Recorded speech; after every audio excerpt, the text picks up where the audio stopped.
Hello, friends. Welcome in. How is everyone doing? Welcome back. Happy Saturday to all of you. Sammy was first today? Whoa. Okay, let me just dial down a bit of this lighting as well. The sun is shining. That one will leave. Maybe this one will turn down a lot. Yeah, there we go. Yes. Kimmers, how's it going? Greek, so good to see you today. Hello. Okie dokes. We are gonna have a wonderful day of cooking Ukrainian food. Yeah, we got Sammy back there. Astra's curled up on the chair, ready to help us out as well. Hi, Nessie. Good to see you. Yeah, it's a beautiful sunny day out there today.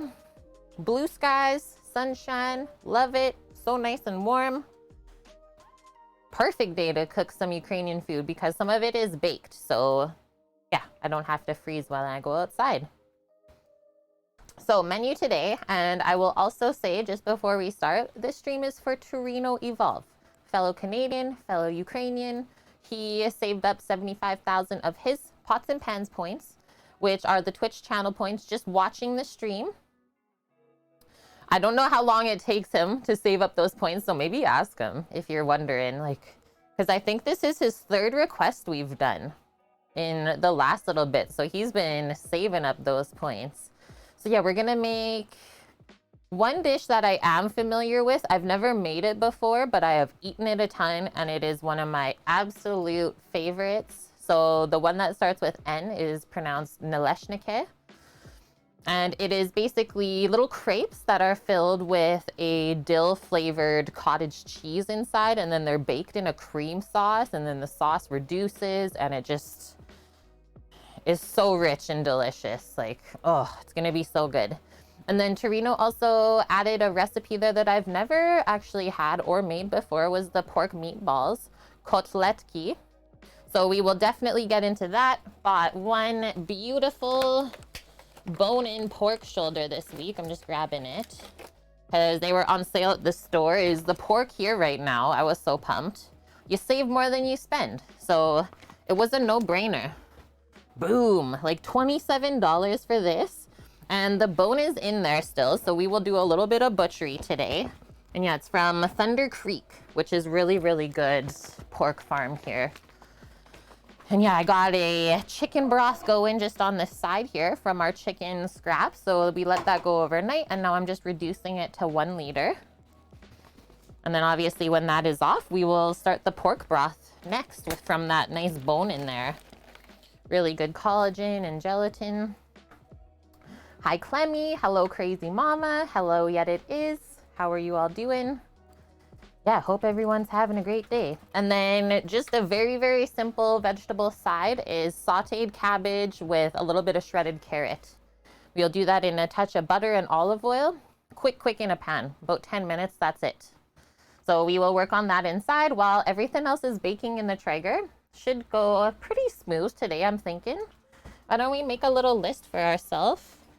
We'll go over the recipes. I've kind of been reading through them this morning to just streamline for myself. Greek, haven't got any shipments of anything. Hopefully you start to see trucks coming in there for shipments of stuff. I am so worried about you guys. How is the weather there today? I know you have two more rivers, atmospheric rivers coming in. Just please be safe. Clemmy, you're feeling good? That's great to hear. Yeah, we're feeling good too. Fully caffeinated, ready to go. Even have a rando coffee to work on. Wonderful. Okay, so here's the menu. Nalysnyky crepes with dill cottage cheese and a cream sauce. Kotletki pork meatballs that have breadcrumbs in them, and then sauteed cabbage and carrot. And then Rando also reported this morning that beignets with coffee they're okay. Good morning, White Dove. You're barging in fuel from Seattle right now. Yeah, we've been watching lots of like YouTube videos pertaining to the floods and stuff with the pipeline, stuff like that, all of the news. Crazy, Greek, Crazy. Oh, Tika yeah. Sella. Oh, snap. Coming in with the Prime Gaming sub. Thank you so much. And this is a Twitch food baby. Do we have a Ukrainian food baby today, Tika Sella? What should we name it? Thank you for the 9 months being part of our kitchen crew. And amazing that you use your Prime Gaming sub. If you have Amazon Prime, you could link it up to Prime Gaming for free through Twitch and you get 1 free sub a month. You can't really beat that. Hello, Dave. Oi, oi, it's only me. What do you mean it's only you? You're special. Whoa. 80 mils of rain today? He's probably all alone right now. No babies or nothing. Dave, are you all alone in the house? You're having a dad day?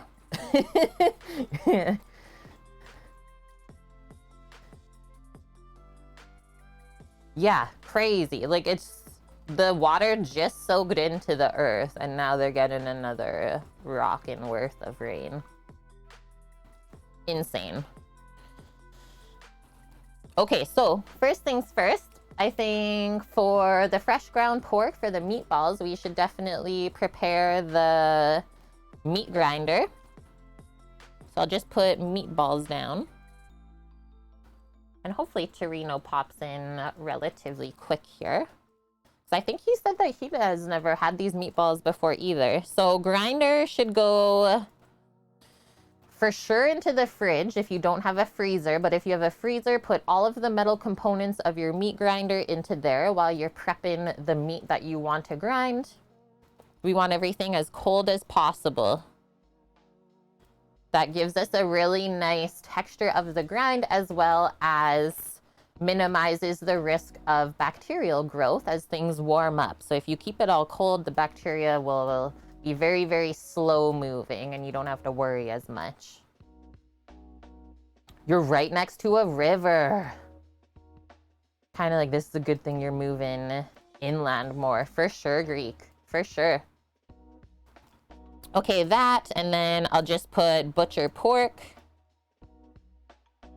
I brought some herbs in because there's not really any flavoring in the meatballs other than onion. So we'll grind a little bit of onion and garlic through. Maybe we'll pop a few fresh herbs into there just to flavor the pork. I think that'll be good. And then these meatballs are unique. They're actually like breaded afterwards or just dipped into breadcrumbs and then they get baked. I'm intrigued. Not my first time baking meatballs, but in this style it is. So, butcher pork. I'll just put aromatics so we can prep that. I like to grind through, if we're making like a ground meat that should be flavored, I like to grind all the aromatics through the grinder because it just distributes it so much more evenly for us rather than mixing it in after and then you overmix the meat and things get tough. So that, and then I'll just say grind and form meatballs.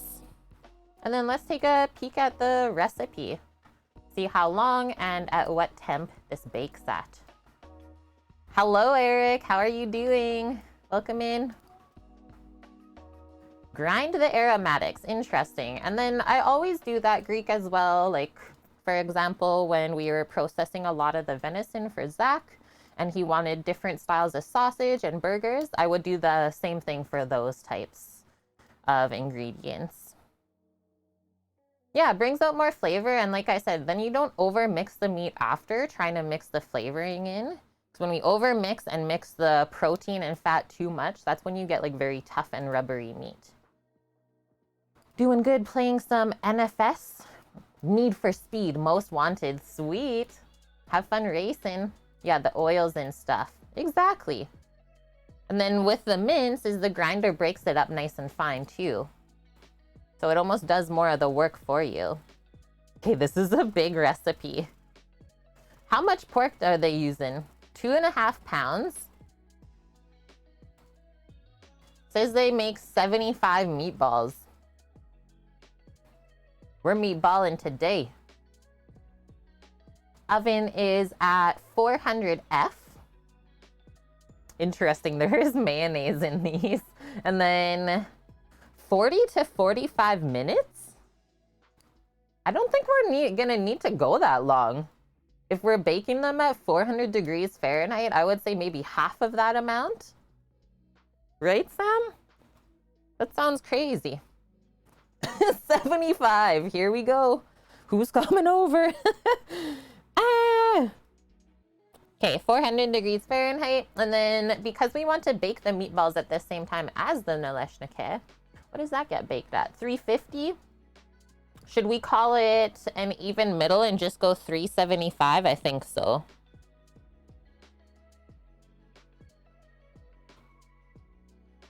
Go in the middle for both of those.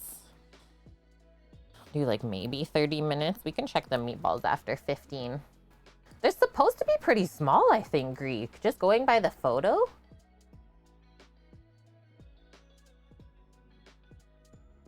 Scoop meat with 1 small cookie scoop for equal-sized meatballs. Thank you for very clear instructions. It looks like they're a couple tablespoons worth. So yeah, smaller meatballs, I guess. Let's say we'll probably need like 7 to 8 per portion. I guess we will see. Okay, next up, the Nalysnyky. Or how Sam said it, Nalysnyky. Nalysnyky. First thing we gotta do for that is make the crepes. Easy peasy. We'll do those inside with everyone. And then you do your cheese filling with the dill. And then we'll roll them all up. Pop them in maybe a Lloyd pan for baking. Roll and place into the baking dish. And then bake, let's see how long for these.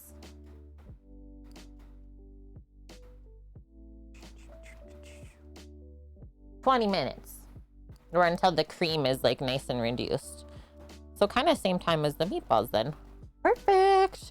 And then lastly, cabbage, carrot, saute. We need health and some color on the plate. That's the one thing about Ukrainian food is it's pretty beige in color. Hi Dust, how are you?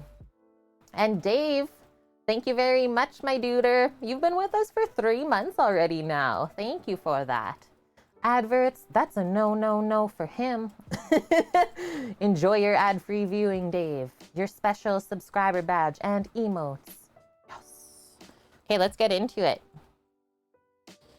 Let us begin. Beige. B-E-I-G-E. Headed over to your dad's to watch some football, do a shrimp boil with your little sister. Thanks for stopping by and saying hi. I hope you have the best time ever, Dust. And I would appreciate a photo of the shrimp boil. That is something that like Sam and I, we've always wanted to do a big thing like that. Yeah, Greek, creamy and stuff. So you know the color beige, like for example, the color of this wood, the color of my skin, the color of the sheet back there. So all of the food is like that color. Beige, creamy, heavy with the dairy, delish. It's just peel and eat shrimp. You don't have to make it fancy. I'll be there. And thanks, Dust. I think we will have a great day. Okay, first things first, I'm just gonna get my stovetop out of here. Strain the chicken broth, and that's good. Asher's been patiently waiting to taste test it. Yeah, so rich, Greek. So rich. Minimal veggies, maximum starch. Rando and I were talking. It's been a long time since we have eaten this type of food. Long time. And we are so pumped. Sort of like Indian food. Yeah, I suppose. Maybe that is a fair comparison or a good one for you to understand. But Indian food has way more flavor. Let's just say that.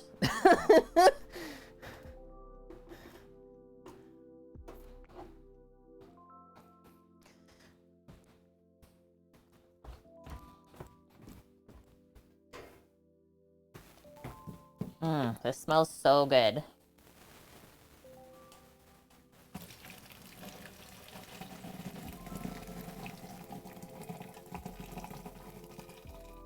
Deadly. Less than a liter even. Crushed it. Holy, the color of that's just full of nutrients. When the stock looks creamy like this, it's like, you know that that's all gelatin and good stuff in there for us. I'll just put that aside to cool down. Yum. Maybe we'll sneak a bit of that into the carrot cabbage saute. Words. We'll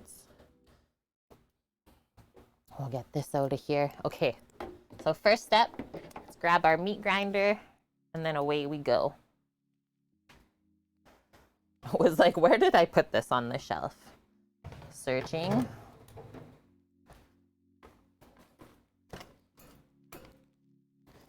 The mincer, if you will. And because we're doing meatballs, we'll probably go with a finer grind today. Depends where in India you are though, Greek. If you're in Punjab, it's a lot of veg dishes like dal and stuff like that. If you're in Delhi, it's like butter chicken and lamb and goat. Oh. I would like both. I would like to go to both regions. Okay, so first thing I'm taking out is just the feed tray and plunger. Putting everything through. Here's our main pieces. And then we need to pick the blade and the die.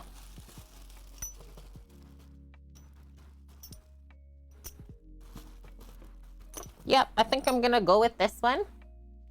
This is third down the line from the thickest. And then there's our blade.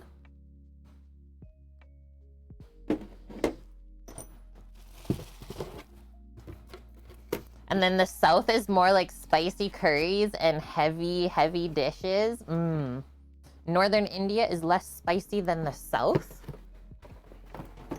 That is definitely a spot I want to go. Maybe one day.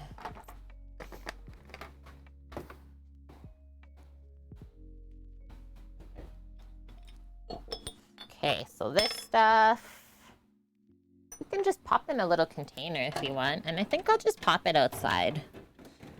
It's nice and cold out there.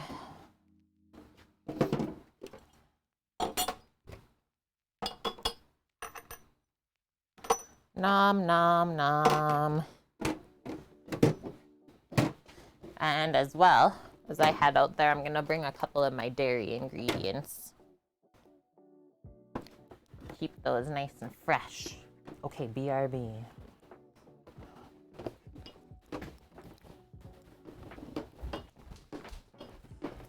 All of the dairy.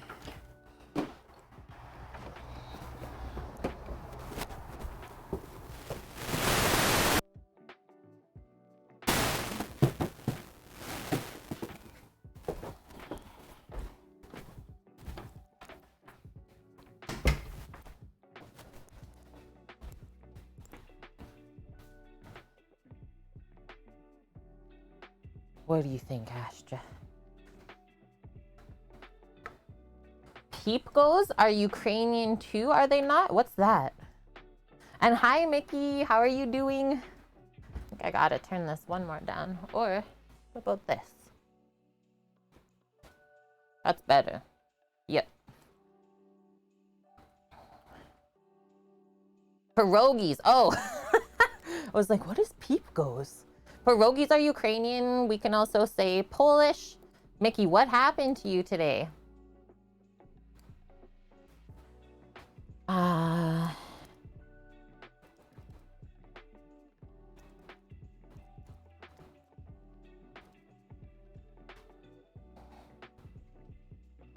Yeah, there's not really too much. Like, I can't even find a Wikipedia page about this. The Nalysnyky or any of the Ukrainian foods. won a bunch of money or you hurt yourself. That's where Greek is going. Oh no, what? Went to the gym, hung up your jacket, went to go leave, and it was pinched. Someone jacked it? What, so they just forgot theirs, so they take someone else's?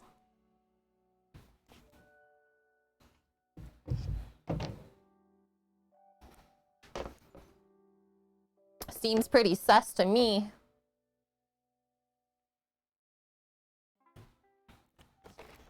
First things first, we're getting into the pork. And then because we're gonna make a stock, and I know the bone is pretty big in this, I'll get a bigger pot. Maybe this one. Just to pop all of the trim into there. Shouldn't really be too much for waste either. They got the dog treats in the pocket. Well, hopefully nothing else was in the pockets. Okay, let's go. Okay, this light. We need one more.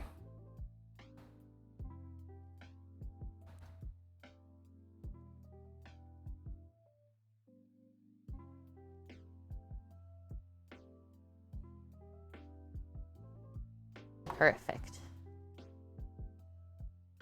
You asked the boss, the cameras aren't working. Typical. What's the point then? What is even the point of having them? Sounds even more sus to me. Yep. Just gonna pop our bone and knife on the steel real quick so we can make quick work of this pork shoulder.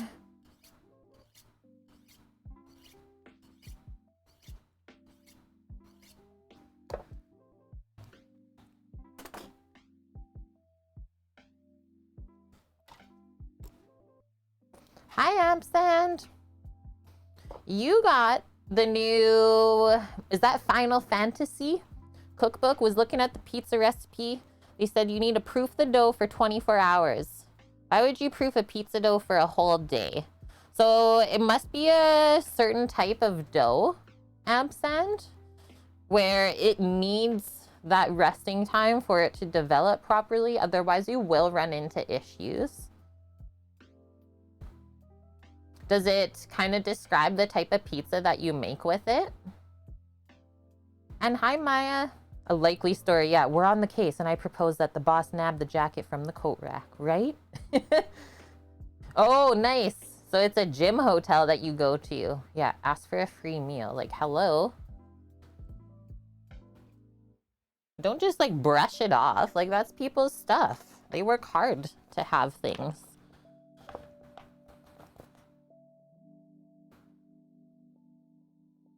Let me in.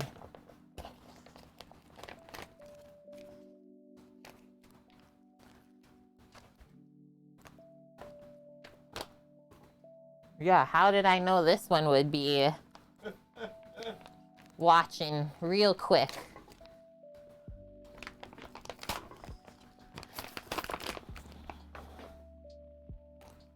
Hey, sit your butt down. Sit your butt down.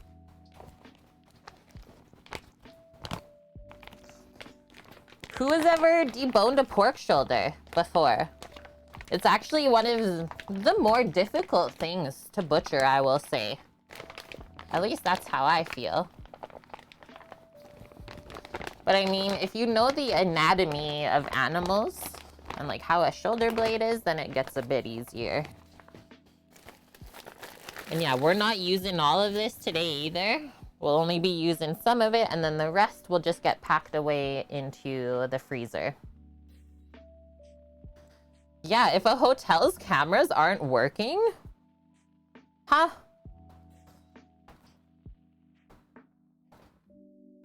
Good point, Maya. Had to load the cats and feed the dishwasher. Nice, Dave. Okay, so there's a bit of bone here we can see just peeking through. And then where's the rest? So that's the top of the shoulder blade. There's some right here, the side of it.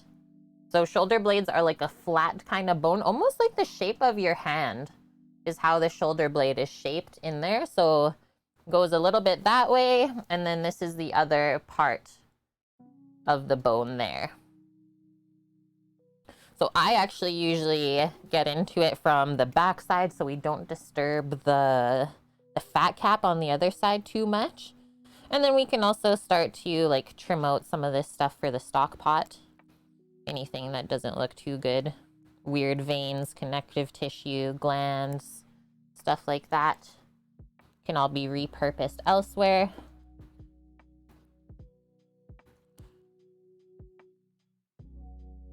And yeah, we just kind of start on the side over here. Slide your knife in and then maybe up, because we will eventually have to take it out like that. And then you literally just guide your boning knife along the shoulder blade.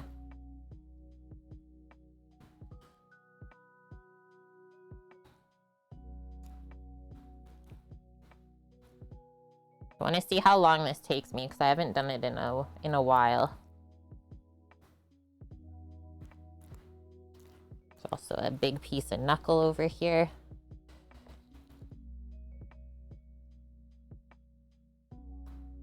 Defo trim that out. Might be better if I just turn this to the side. So this is where I'm working. And so like I said, the blade ends here, so we know that we're working this way. So don't start kind of digging across this way because you'll cut up the meat for no reason. We want to keep it as pristine as possible.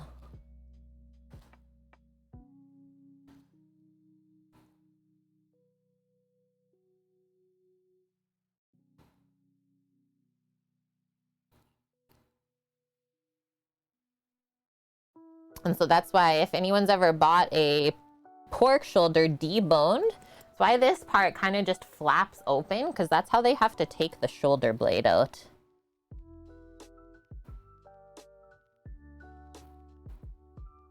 I'm just feeling that blade with my boning knife, just cutting along, obviously all the way to the edge here. And now, almost like how we go across on the ribs of a chicken or something to release the breast off. Same thing with this. This is such a nice piece, holy smokes. Until basically you can't feel the other side of the shoulder blade. Almost there.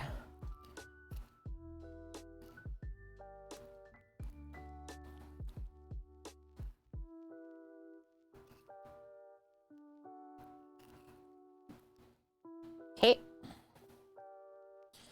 Now I'm gonna turn this over, and I'm gonna go along the top side, and then we should be able to just sneak this out. That was not actually bad at all. Like how I said, this is a more challenging butchery cut. It is the first time though, and especially if you don't like imagine the shape of the shoulder blade, it's the same as us.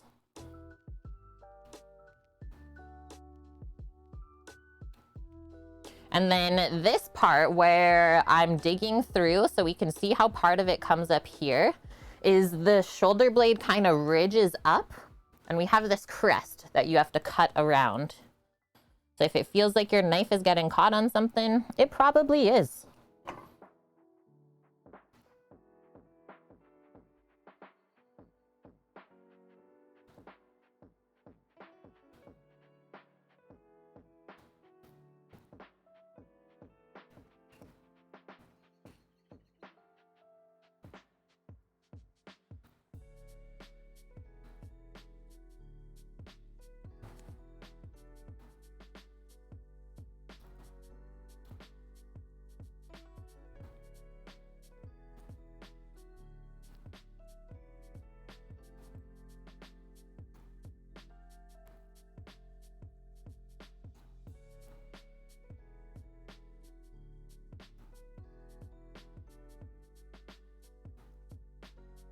Okay, I found the ridge. This is what I'm gonna do. I'm just gonna cut off this piece right here. Kind of starting over there.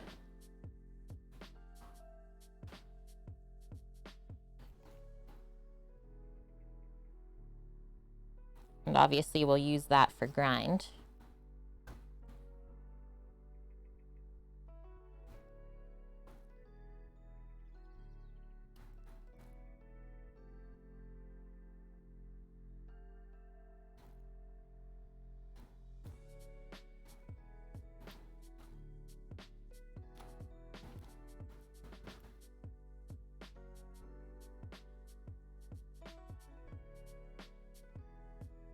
Try not to go too close, otherwise you'll start cutting into the cartilage. That's a really big one in there, that piece of bone.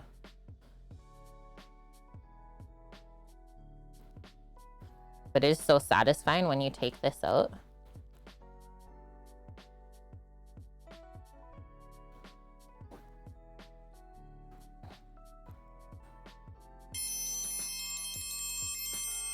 Almost got like weird shape to it. Mutation.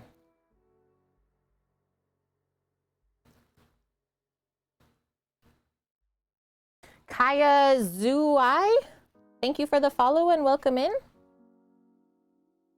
Hope you're having a great day. Okay, we're almost there. I can feel it. So just keep going along the blade and see how I'm like keeping the meat really tight. That does help when we're butchering. Don't waste as much that way. Okay, so now you can kind of hold on to this knuckle. And I mean, yeah, I've worked with someone before that once you get to this point, you can literally just pull it out. That's pretty savage.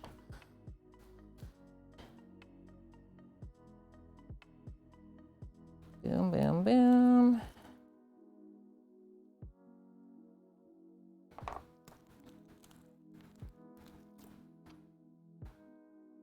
That's that piece.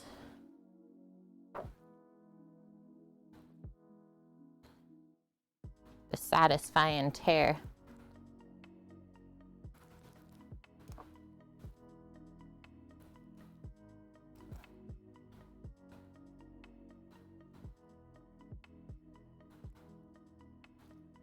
And yeah, gravity is so helpful too when we're butchering. Okay, this is the last slice, I think. Haha! Got it! Oh, Sam probably could have too, yeah. So that is gonna go into our stock pot. Bam! That's not bad at all. So this is what you usually get. I mean, in this store, it's even more opened up than this. I think I did a really good job.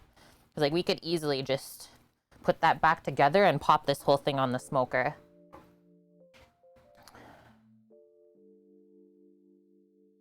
Hi, Vicariously Through You. How are you? Thank you, Time Okay. And yeah, how are you doing? So now we can kind of decide where we want to cut our grinding pieces from. I think since we got into this side already, maybe I'll just cut this. And then we can keep this nice kind of, almost like a collar sort of dealio. Because yeah, if we look here, almost where that muscle ends, perfect. Little pork roast out of it. You're okay right now? I can feel that maybe you're not doing the best. Feel free to let us know if there's anything we can do for you.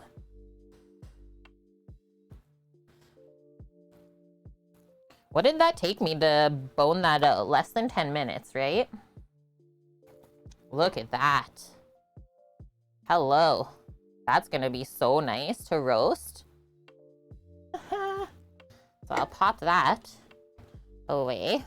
And then we will see if this is enough. 2.5 pounds worth of pork. I don't know if this will be quite enough. We could always trim off of just the end of that. Yep, Maya, I've been learning. All of these stock situations, just get the pot beside you and then you can just toss right into there. So I see a little bit of connective tissue here that we'll trim off. Don't want that going through the grind. But what a beautiful pork shoulder. And now I always cut my meat for grind anywhere from 1 to 2 inch cubes. And then shoulders do have a bit of connective tissue that doesn't break down.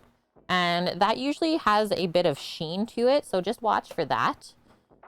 As well, I'm taking out some of the stringier pieces of fat. Watch for veins, stuff like that.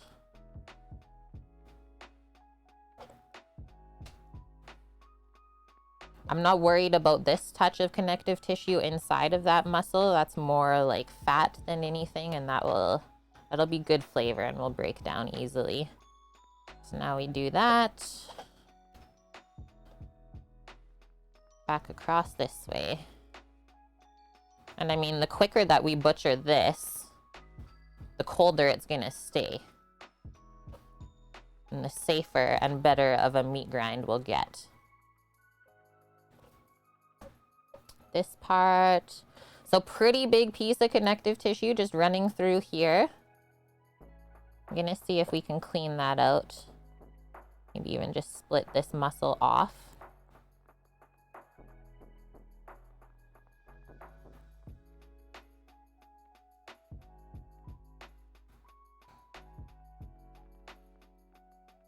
Your 7 grandkids are there right now? Whoa. Then, just after the dishwasher was done, someone already restarted it. I can imagine. Well, good luck and have fun.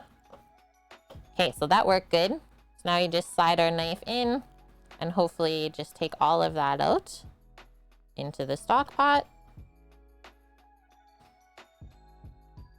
Nice. Dice that up. This. Yep, that sheen right there, we don't want that. Let's see how we're gonna deal with this. Seems like it almost runs through the entire center. And that part. Okay, I'm gonna treat this almost like how we skin a fish.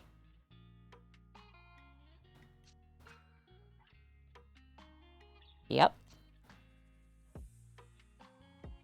There you go.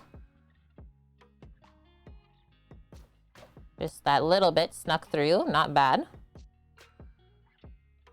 These are the things we don't want in the grind, otherwise it'll just turn out rubbery if we do grind it into there. And you'll be like, oh, why didn't I take the time to clean that? So just clean it properly now.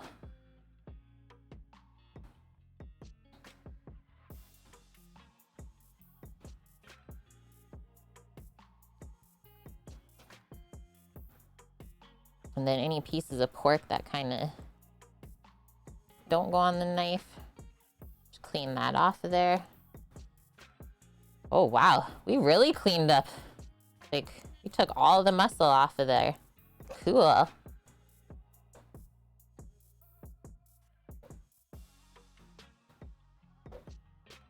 Nice one. That. Keep going. Vayun, how are you? Yeah, we got a beautiful pork shoulder today. And hi, Bonk. Good to see you too, as well as Talia, 13 Dad. I am currently butchering a pork shoulder. We did this a little bit earlier before all of you started coming in. We took the entire shoulder blade out of there, and now we're dicing it up for grinding for meatballs. Ukrainian meatballs today. Just ate, Vune. Could drizzle some oil and salt on that. Just throw it on a grill. And hello, Floatstone. We raided Floatstone yesterday. I hope the rest of your stream was amazing and welcome in. Thank you for the follow as well, I saw after stream. And Mary, good morning. Mary is here with our coffee.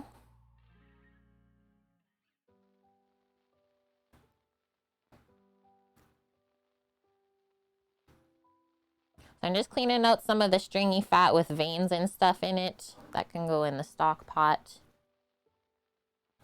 And let's kind of open this up. I think there's some connective tissue in there as well.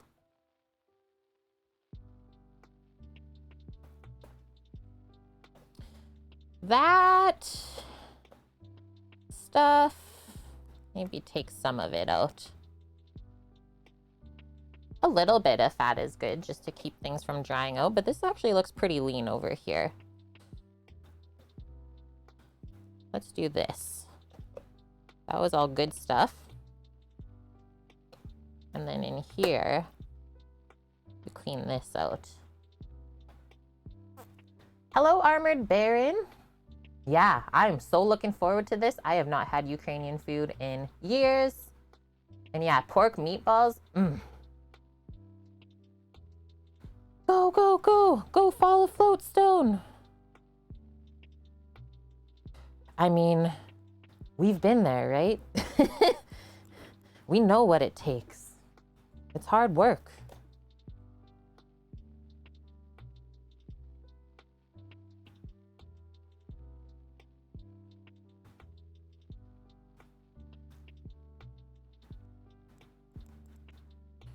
Okay, now I'm gonna start.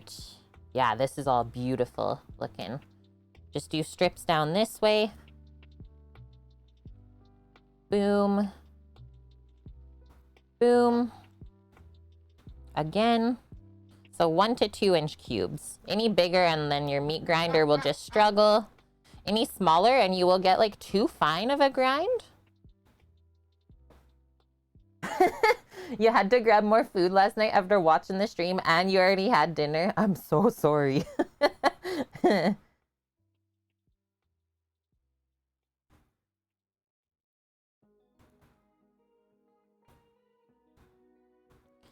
I can tell just by like the way that this meat is. Happy pig. Happy piggy. The marbling is so nice. The meat feels really nice, not too firm.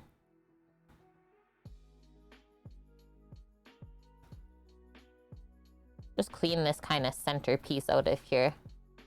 It's like where all the muscles congregate.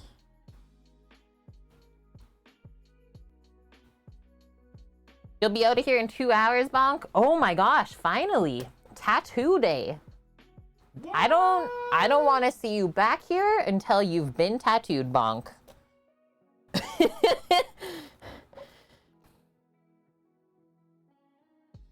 I can't handle the letdown. It's too much.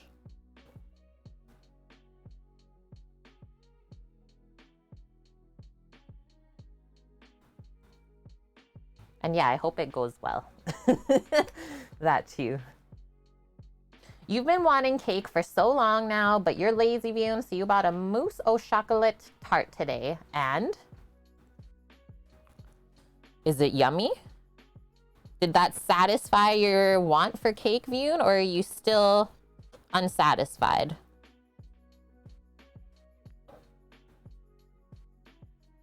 We're gonna get some really nice rendered pork fat from this stock as well. Everything we're trimming off. So look at this. This layer right here, that's definitely a thick piece of cartilage that we want to clean out.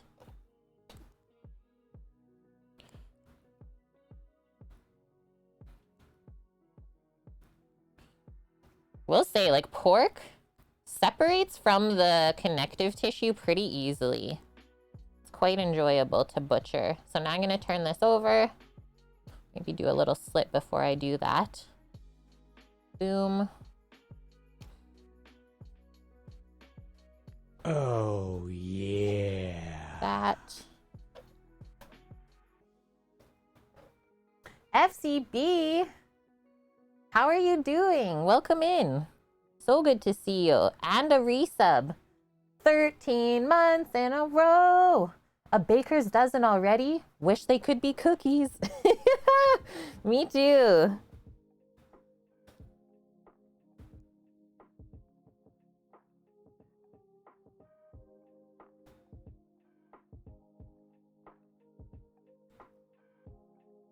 Slice this in half.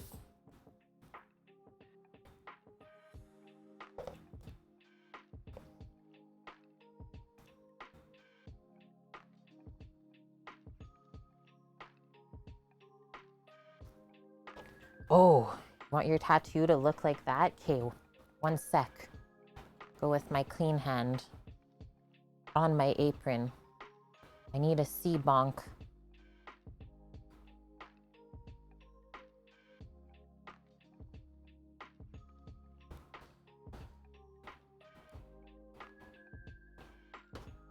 Ah, that's gonna look so cute. Perfect and small. Hi, Katniss. So good to see you. How have you been? Yeah, simple, easy, 3 colors. That will not take long. Maybe half an hour. Maximum 45 minutes. Unless you're getting it like massive. So you had your mom's apple pie, ampersand, with a walnut and macadamia nut crust. Didn't even taste the walnuts. It was actually pretty good. Nice.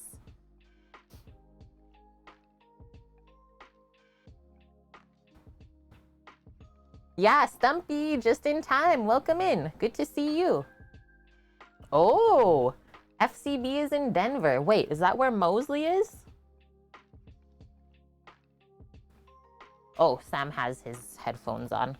He cannot confirm nor deny, but one of our favorite Hearthstone streamers is visiting his girlfriend in America. He's from Norway, and I think he's in Denver. I think he said there's a good taco spot there. I forget what he called it, though.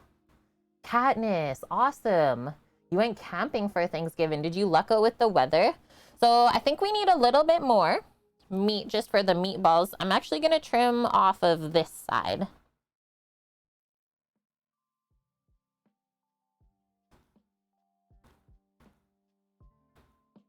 Holy. And can we tell, I just want to show that this is where Capicolo comes from. But this is, so this gets dry cured for a long time is how you make the Capicolo. So good. Who's Mosley? His Twitch username is Asmodai TV. Call him Uncle Mosley. He is hilarious. Love that guy. We've been watching him for so long, like 6 years or something. Longer than I've been streaming. Yeah, this pig, happy as heck, right? And I have never had issues getting the pork from the farm at Thunder Creek. I was so excited to see the label on the package and like everything was on sale. I'm leaving all of this fat in too. Most of this stuff has been a bit lean so far, what we've been dealing with. I think this will be good because we have to add a little bit of breadcrumbs, stuff like that, into the ground meat. And then we will save this entire piece for something else. Maybe we'll make schnitzel, who knows? You tell me. It was low, 37F, so kind of chilly, but nice. Yeah, it's so nice to just go camping, get into nature. And hi, Mr. Fabrizio. We better throw down Fabrizio. Hello. Welcome. Fabrizio. Oof. Can't keep up. Samo, can you... Do we want to vacuum seal this? Or I just need something to put it in. I was thinking maybe just that H pan. Can you grab it? I just have yuck hands.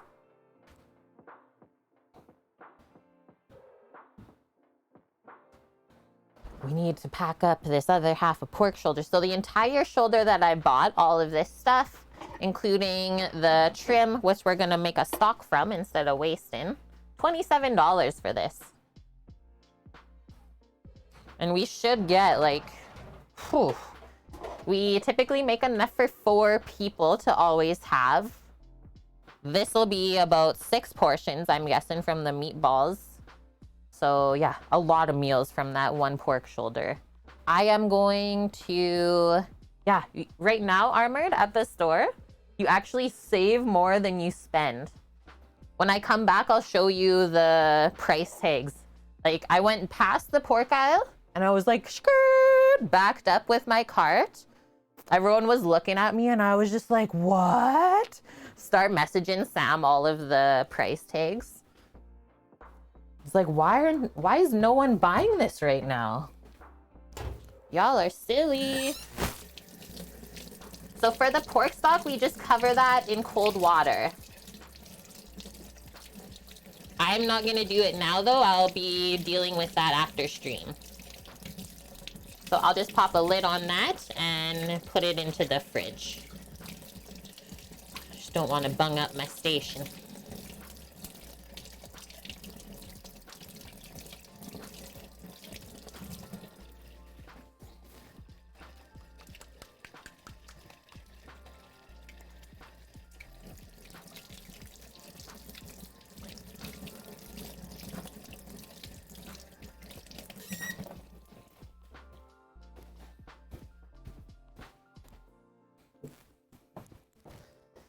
Let me just grab this lid. Oh, Sammy's in the crumble. Meat prices in the UK are really high for good meat.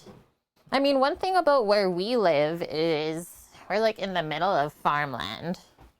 So we can do pretty good with the meat prices. Not always. Like, for example, beef. Alberta creates or produces like most of the beef for Canada. But those prices have gone up a ton.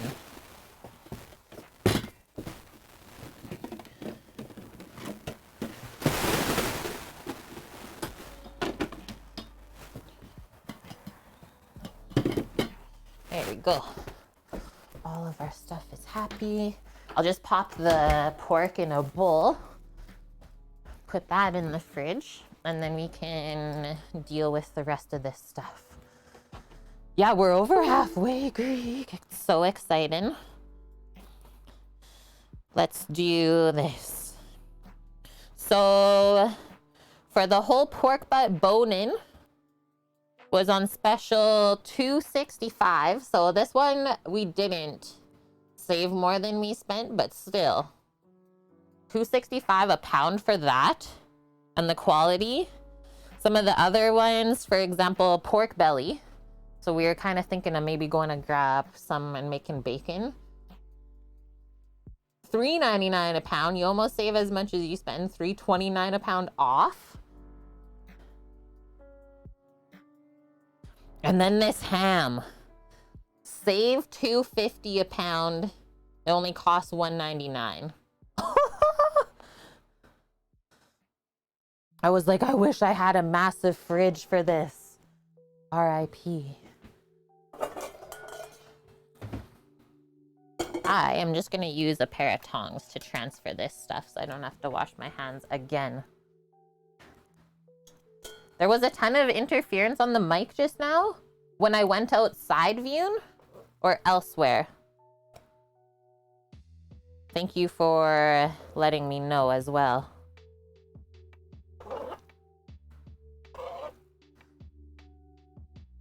When I was gone, when I was putting stuff away. Okay, weird. It might have just been because I was leaning over. I might have kind of crumpled the cord. And we are working on that. Or I'm working on that with Search and Rescue Denim right now. The ambassador specialist is we have come up with a apron design to stop that from happening. So we're designing like a little pack for my mic. And it's going to sit on this strap right here on the back, and then she's making little loops along the side of the apron to put the cord, and that way I'll never lean on it again. So we probably won't see that after Christmas is what they're saying because they're super busy, but I am so pumped. So pumped. And thanks for posting that up, Bonk. Yeah. Cook with Kate at checkout for 15% off, and they might even have a special right now for holidays. Might even get more than that off. Sometimes they do 20%. Okay, just taking this out.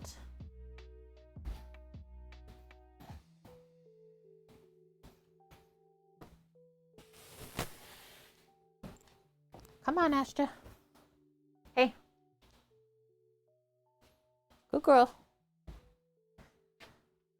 What mics do you use? The Rode Wireless? I use a Sennheiser. And we are eyeing that up as well, Armored, the new wireless one from DJI, because we have the DJI gimbal already. Yeah, I use a Sennheiser. It is not cheap at all, the setup that we have, but for us, we feel like audio is super important. Okay, I'm gonna just put this aside for now. Next up for the meeting balls. And okay, Vune, we'll be here. Dog, what do you need? Hello, dog, what do you need? You need to tell me something. What do you say? What? Okay, Ash just helping.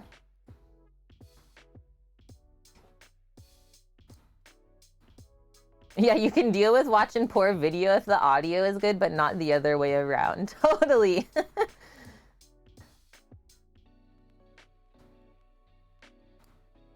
Yeah, actually, my grandparents were the one that invested in the audio because my step-grandpa would always get upset when we were in the old house and I would go out to the garden. He wouldn't be able to hear properly. So he's like, we need to upgrade this so I can hear and not have to turn up the TV. It's been a worthwhile investment. Okay, we need to cover 8 ounces of bread slices with lukewarm water. Don't you usually do milk or like cream? I might do a bit of drizzle cream in there with the water. Squeeze out, squeeze out the water from the bread and then grate it. My bread is not that hard. In a large bowl, combine the pork meat with the bread and then 1 onion. I'm not gonna do 1 whole onion because that'll be way too much. And then I thought we would add some herbs into the meatballs. So let's kind of prep all that stuff and then it's all gonna get fed through the grinder. That really, really helps streamline doing your ground meat for meatballs. You don't have to fool around after. All you gotta do is ball them up. You're good to go. Everything's been mixed through. Hi, Wilson. How are you doing? And Papa Jone, how are you? Yeah, my grandparents always pop the stream on. Even like, just watch the VODs after. It's so nice. Time to bring the fire, Trev. Yeah, we are baking some stuff in the Traeger today. There will be a little fire. No egging. No egging. You're just waking up. I feel pretty good today, actually. This is my 2nd coffee. I'm into it, though. Okay. Let's go.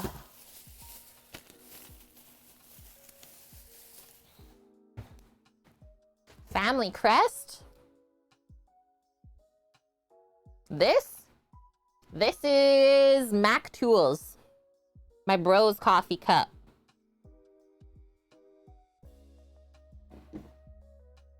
But I mean also a family crest, yes. Mac Tools for life. So I got or brought in sage.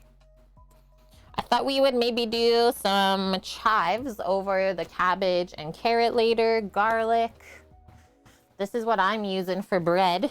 It's just our little bread bowl. I've been letting it slowly dry out.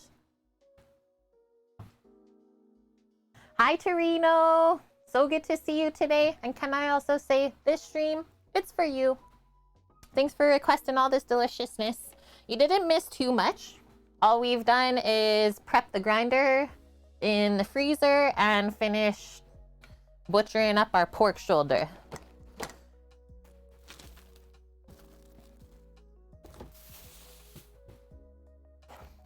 Okay, so this.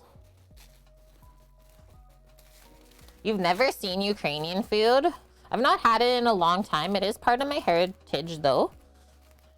Yeah, my Baba's name was Kate. K-A-T-E. Instead of my spelling. So I'm channeling my inner Baba today. You were making butter and bannock with the boy. Nice. Back on the butter train. You're frustrated now? Teaching is hard. Yeah, you're telling me. So I'm just gonna break up this whole thing. I don't even think that this is 8 ounces. And yeah, these are from our little bread bowls that we made. So it's dry, but not like super crusty dry. But it is homemade. We made this. Now we're gonna tear it up. Heck this bread bowl, we didn't need this. How are we going to like squeeze out the water though? Yeah, in any Ukrainian cooking, you make do with what you have. It was funny, Tarina, when I was explaining or trying to describe Ukrainian food, I'm like, it's beige. Greek is like, beige, what? Beige. Color of the bread, color of the cutting board, color of the sheet behind me. It's beige and heavy.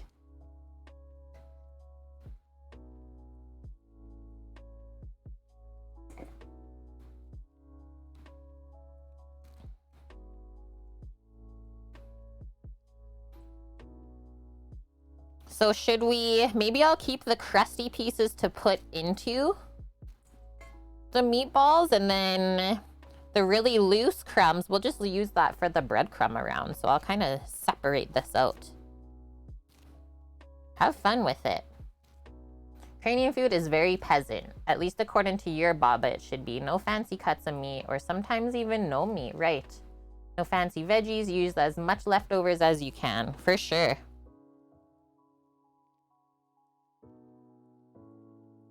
Cool, Wilson. You just watched a video of Ukrainian women building a traditional bread oven? Yeah, that's what I was thinking, Maya. Just squeeze out the water, put it in a sieve, and like squinch it up. Squinch it. I will say I've never made meatballs where we breaded them after, so this is also new.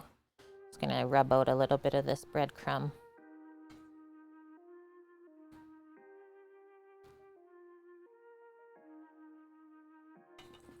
I just can't bring myself to buy breadcrumbs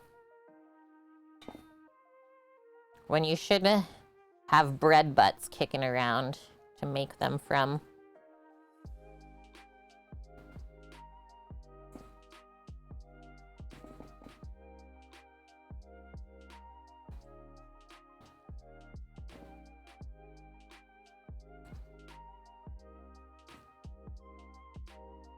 And this is not a dish that we use panko crumbs in either.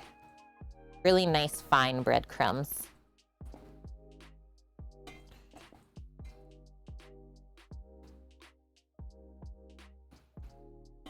So I'll probably just throw this through the Vitamix, the dry blender, just to blitz it up a bit finer for us. And then I'll spread all of these little crumbs out on a sheet pan while we're prepping here, and they should dry out perfectly.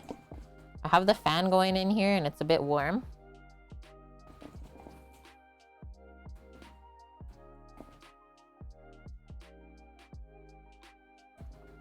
Do we have any other Ukrainians in chat? Seems like there's not very many of us.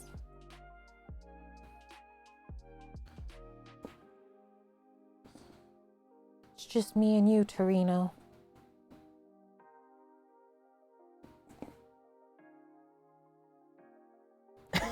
Torino? Yeah, like why does that come up? That's so silly.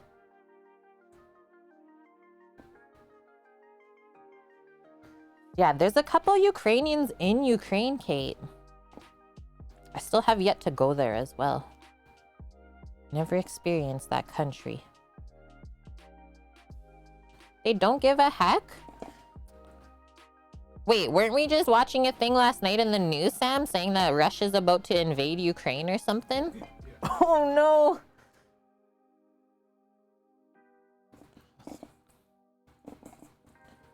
Wilson, yes. Oh, you've been there, madame. Okay, this feels so good in my hands. I think I can just crush it up like this. Hand ground breadcrumbs beat this. Yeah, that is true as well, Trev. There's so many countries that just like you don't even know about. More than you'll think or know. Homemade brioche for meatballs. And yeah, so tender. Soaks up the sauce. Mmm. Yeah, these meatballs with the dill cream. Oh, baby. Sam doesn't even know what he's getting into today. I'm excited. Brando knows, but Samo does not.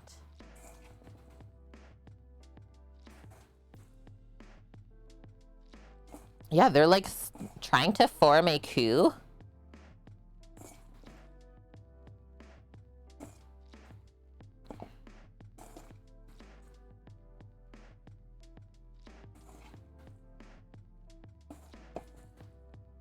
This is beautiful. Okay, sheet pan, spread that out, let them dry.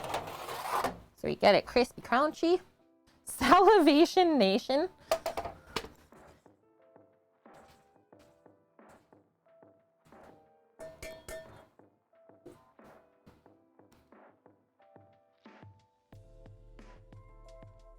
If we need to later, I'll just do a quick stint in the Vitamix to blitz these up a bit finer for us. Otherwise, it won't be an even type of breading. No, Torino, that'd probably be a 24-hour stream. Jeez. What, pierogies? Yeah. Please. That would be a good one, though. Just like how tamales were really good. Okay, so now I'll just kind of fluff this with some water.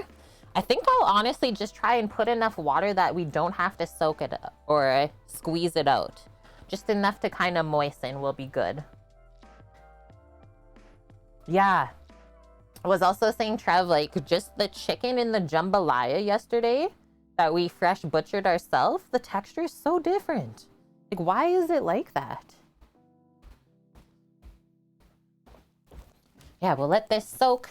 Chop up a little bit of onion and herbs. And then we're good to grind.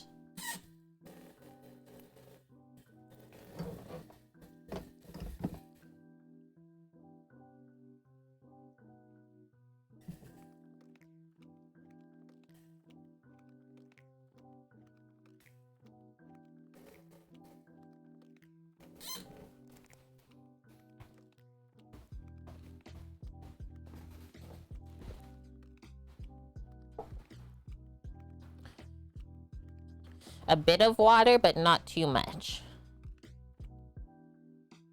Boom. Okay, now I definitely gotta go wash my hands. So crummy today.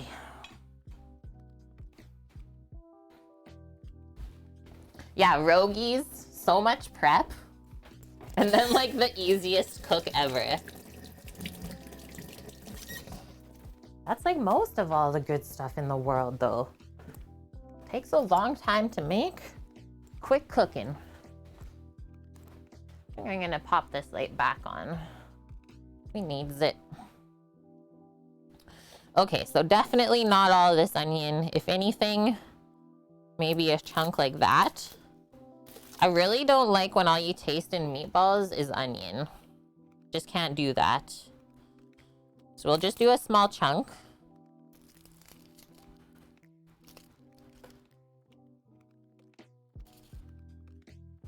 We'll let the meat grinder do most of the mincing for us.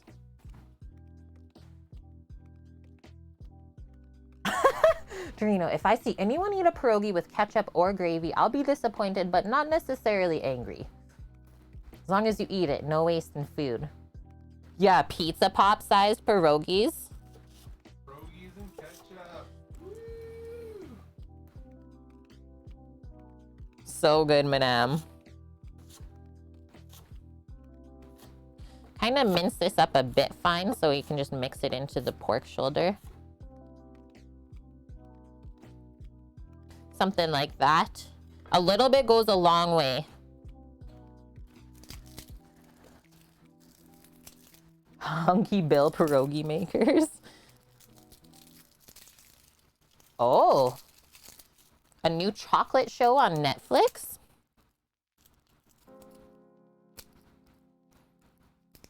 Let's do that for garlic. Smash all of these and peel them up.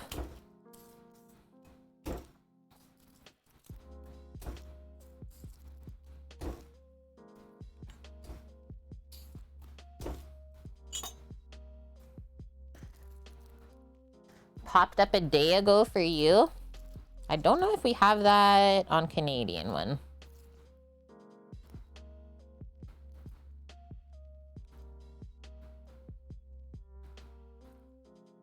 Oh, really, Torino? Yeah, I've never heard of that wording before. You binged it all today, Armored? Cool. I do like watching people work with chocolate. School of chocolate? School of Chocolate. Is that the one? Sammy's looking.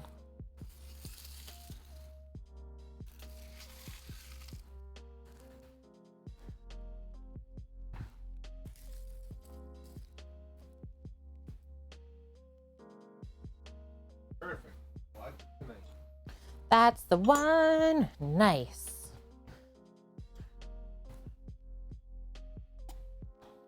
This is what I'm gonna do.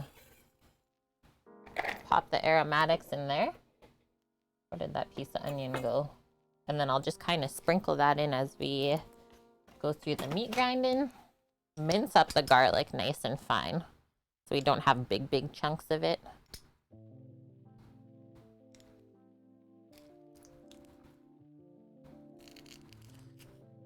Oh, yeah, the wooden spoon. Classic.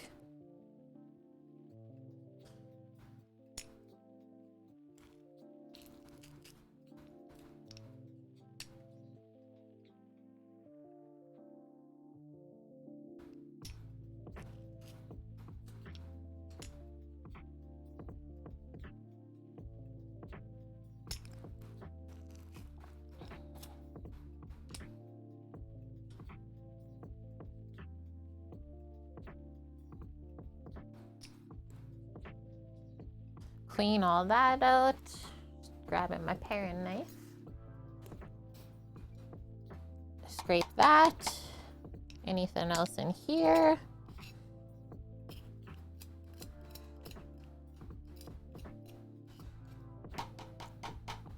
Bam. Rinsing my sticky garlic hands.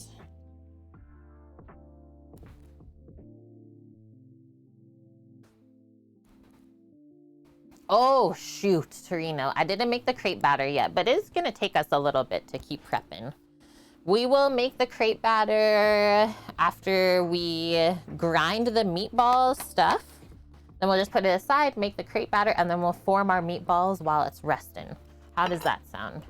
I'm popping a little bit of sage into these meatballs today. I thought that would be nice. I have lots to use up. And, oh, Sammy brought home some thyme too, so maybe I'll sneak some of that in as well. Yeah, that's why.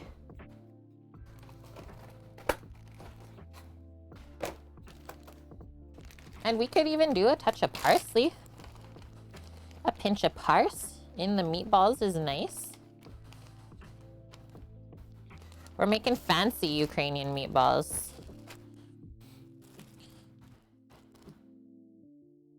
And yeah, Torino, Sammy saved the day with bringing some dill home because the store shelves are empty here. Yeah, thyme is so funny. It's fresh, fresh, fresh until it's not. So I'll just slice this up a bit.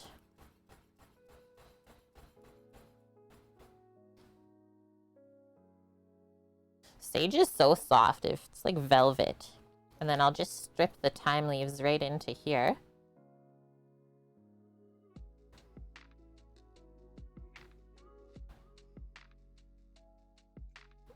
Torino. Hilarious.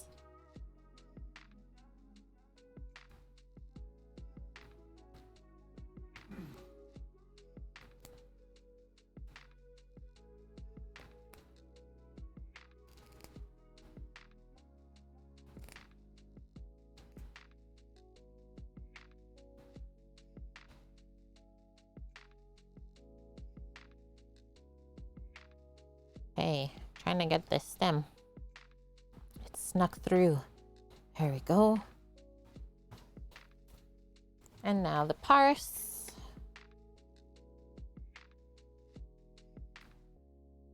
Yeah, heck them both, Lily. Heck them up. Sage is your nemesis, Trev?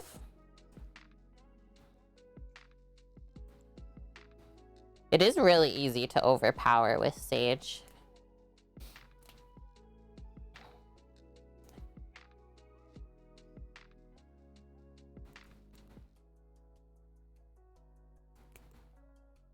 Mmm.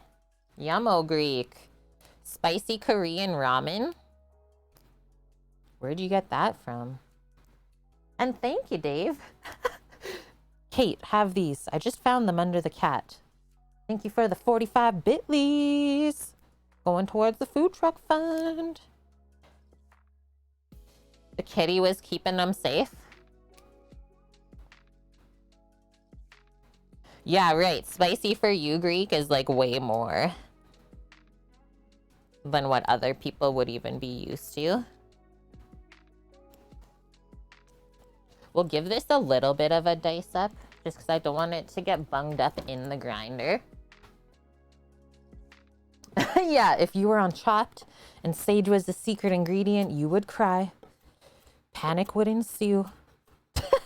It's like one of the easiest herbs to use.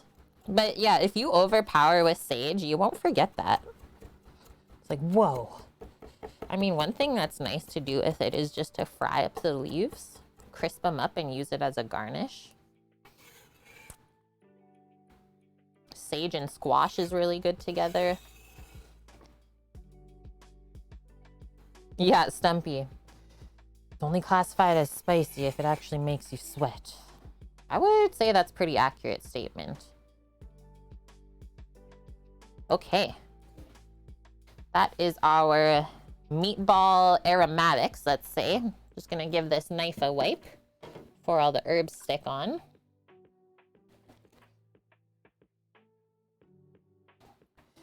Hey, Eric. Whenever I read a dish and don't know how to pronounce it, I know it's probably delicious. Which one? Nalysnyky? Kotletki?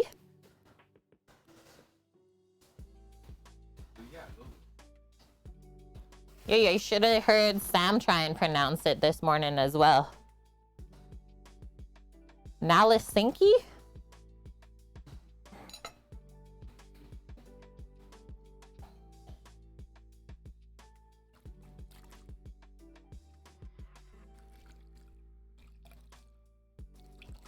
You're on a chili journey right now? You have some guajillos waiting for you. Oh. Yeah, you did see an armored in here earlier. I don't know where they went though, Dave.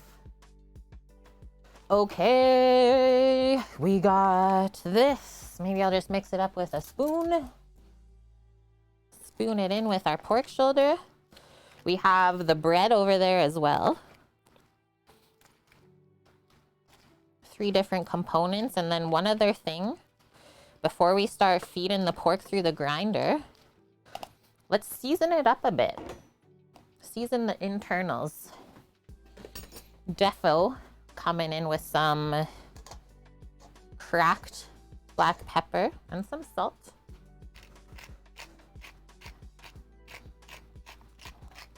Yeah, TNT has so many different instant ramen straight from Asia.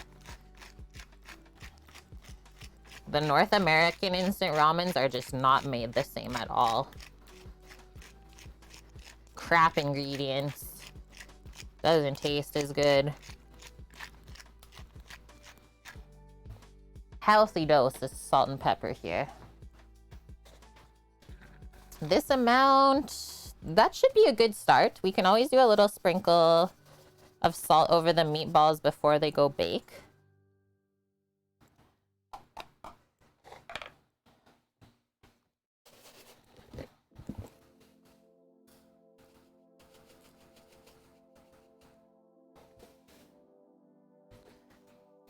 Oh yeah, and I wanted to say, if anyone in here uses Instagram, I made a really fun reel on there pertaining to our beignets yesterday on stream, if you want to go check it out. And Dave, thank you, my duder. Gifting the sub to Armored Baron. 2 months in a row with Armored now. Thank you. Our UK friends. Nice Greek. Yeah, that's what I always look for. Is the noodlers gotta be made somewhere in Asia. I don't want to see made in the USA. Or even Canada, for that matter. Gotta look after your dude. The dudes and dudettes. And everyone else in between. So we mix in our seasonings now. And then I'll just go grab the grinder from outside. And away we go. And then we just need a bowl or something for all of this to go into from the meat grinder.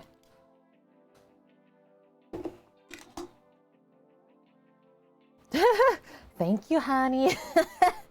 Too good. Yeah, it's almost Ferrari time. Trev knows. He knows. This is the one. No, it's on the other side.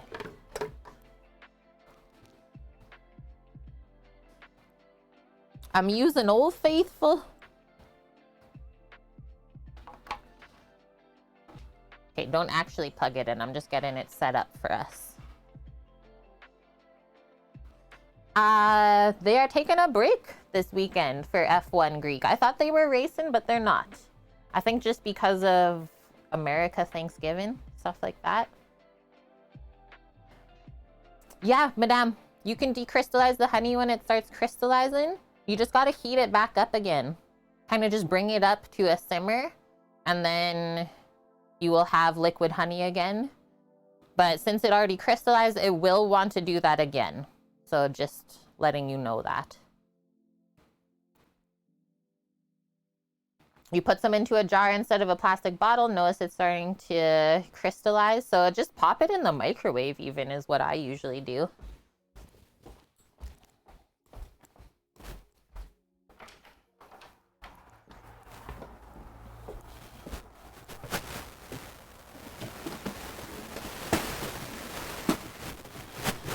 That's what I'll do. I'll just use this bin, the meat grinder in it, to put the meatball mixture into. Come on, pup. Yeah, stays nice and cold. Yeah. Good pup. Do you need to turn around? Can't really see? Okay.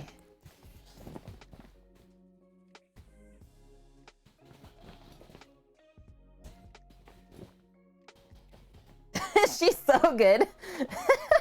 Just pick up the entire chair.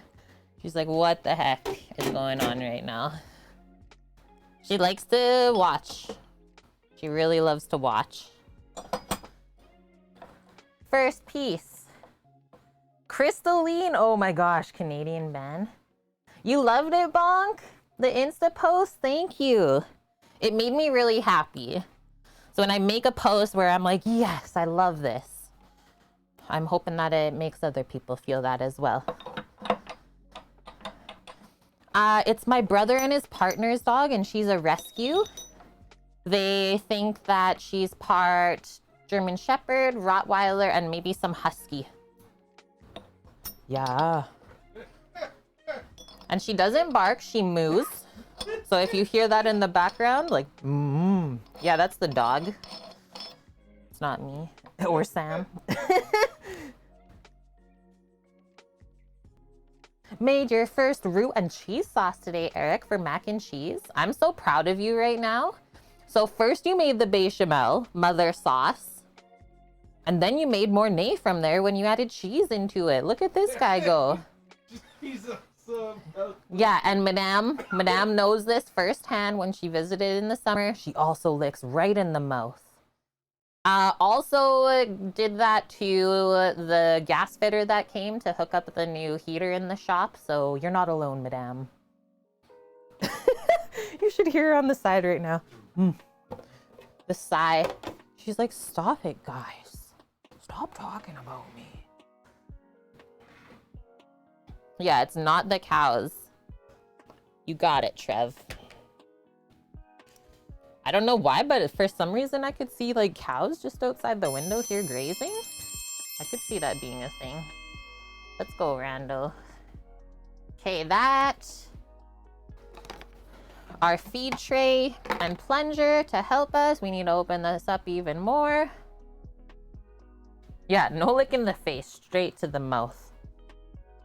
Really, Wilson? Huskies are known for that, like kissing on the mouth? Must be then, right? Must be. Okay, so this is how I set it up. We got one clean container underneath to catch everything coming out. Salt and peppered pork shoulder. A little bit of soaked bread. And then some aromatics. Onion, garlic, parsley, sage, and thyme. Yum. These might not even be your Baba's meatballs. Your German Shepherd likes to do that too. But yeah, you already know it's coming. Okay, so I'm gonna do a test run on the grinder. If you hear any weird sounds, definitely turn the machine off. And I gotta run it at half speed. Perfect. Oh, not quite. I just saw the little front piece moving a touch. Sometimes if it's really cold, it won't tighten up all the way at first. So that's why I always do a test run still.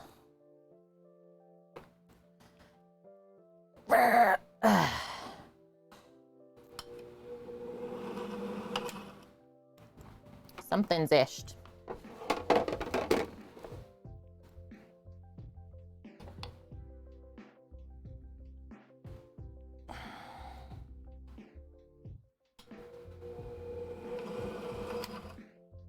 Samo, why does it want to come off? Like it's untwisting. Just the front part is untwisting. Maybe a bit too cold still? So these are the things we gotta like watch, right guys?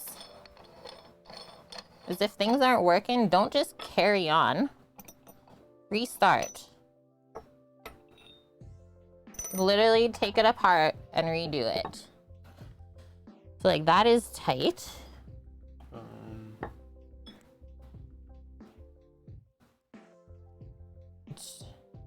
Yeah.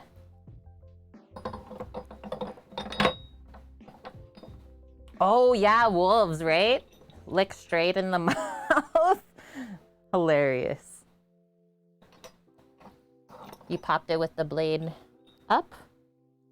Yeah. The ridges go up, please? Yeah. Yeah. Because that's what cuts. So that blade is really important. Instead of the meat, most people think the meat gets like mushed through this die, but it gets cut at first. So that's why the blade goes first, and then it's formed through the little press to have nice little mince.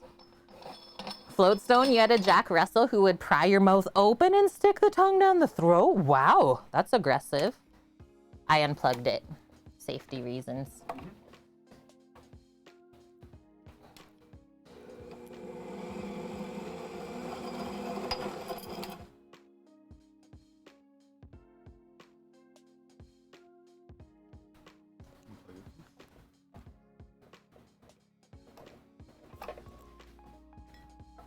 Yeah, they knew what they wanted.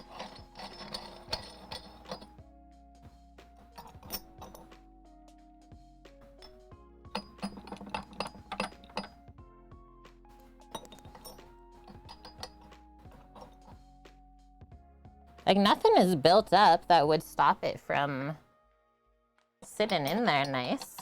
Yeah, we're grinding by hand, Torino. We'll get this figured out. I don't know why it's being silly. Sam's like, my Hearthstone game. This is the first time I've ever... Yeah, the blades are running the other way, you're saying, Bonk? Right, so it's like almost unscrewing as it's going. Huh.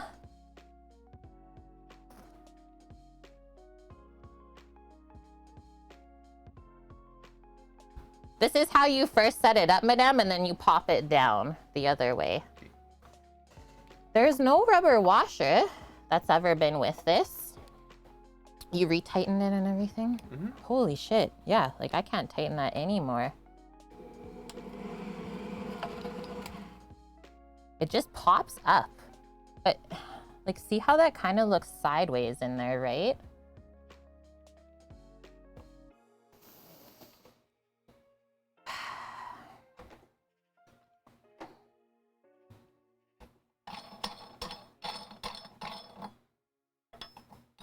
Plug it in the other way, Greek? You gotta play the turn. Are we doing kit day? Buy the cat, sell the cat. Buy the cat, level up. And play the... This?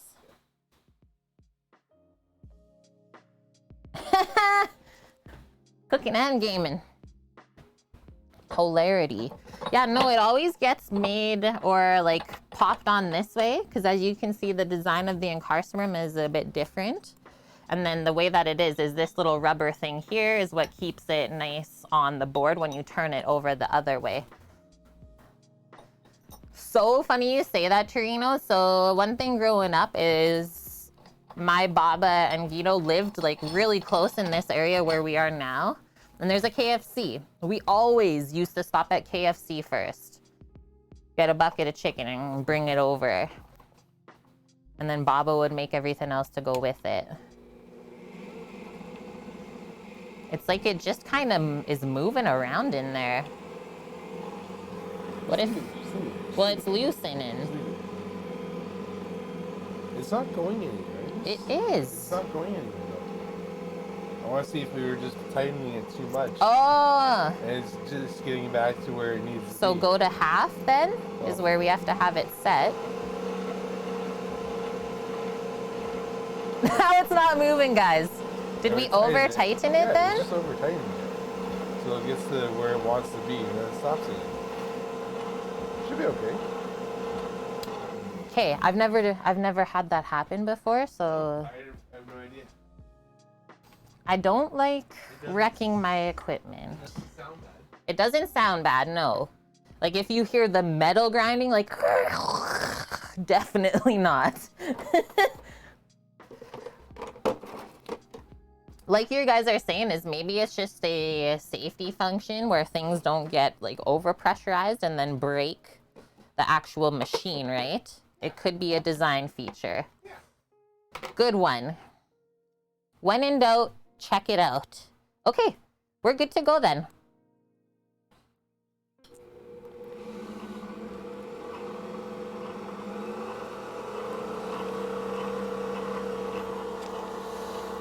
Use my tongs. Maybe we'll just pop a bunch of meat up here first. Gonna get it started and then we'll feed it through with the bread and the aromatics.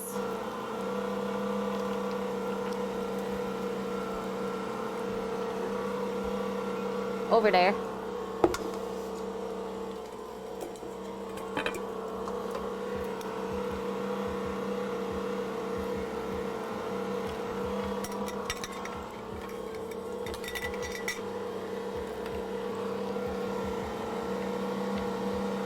Almost like make a mixture in this tray. Why not?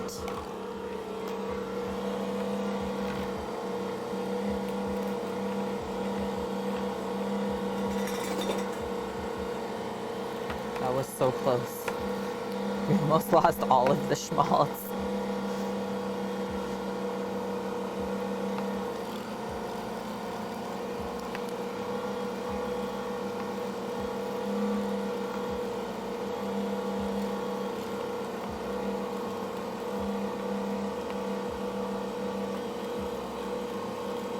Hi Titan, how are you? It's a feature, not a bug.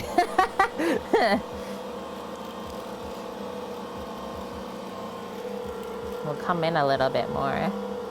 See the nice grind that's coming out of here? That's looking really awesome the way it's coming out. I think these are gonna be amazing.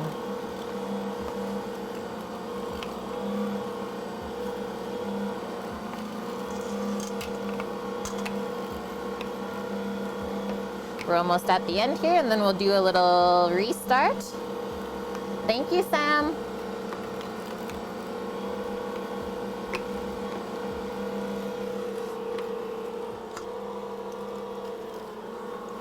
Yeah, it looks so good already. What would you say the fat percentage is? Probably like, what, 80-20? Maybe a bit more? 70-30?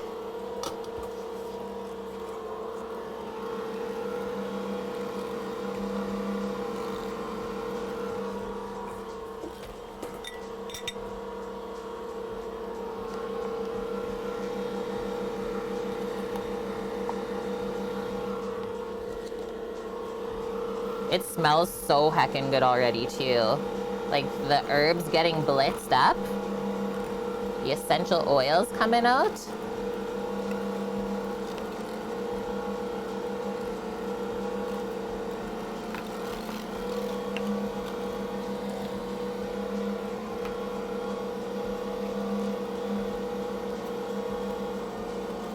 $60-40? Yeah, you might be right, Bong. I always go a bit higher fat percentage on my ground meats. I've never found that they're too fatty either.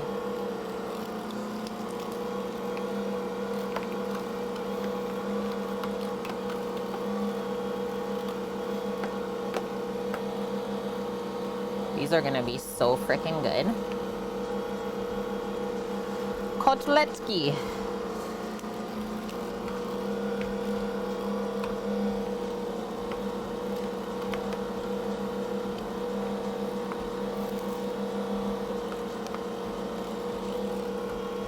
Yeah, fat equals flavor. A good one, friends.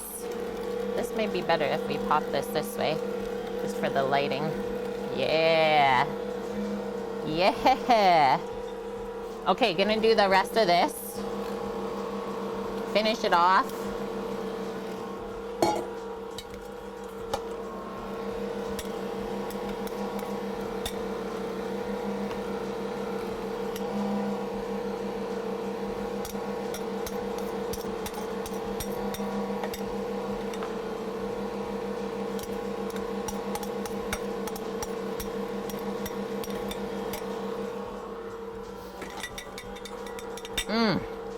The smells.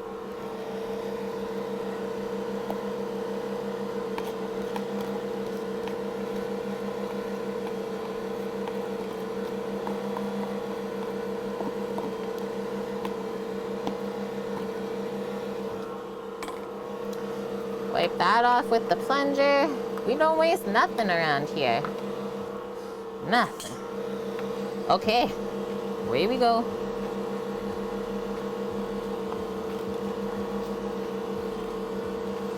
Build it up, break it down.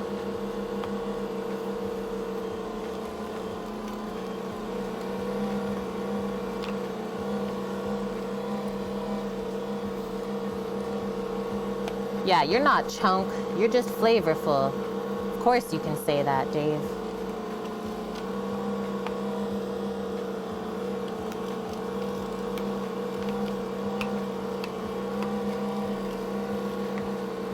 We don't judge here.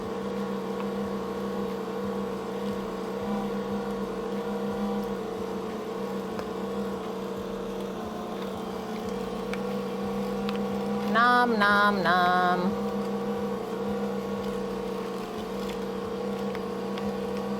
It's like swiping this piece of meat around to get all those herbs away from the corners.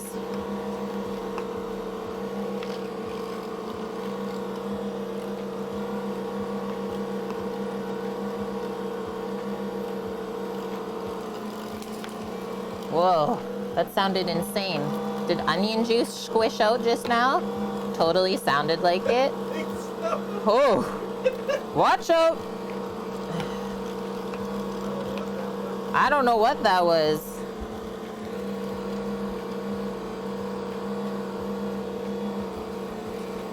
Yeah, you don't have a beer belly, you have a fuel tank. Okay, just using this spoon. Get the rest of this through.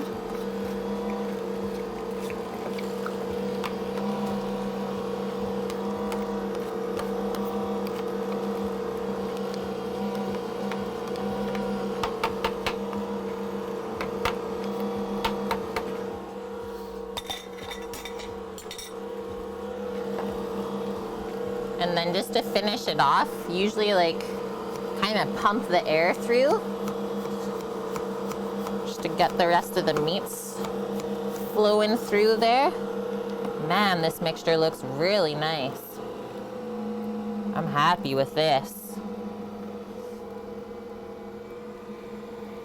Have I ever tried stuffed galama? I don't know what that is, but I would like to. Are you coming down here to Coombe Christmas dinner to cook it up?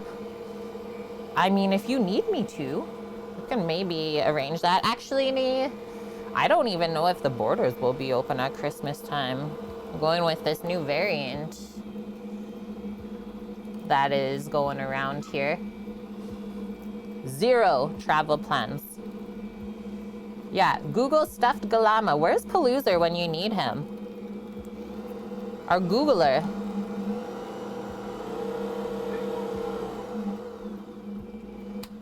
Okay, done so.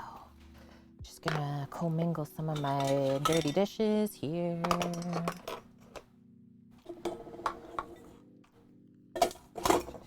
One momento.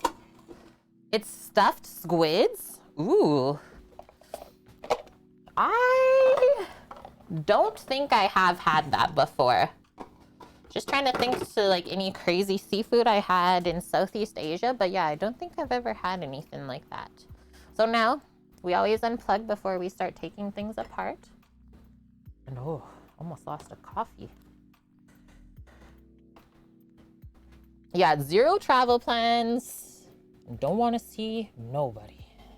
Greek.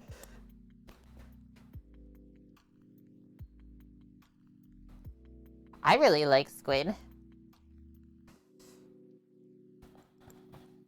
Squid, octopus, all good things. Okay, I'm gonna just take this whole thing off.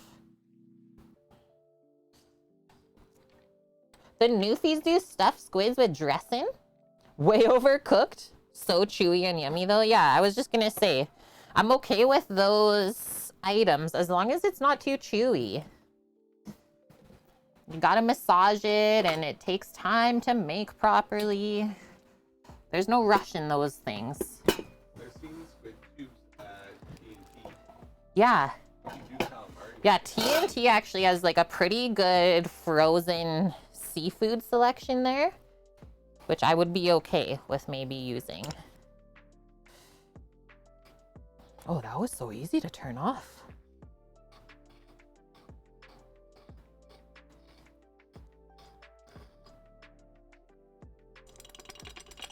Shake it. Oh, there's a bit of onion and stuff in there, so I'll have to clear that out just in the compost. So pro tip for next time, make sure you feed all that stuff through not last. And then this part, the blade does a really good job of like stopping any connective tissue that we miss going through. So if I pop this open, you can see that it's really stuff that we wouldn't want in the meatballs anyways. Just super stringy connective bits. Thanks for your service, blade. So yeah, usually a little handful of that. Pop in the stock pot. I'm not gonna do that just because we mixed bread and stuff in. But yeah, if it was just pork that we ground, for sure. Pop all that stuff in the stock pot. Okay, just gonna bring this stuff to the sink. Give it a little rinse-a-roo.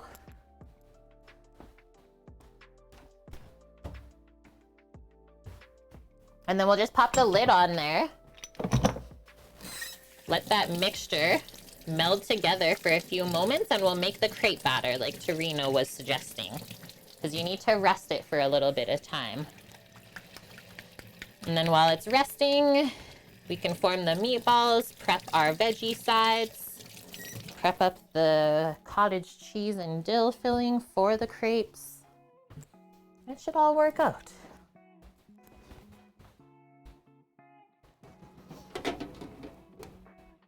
Yum.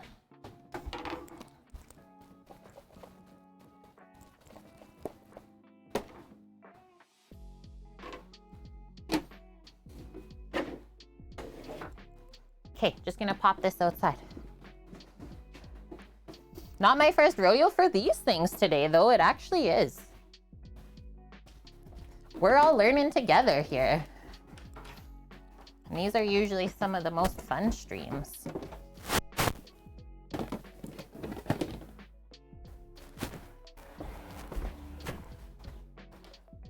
Hi. Hi, puppers. Yeah, I'm not going. I'm not going anywhere. Come on. Come on. Head on up there. Okay. One quick rinse or wipe here. There we were chopping up our stuff. And then, is Sammy on Steam? Yes. Do this for now. Yeah, Dog. So, Ukrainian Crepes. Nalysnyky. Prep time 25 minutes, cook time 20. 26 servings? Health rating? There's a health rating on the recipe. It's at the bottom. So good though.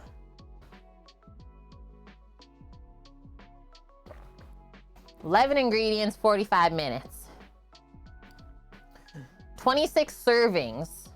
26 servings, not 26 crepes, unless I'm wrong.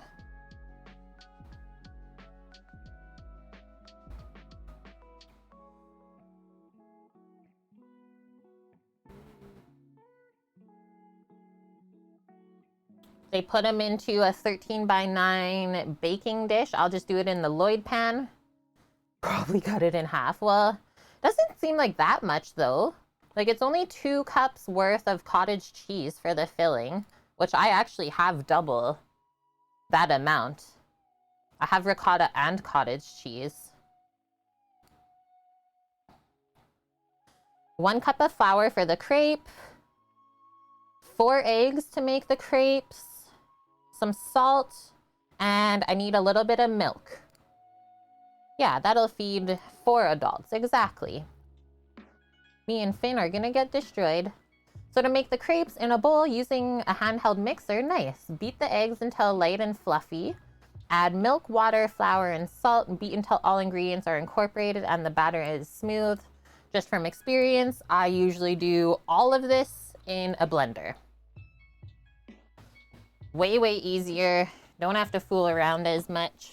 And then you can let the batter rest in the blender bottle and then just pour right from the blender into the pan later. Pro. Yeah.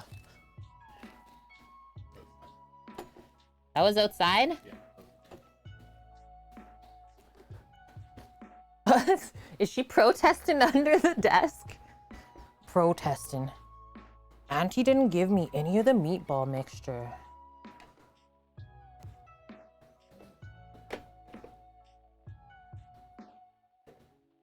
Torino, have you ever done your crepe batter in a blender?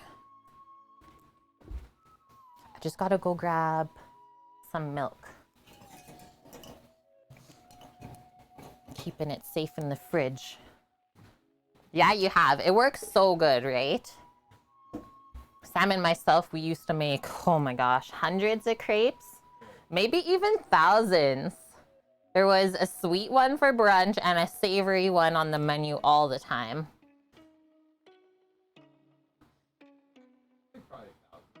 Probably thousands. 4 pans on the stovetop? Yeah. 4 pans on the stovetop at one time. Don't mess up your roll. Yeah, if it's a small batch, just do it by hand. Anything over 20 crepes, do it up in a blender. Okay, so eggies first. It's also a great late night snack. It's not hard to make. Oh yeah, crepes. Instead of like heavy pancakes, just make some crepes instead.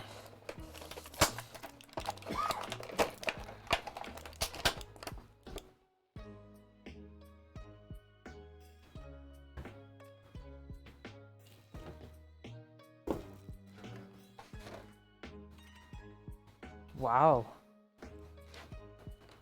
Some people's dogs. Hard done by this one. 1, 2, 3,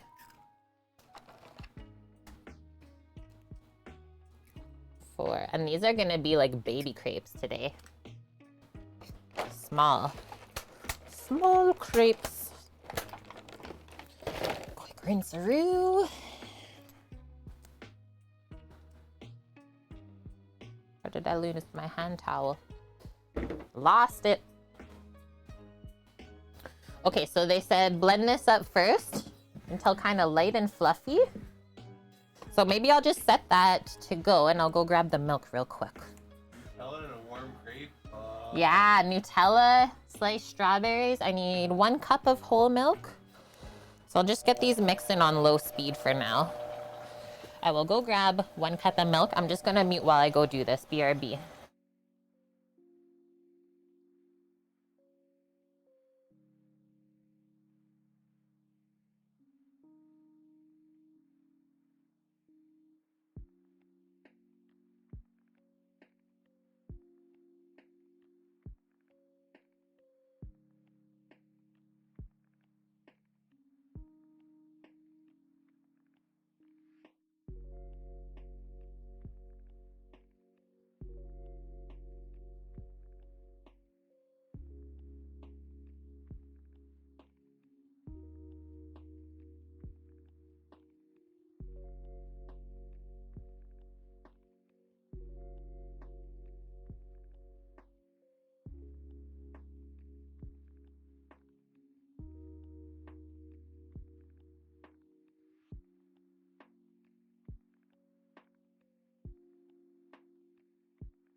I have returned with milk and a dog.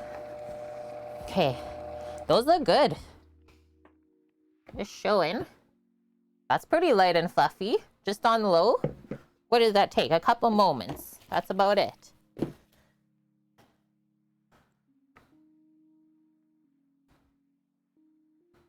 Add milk. There's water? Cool. 6 tablespoons of cold water. Milk, water, flour, and salt. Beat until all ingredients are incorporated and the batter is looking real smooth. They don't recommend to rest it, but I will go with what Torino says is your crepes will turn out better if you do rest the batter, let's say minimum 30 minutes. But it will turn out the best if you do an hour. Let us say that.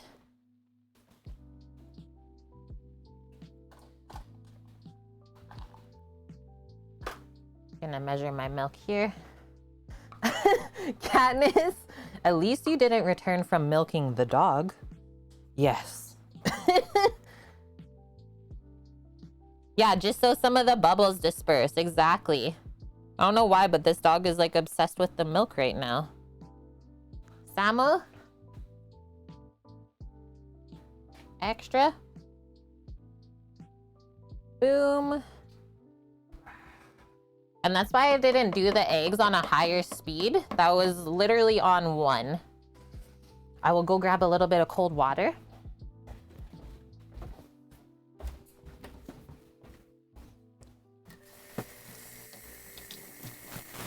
We'll measure out the 6 tablespoons.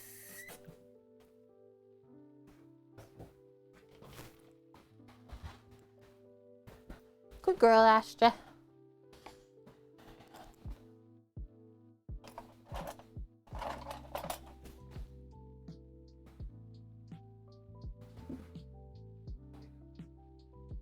One, 2, 3, 4, 5, 6. I will say I don't usually, I've never made crepes with water in the batter. This is new. And then what is it? 1 cup of all-purpose flour. Oh. Yeah, maybe that is the best. Just use all milk if you can afford it. Pro tip from Sam. I would normally do cream and milk. Cream and milk. Or whatever. Milk, water.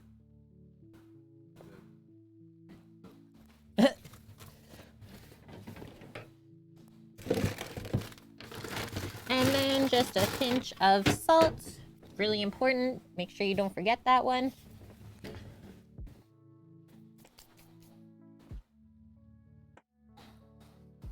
Those brunch services were crazy. Well, yeah, we did crazy brunch services together. Like, what did we have for amount of people per day? From 11 to 3? Wait, 150? Like 150 people. You missed the eggs? Mary, what are they making for pastries? Okay, now we'll go on low speed again, just until it looks smooth.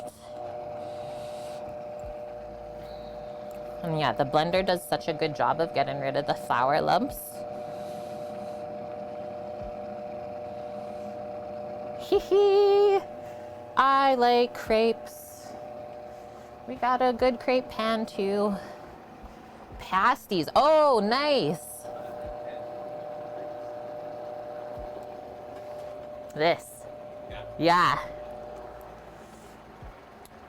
Hello, Red Ham. How are you? And welcome back. It's good to see you. Maya likes her crepes with a smear of whipped cream, covered with sliced strawberries or blueberries or bananas or caramelized apples and cinnamon. That's the nice thing about crepes. You can go sweet, you can go savory. Really put anything in them, and even just plain is good too.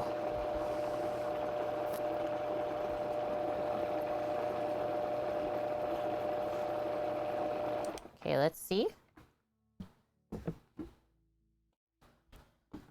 Looking pretty nice and smooth to me. Yeah. Okay, that's gonna rest now. That's how hard crepe batter is to make.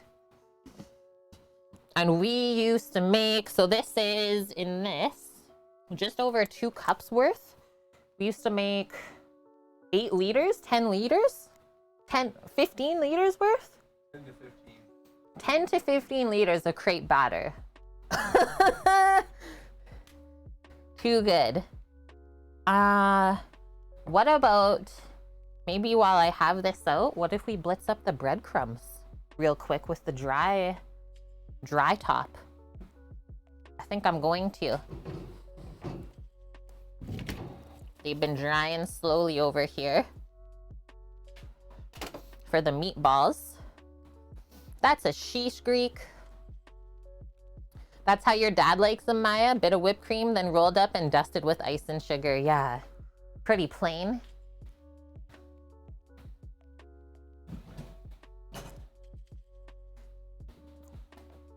Anyone ever go to a little like crepe spot where they do it proper on the flat top with the little wooden thing to spread it out? That's satisfying to watch too. And thank you, Dave. He cleaned his keyboard out and these fell out. Weird. 50 bits right out of the keyboard. Everyone, check your keyboards. Thanks, Dave. I appreciate that.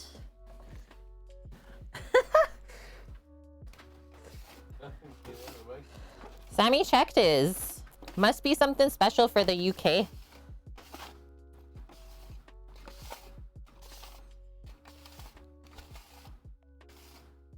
These might be too soft to blitz. Still, we'll see. We'll see in a moment. Oh yeah, there's one on Granville Island that you used to go to. Greek, you should seriously go see Will at Search and Rescue Denim. Their shop is on Granville.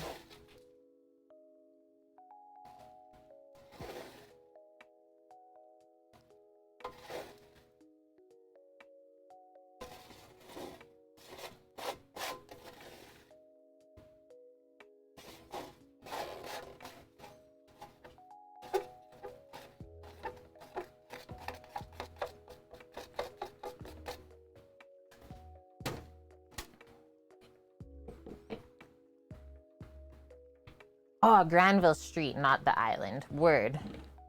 Yeah, the wooden spreader thing. So cool. You used to have to make them when you worked in an eatery? Sweet, Armored. Was it a pain in the butt or what? Went to Cora's breakfast in Winnipeg. I don't mind Cora's. I don't mind Cora's. Haven't been there in a while though. I don't know if it's changed. It was good though. This is working so good. Hee hee. Turn it up a bit. This is total Baba style. We make our own breadcrumbs.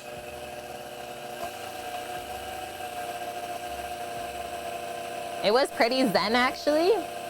Thought you were raking sand. I could see that.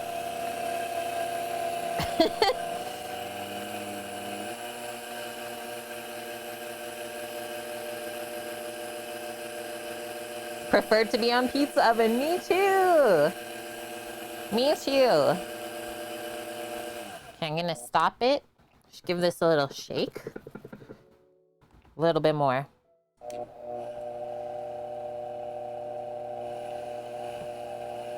Okay, Torino. I wish you luck with your bannock.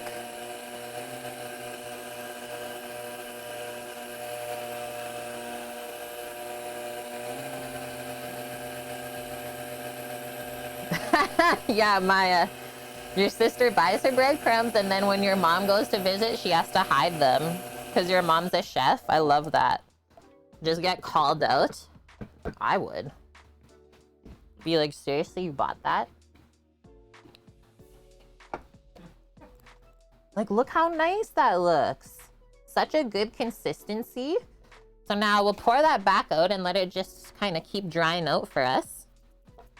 Crepe batter's resting, and I think we're gonna go grab the meatball mixture and start forming them.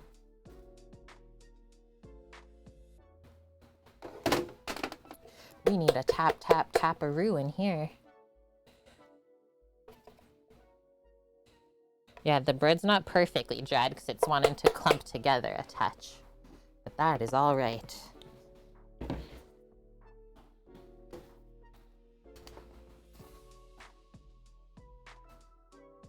Nice. It's like warm from going in the blender too. Warm crumbs. There we go. Winning.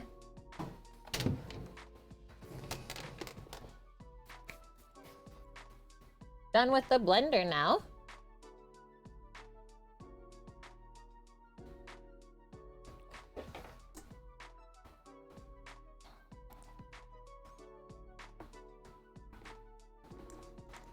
You need to find someone who has a good recipe for bannock? Ask Torino.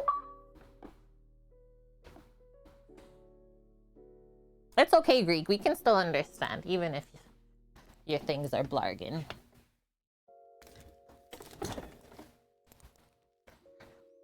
Okay, as I bent down just now, was there some mic interference? A bit crummy here now. Clear that out. Get rid of some of this stuff.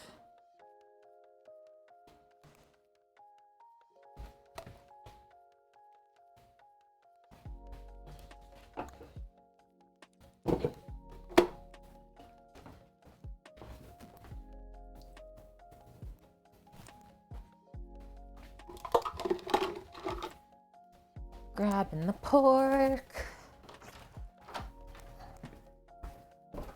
We're balling.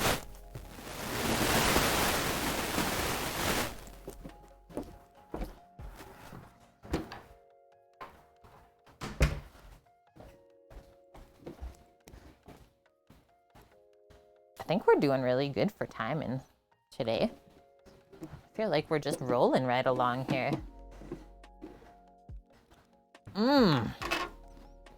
As I open that up.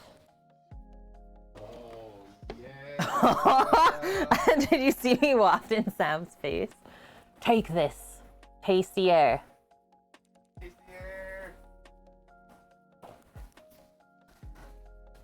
And then we will form them. When we're forming, we will pop them on to first a parchment-lined baking sheet, because these are kind of sticky, because we have to dip them in the breadcrumbs to finish off. I don't want them to stick to the sheet pan that we want to bake on, so line it with parchment first. Need a barrier.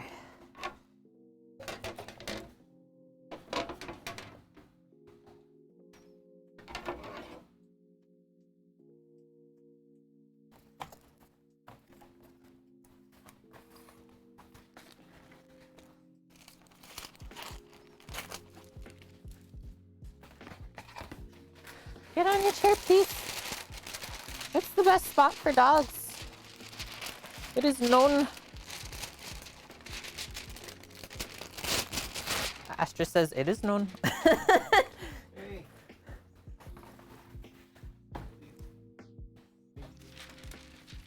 This is the meatballs. Yeah, it already smells way better. Smells are getting more intense now, Greek.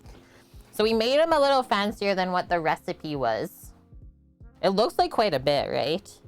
And to be honest, I didn't like follow the recipe to a T. You know, it's a Kate sort of thing. We added in some extra flavorings. I think it's gonna be amazing. She is so smart, so good, most chill dog ever. You're so good. Foxboy757, thanks for the follow. And then just for forming, I like to pop some glovies on. Just picking through here from the grinder. Is sometimes you will find where the blade is, that there's a bit of metallic stuff. I have always had this happen. Doesn't matter if I'm using restaurant grinders or home grinder, is that little bit of metal. You have to think about as those pieces turn, there is a touch that you can't really see coming off of them. So just watch for that.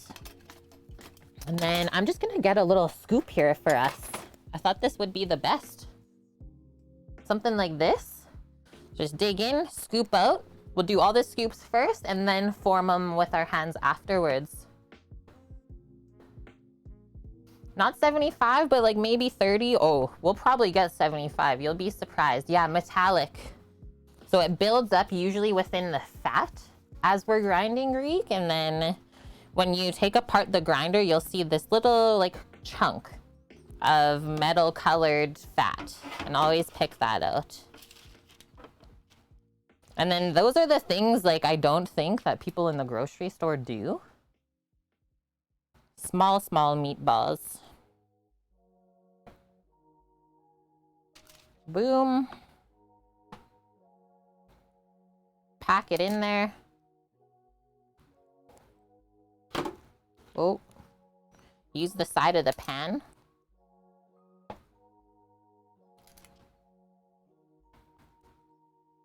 I can tell by the texture that this is going to be so good. Is that a 1 scoop? I don't know. M. Lassick. Oh, a 1 ounce. It might be. It does not say the size on it, but that does seem pretty accurate. A 1 ouncer.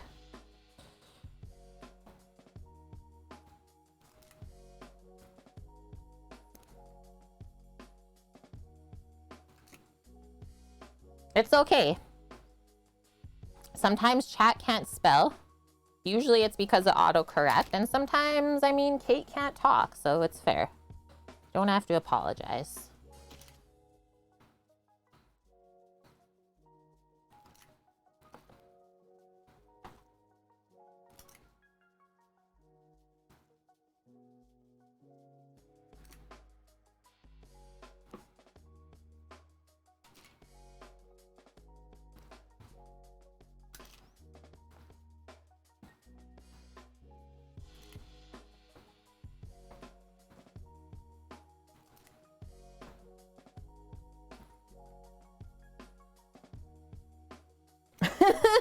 Maya's just loving this. Yeah, why is it that we like laugh at people's failures? We're so savage. not just you, Maya. I'm the same.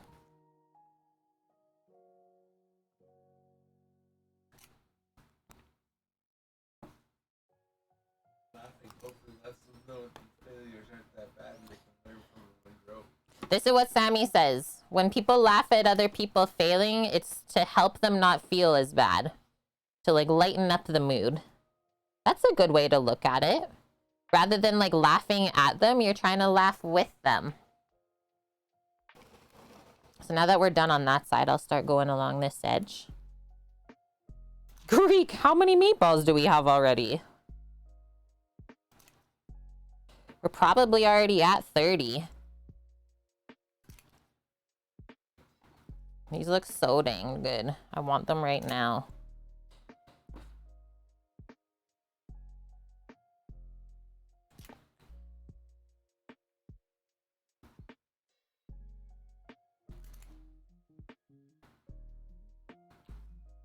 Oh yeah, so following up from yesterday, our beignets. So down the street from us, there's actually a donut shop that has been for sale.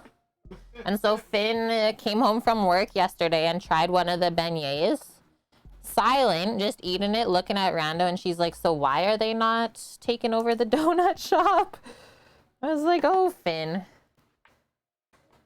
Yeah, we're at 30 already. So now we'll just stop here for a moment. Make a little bit more room on the tray. You're gonna make donuts in the back of the truck. Truck donuts. And I think all we're gonna do is this. Just give him a little roll in your hand. That's so easy. 2 fryers. Benoit? That's my cousin. Beignet. Oh yeah, you weren't here yesterday, Greek. So yesterday we did Cajun food. What beignets are basically like donuts. So it's a yeast dough that you cut into squares and then fry. And then they fry in these little pillows. I don't know if you use Instagram, but we already shared a reel of making the beignets yesterday if you want to see how they turned out.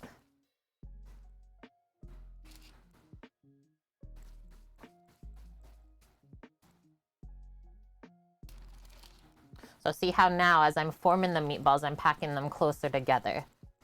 Yeah, heaven in your mouth. So good. Those with coffee this morning. Yeah, made them yesterday. I'll watch the VOD. Thanks, Greek. That food yesterday was so good. The jambalaya. Oh, man. The shrimp. Like, my brother doesn't really like shrimp or prawns. But I think the ones that we made yesterday, he would probably be okay with. It was, like, more tender than the chicken.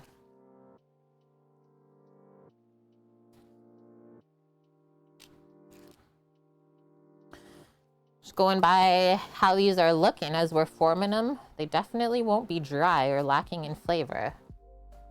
Oh, you were lurking a bit yesterday. Sweet.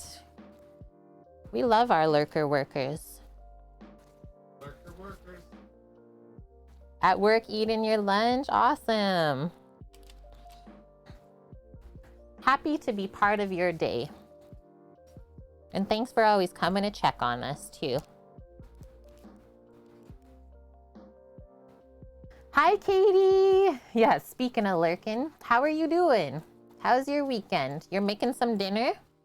I saw your, was it a tweet this morning of your fam's little Christmas outfits matching? Adorable. What's for din today? And then for those of you who don't know, Katie is also a fellow Canadian. She is out, can I say East Coast? East Coast, she's out east. And she's also a food and drink streamer. So please go give her a follow so you can check her out when she's live.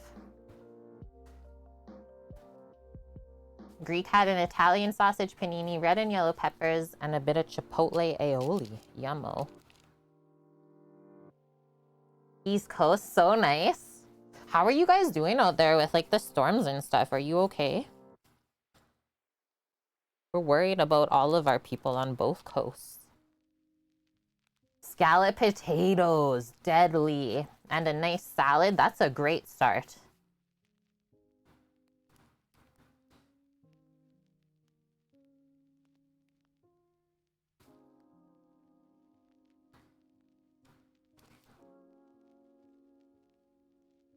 Yeah, seriously. Just getting pummeled on both of them.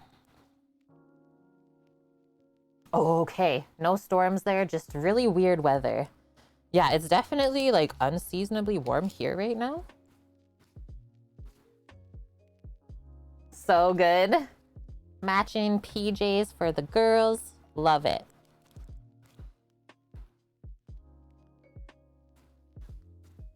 And yeah, where Greek is at, nothing but rain every day. Whoa.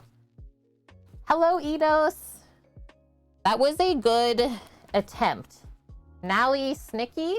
It's actually pronounced Nalysnyky. And then the meatballs are Kotletki. And that's about all I know. I've eaten the Nalysnyky before. Half of my heritage on my mom's side. My mom is Ukrainian and Polish. My dad is French, so growing up, family get-togethers, fond memories of eating Nalysnyky, which is, if you're wondering what it is, if you want to take a peek at the recipe, do !recipe in chat, and I'll pop up the link for you. But it's basically a small crepe that is filled with a dill cream cheese, and then you lay that out all in a baking dish. I would say we'll probably get 2 layers. Cover that in cream and bake it for like 20 minutes until the sauce gets all thick and the crepes are like golden brown on top. It is insane. Oh, nice, Katie. Yeah, so the weather just doesn't really know what it wants to do.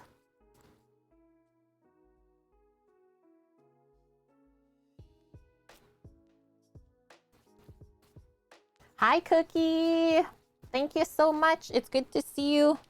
I hope you're also having a wonderful weekend. Hope your Thanksgiving was good. We're just balling currently. Yeah, been busy with the fam. Love to hear it. What was one of the best things you had for Thanksgiving?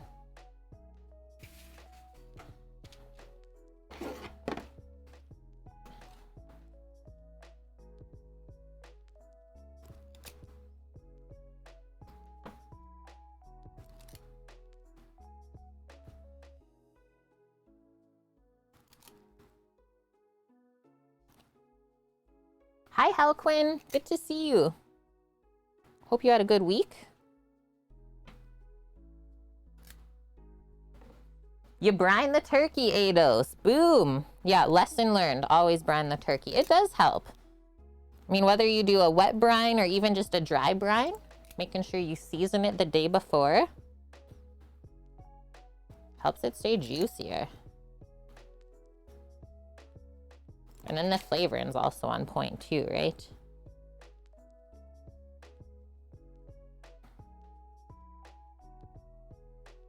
Turkey was so delicious, but the turkey broth you made might be even better. Nice one. You already got a broth going. So good. Yeah, the jambalaya we made yesterday, one of the tips in the recipe is a good way to use up your turkey leftovers is to make that. Jamba with the turkey in it.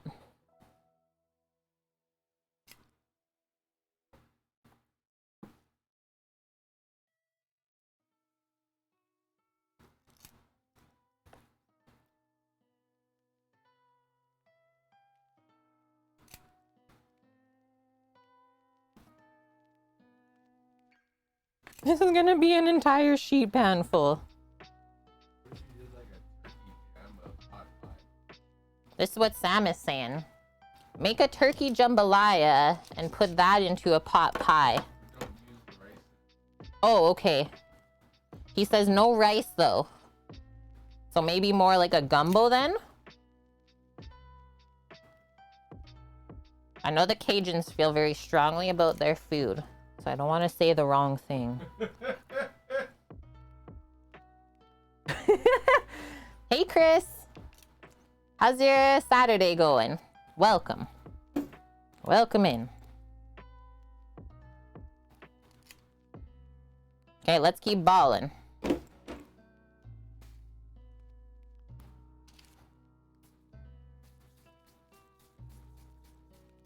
Yeah, we've been on the broth train here. Got 3/4 of a liter of chicken broth from yesterday's stream. From the chicken for the jambalaya. Now we have some bones and trim from the pork shoulder this morning, so we'll get a pork broth going after stream. These are actually baked. They're baked meatballs. So after this step is they actually get a little dunk in some breadcrumbs. I might not do all of them in breadcrumb, maybe half. We'll go with what we have. And yeah, it gets baked. I've never had these before. This is new to me and all of you. So we're learning. Oh, Chris, you're Ukrainian too? So have you ever had these then? Like I've had Nalysnyky before, but I've never had the Kotletki. And all good, Floatstone. I'm so happy that you stopped by today. Hope you have a good rest of your weekend if we don't see you again. Yeah, take care out there. You go get ready. And yeah, we're doing good. Just cooking right along today. Enjoying the nice weather.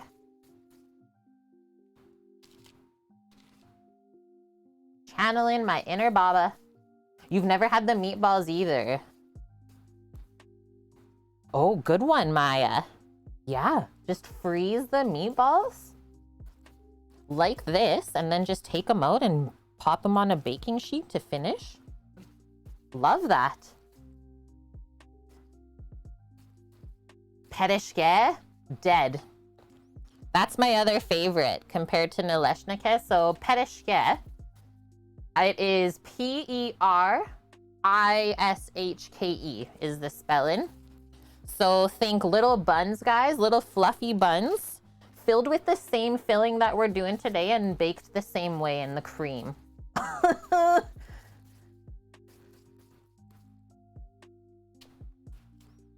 Hope you like dill and cream, because that's what we're cooking with today.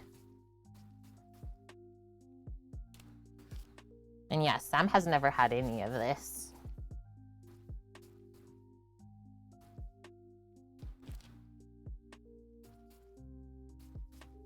It is so good, Maya. I've also never made those before, but we'll gladly eat them.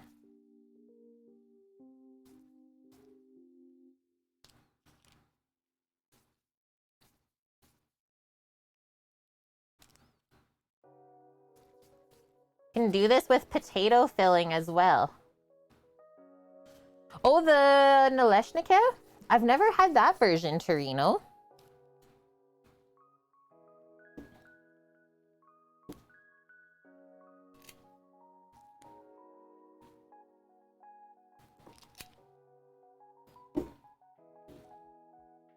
I don't know why, but I can see these being yummy in like a little meatball sub or something like that. I think we'll have some leftovers. And like this wasn't even half of that pork shoulder that we used.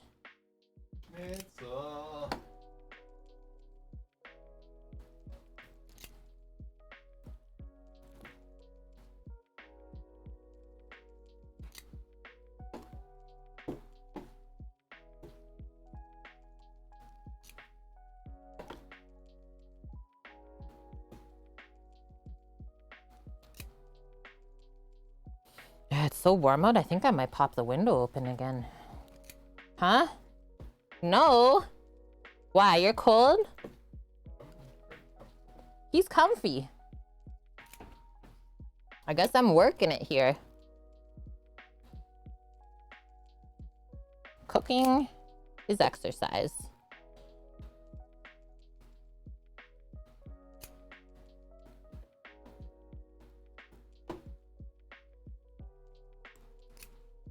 Almost there.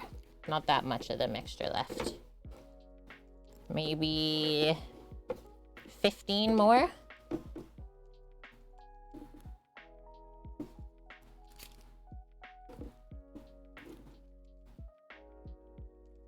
Yeah, blueberry pierogies are life. This might sound weird, but sour cream and brown sugar on top. We have 61 so far. That's why I always like layer it up this way too, because it's really easy to count. 73 by the time we're done, so close to what we thought then.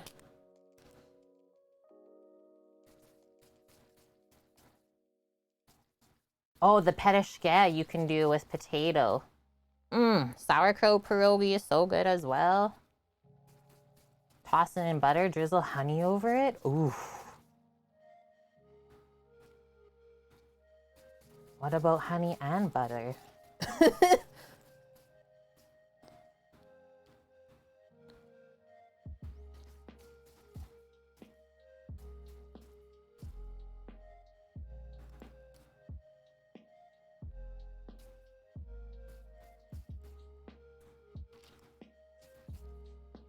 And like, I'm just balling these until they feel like they're sticking together. You're not overworking them by any means. And then this glove layer is really helping them from sticking to my hands. Also makes like a bit of a heat barrier from our hands to the meat. Things stay nice and cold. Do not overwork your balls. Don't overwork the balls. Pro tips from Sam.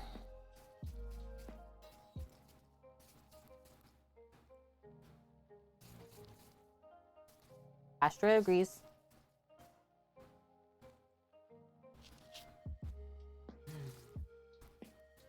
There used to be a place in Edmonton called the Pierogi House.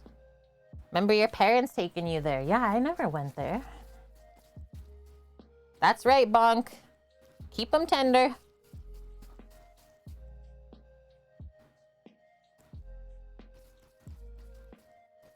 Gimmers. This channel sometimes. Out of control.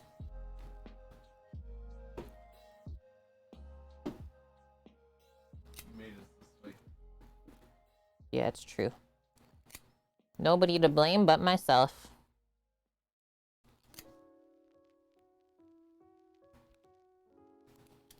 Well, I guess I was right by saying we'd have one full sheet pan of meatballs.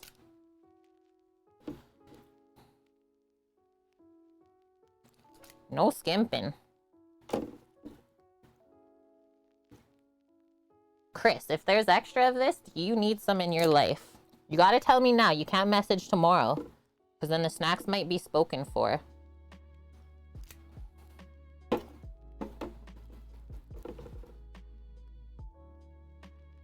You don't say yes, you're stupid.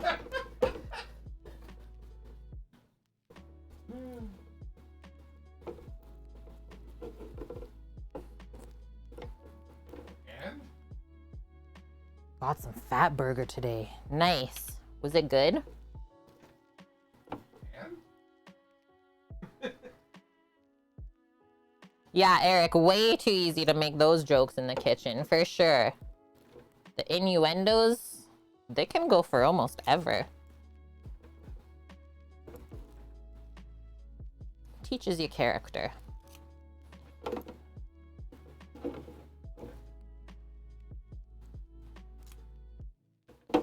There it is.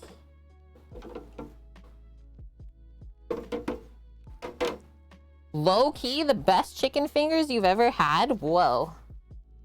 First time you've had it in like 2 years? Whoa.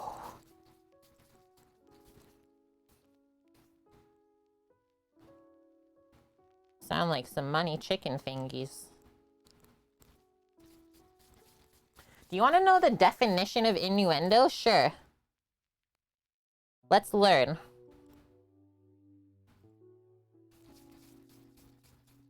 An Italian suppository? That's actually what it stands for? Oh no.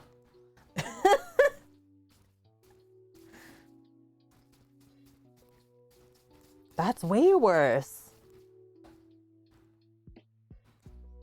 Chat's uncomfortable. They can't even think of anything to say right now. Nice one, Maya.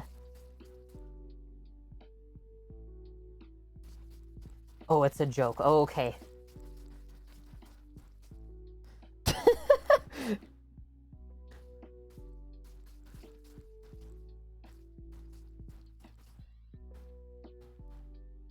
Holy, we almost got like perfect amount. of meatball rows.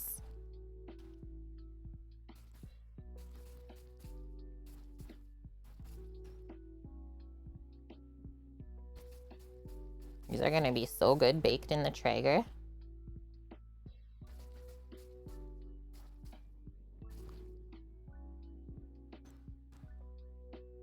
Wilson comes in with a yup.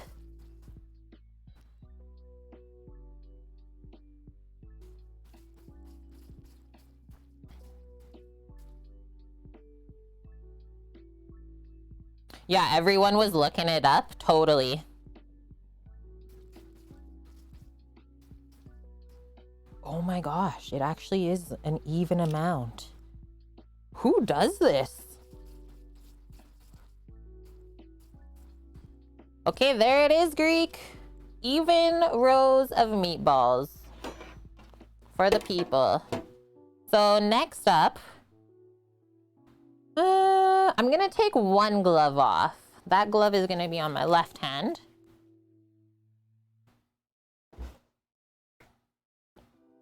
And then I think we will just get our breadcrumbs, and maybe I'll use this hand to do a dunk. I just need to see first if these have to get flattened now or after we bread them.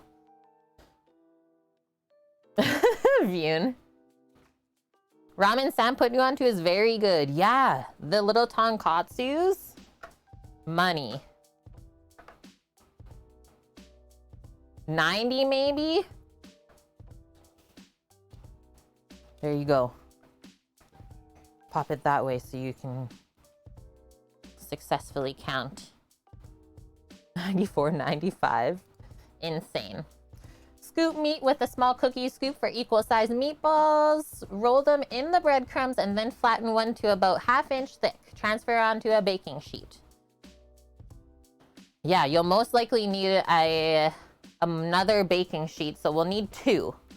And they say once it's breaded, you don't have to line the baking sheet. So I will grab another one then. Or we'll just use the one that the breadcrumbs were on. Derp. Grab a little bowl.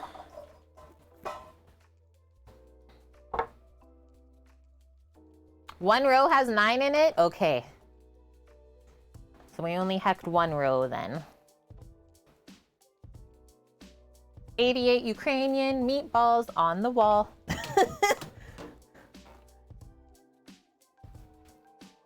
Nice. Those are perfectly dried now. Still have my scraper? No. We will do our best and forget the rest. So like I said, if we run out of breadcrumbs, so be it. This is all I'm using today. The rest will be naked meatballs.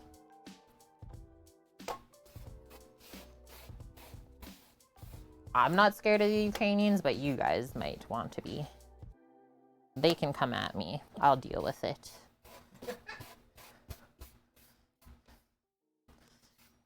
Baba's just shaking her head right now. Boom.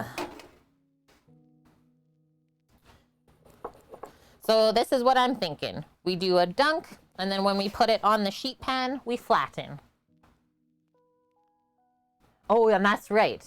Everyone still has to go through Vune first. Thank you. Ready? Boom. And then just to show the first one, just planning to do that. And a little press. Cute. Yeah, it doesn't stick at all. I am into this. Do I have old Baba strength? Are you asking me or Vune?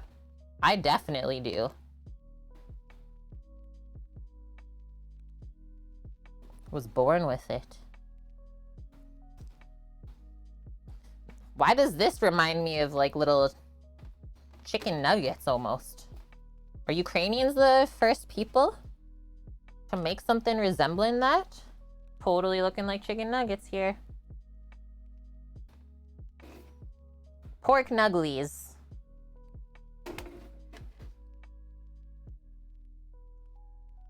Yeah, that's right. Yoon's got the German bureaucracy behind him. Do not mess. So see how I put a little bit of space in between the meatballs on the pan, just so they're not overcrowded. I want it to bake nice and even.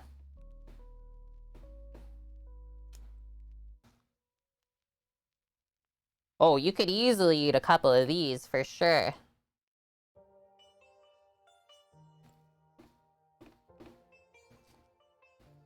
This has actually been really enjoyable to make, I have to say. Loving the process. Maybe it's because I've never really done anything like this before. And yeah, I really don't see these taking 45 minutes to bake.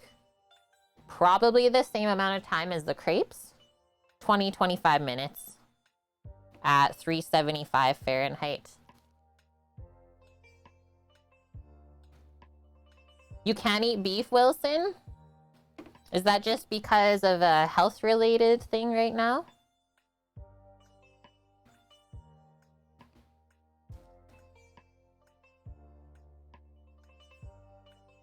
Allergic. Yeah, you don't often meet people that are allergic to beef. Oh, that's what Greek said. Sorry, I thought Wilson said he was actually allergic. Pancreas is having issues for 4 years. Rough, my dude. Rough. Yeah, so with the meatball recipe linked is they do suggest to just serve it with mashed potatoes. Almost like Swedish meatballs, right? A salad. So good. Yeah, you will need some sort of vegetable. Always. I think we're gonna have enough crumbs without even trying. Some pork, some chicken, and some fish. Can you have eggs as well then? Eggs are a good cheap protein source. Yeah, it does suck, but I mean, you gotta take care of your body. You only get one. One thing you'll never live down is lying about being allergic to bananas at a friend's house when you were young, as you just can't stand them. Textural thing for sure, I would say, with bananas. For me, they are a hit or miss as well. Typically, I just have bananas blended up. I don't often just like peel a banana and eat it.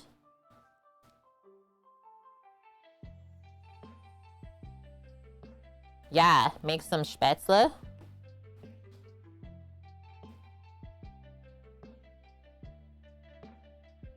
Nice view. Yeah, pretending to be allergic to eggs. Your dad used to drink raw eggs. Ugh, I could see why though. That's an interesting one. Nice armor. To this day, they still think you're allergic. You can't switch up the scenario now.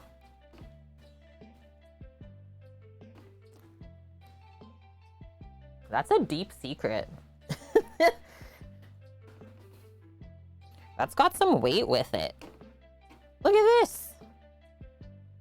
One full pan of meatballs already. And now we'll just start working into this one. How do I want to do this? Maybe just pop that up there. And then as we go through, we'll just pop them in onto the side without parchment. And they said we don't have to spray the baking pan or anything like that. Yeah, that's what my Guido used to do. Literally sliced garlic on bread. Torino's back. And we're still balling. How did your bannock preparation go?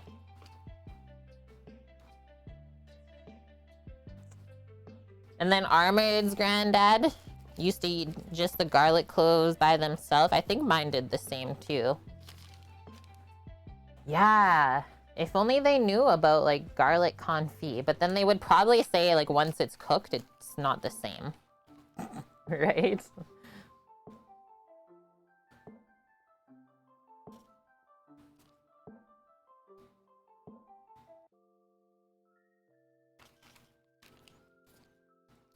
I could see these being a really good snack once these are all prepped up. Quick little reheat. Little meatballs. And because it's breaded, like it's almost begging for a sauce of some sort for dipping. Don't even say ketchup.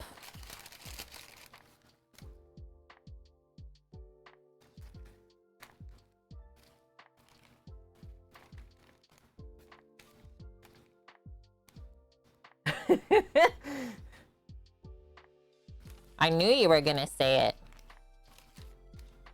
Yeah, as long as you eat it. No waste in food. That's what matters most.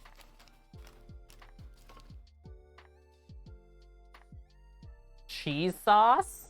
Yup. You know what I'm doing? Get it going.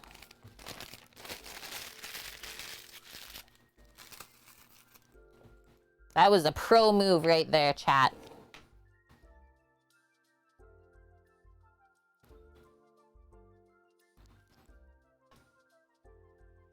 A poultice?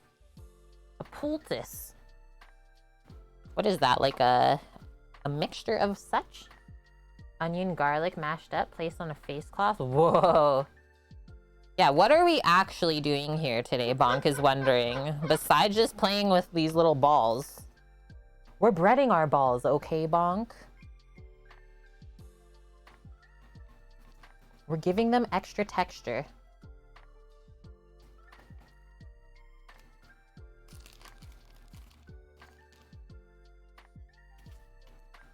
Let's just do this. Okay, that's maybe enough. Put too much, we won't be able to roll them.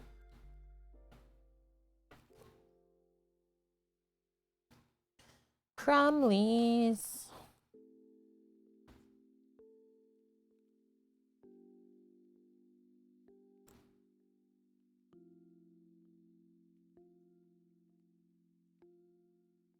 Anyone been to the Jack Daniel's distillery? No. But I have been to Heineken in Amsterdam. That was cool.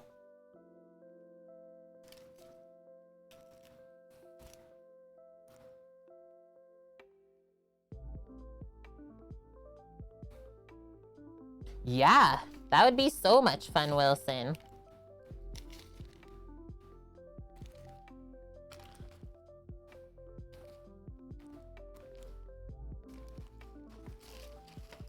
We're running out of space. Move over, balls.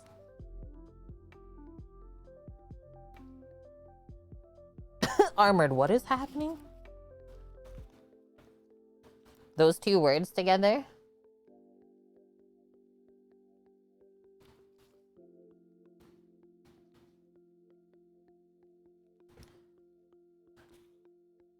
Don't be a bellend. Oh my gosh, I haven't heard that in so long. I swear I heard that when I was backpacking in the UK. UA.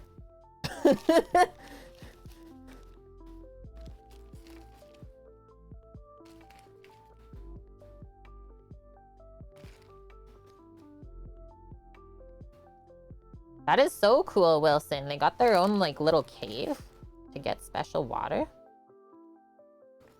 Okay, we're almost done crumbing. I'm just gonna kind of get these ones crumbed up and then see what we're packing away uncrumbed. Doesn't look like much now. Deceiving. A little bit of breadcrumbs goes a long way. And I think we really hit the mark on the size that these needed to be too, without actually having proper instructions. Yeah, like I was saying one time on stream before, when I was in Bath, heck, I could barely even understand the people there, Dave. It felt so bad. Like, I'm sure the look on my face was just priceless. Okay, that's it.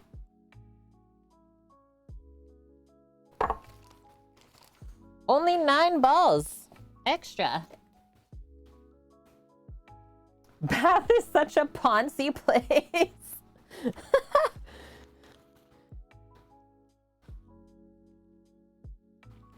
Yeah, bath. Too good.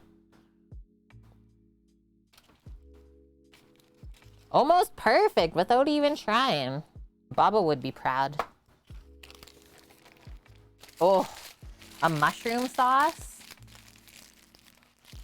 Yum. Okay, do we even have enough room on this pan? Might have to commingle some.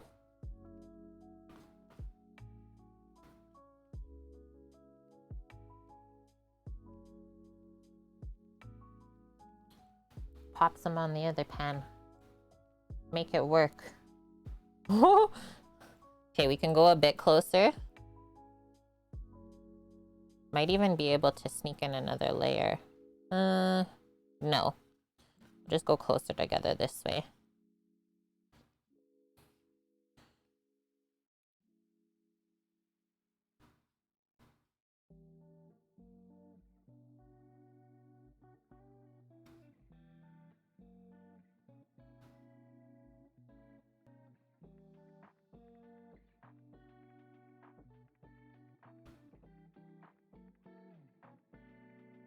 Yeah.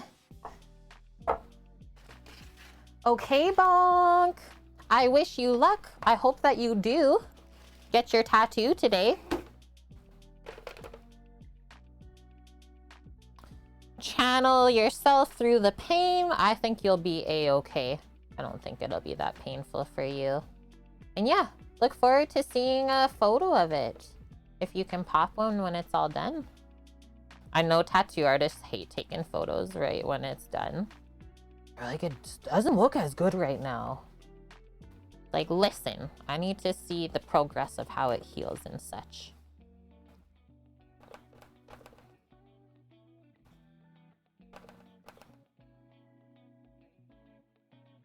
Boom. Couple meatballs today on stream, yep. That was easy. Pack these away. Yeah, welcome to Ukrainian cooking. You make enough for a small army. And really, everything should be done by scratch. Like imagining the babas with the hand crank meat grinder on the end of the table, grinding up the fresh pork. Yep. And M. Lasuk, thank you for the follow. Bye, Bonk. Take care out there.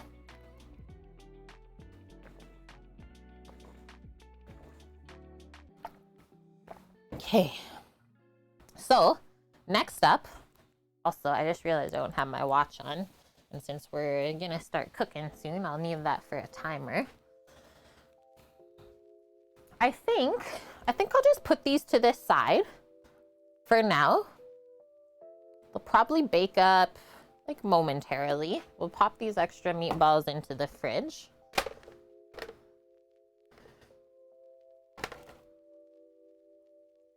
Wilson, my baba?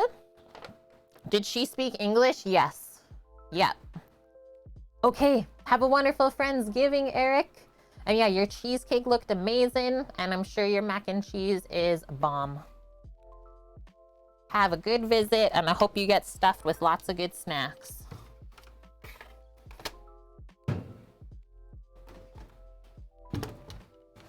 This, I can also pack up this. Oh, this chicken broth is cooled now from yesterday. Pop a lid on that. Oh, sorry.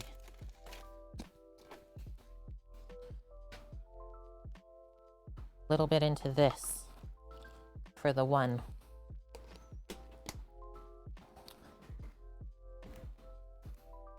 You guys know the one.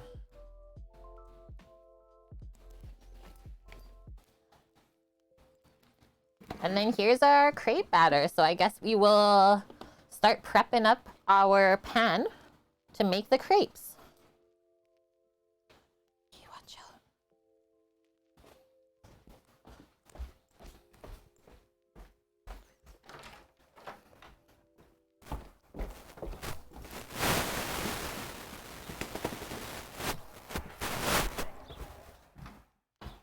Oh, and one other thing. Grab our cheeses here and we'll start to strain them a bit. Just gotta grab my strainer. Use it for the chicken broth this morning. Yeah, clean it up. Clean it all up. You spilled. Not our pup. It's my bro and his partner's pup, and she is 5. She is 5. Sam was going ham. Yeah, he's crazy when he plays that game. And Aki Pack 2, thank you for the follow. So Torino.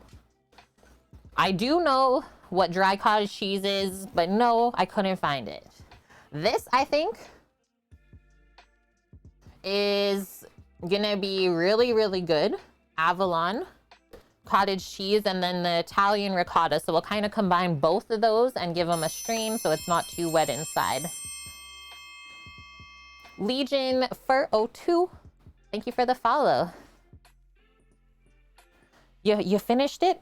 Okay, that's not for you. Okay, back up here, please. Yep, back up there. That was your midday snack. Oh yeah, grabbing the strainer. I was like, what was I coming over to do?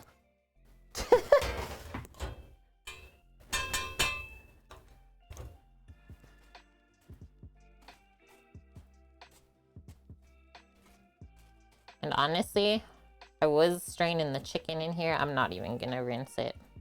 It's fine. Just gotta rinse my hands, that's all.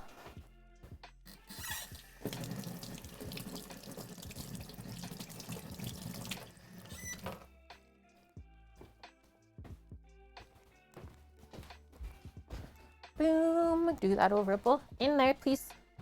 Uppy.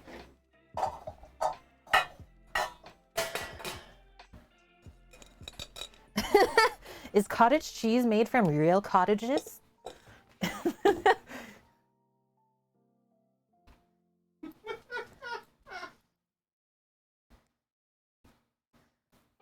Yeah, no, just no. Oh man. I'm excited to see what this is. I've never used this one before. Organic, fancy ass cottage cheese. I mean, I was spoiled growing up because one of my mom's sisters was a dairy farmer, small scale. But yeah, we always got farm fresh dairy. Not necessarily milk, but just the creams and stuff like that. Dry cottage cheese, the small curds. Yeah, this is pretty large. So we might like break it up with our hands later. Because holy smokes. And yeah, I don't love the dry cottage cheese either.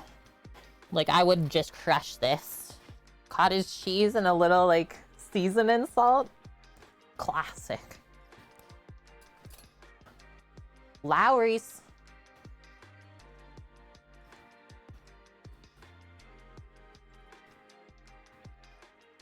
This is some of the biggest cottage cheese curd I've ever seen. It's almost like halfway to cheese curds.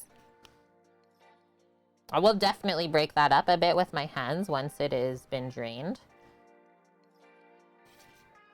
Should I even open this? The ricotta, or should we just use all of this? I think I just want to use all of this. It makes you feel weird inside, yeah. I think I'm just gonna use all of this. Yeah, don't even open the ricotta.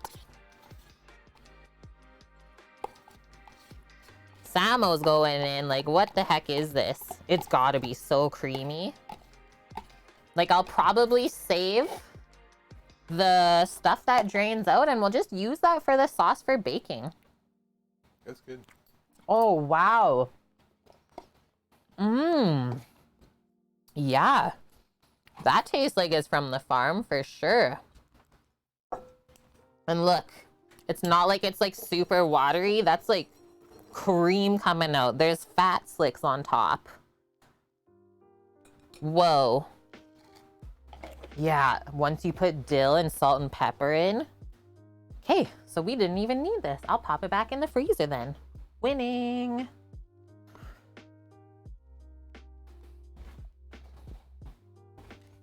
pop that outside. And then it's crepe time. Good peppers. Good helps.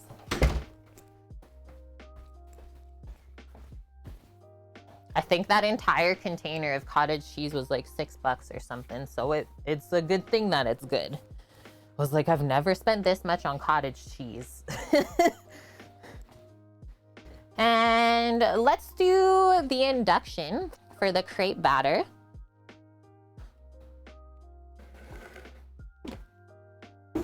Get that set up here and away we go. Astra, please get on your chair. Yeah, good girl. She's like, why did everyone else get to try the cottage cheese, but I didn't? Are you a cottage dog? Excuse me.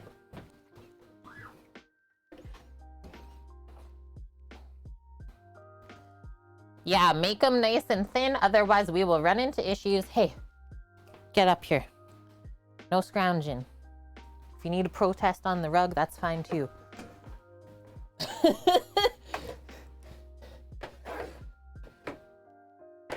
Yeah, if you make your crepes too thick, then they're just gonna break when you try and fill them and roll them up later. But not too thin that they fall apart either. Thanks, Sammy.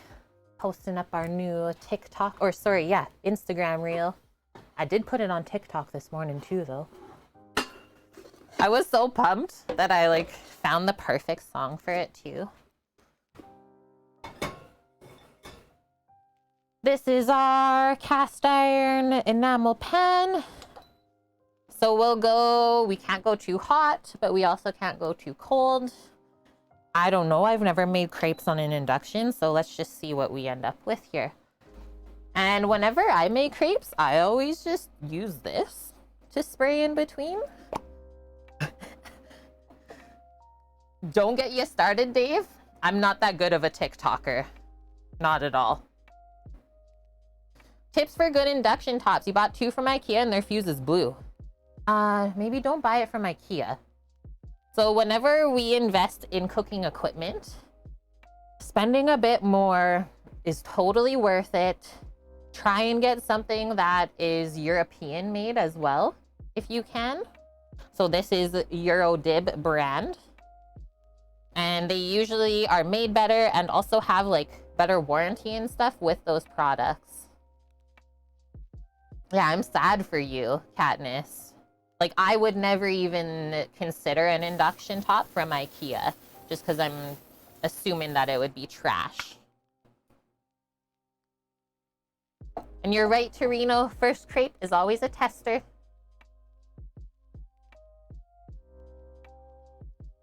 Apparently, cottage cheese in the lasagna is supposed to be really good. I've done it before, as well as ricotta, and it's good. Sam growing up, he never did that. He did the bechamel layer on top. So everyone kind of has their own lasagna take, I think. But yeah, I don't mind it. Yeah. It's a nice little creamy layer. Oh, okay, Trev. You've had the same induction top for 10 years. Ming Sai made a line of them. Thank you for the info. And Chris, you're paying it forward from the gift sub you got from White Dove originally. You're gifting a sub to our community. Sam Lob. Welcome back to the crew, Sam Lob. 4 months in a row. And thank you, Chris.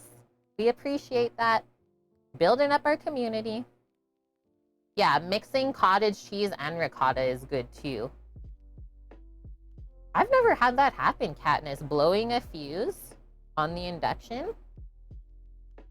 One other thing we'll need here, just prepping ourselves, is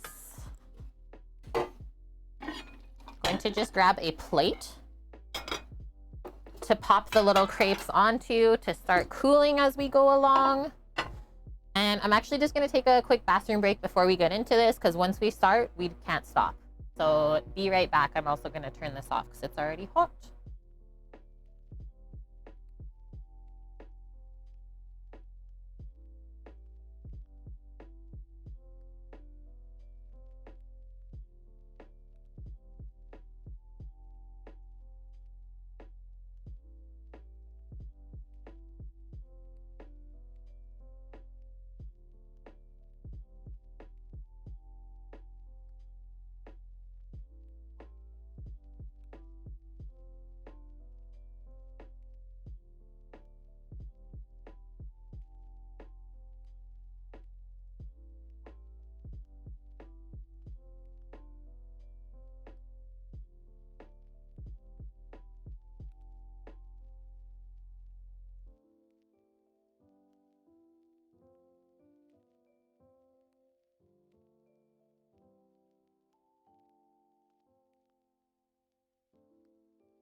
had to say uppy.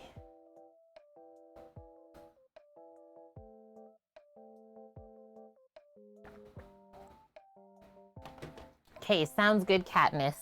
So, Sammy, do you remember how much this big induction cost?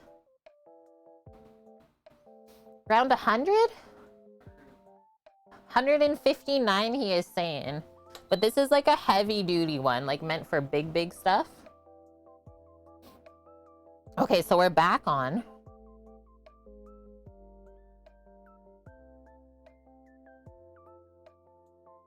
A refresh fixed it. Interesting. Yeah, I don't know what was happening there. So because we did this in the blender earlier, nice thing is we can just pour right from here. Gotta love that. And then for spreading out the batter, we just need a hot cloth to hold the pan, and you just tilt the pan to fill out your little round crepe. That is it. And then I have a plate beside to put the cooked stuff onto.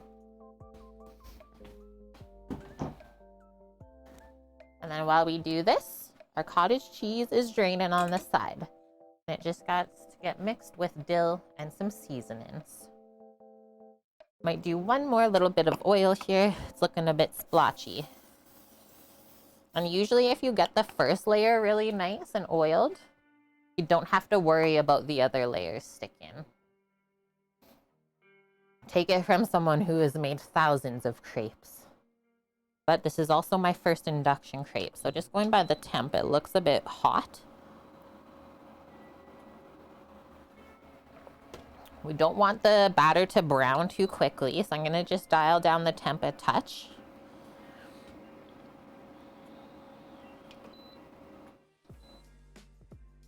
Making crepes so much, you got yourself a crepe pan. Yes. Yeah. Because some doughhead kept using your other pan for frying steaks and meat.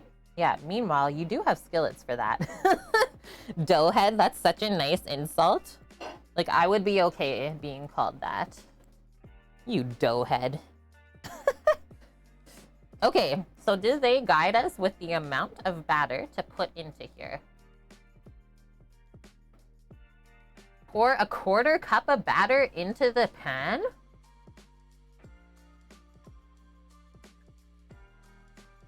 Whoa. That seems like a lot. And even this is still high heat. Can you see the smoke?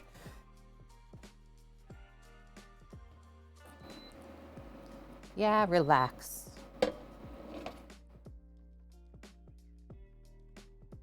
You made thousands of pierogies and yolks. Okay, I think I'm just gonna pour a bit in. Kind of cool it. Suss it out. Suss the sitch. And then we also see the batter looks a bit thick. But maybe not. That's the only thing about doing crepes on induction I didn't think about. I might switch to the other one. That's it. Looks a bit thick to me. I'm gonna add a touch of water to this and just swirl it up. But actually, I think the temp is okay. And then one little thing that is helpful is this little guy, an offset spatula. And we don't want it to really brown. That's about as browned as we want it. So far, so good.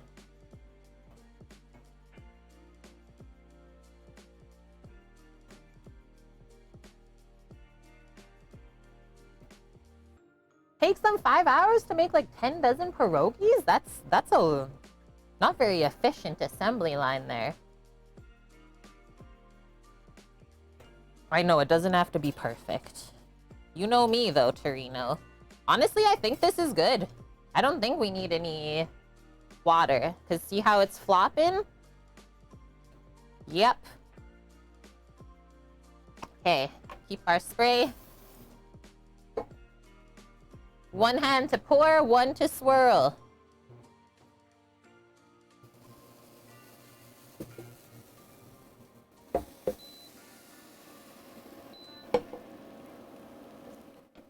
And I'm okay if there's a little bit of legs, is what I call them. I think we dialed in the heat though. Mm.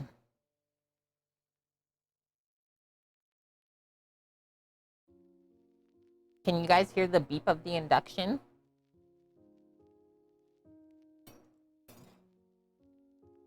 Whoa. Don't do that.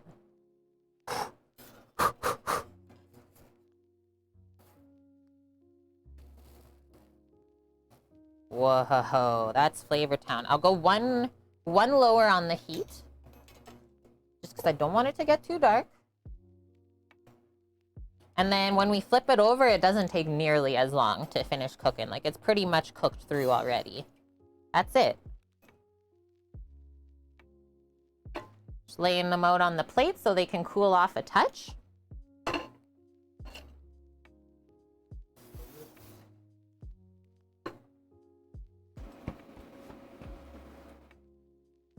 I don't know. Oh.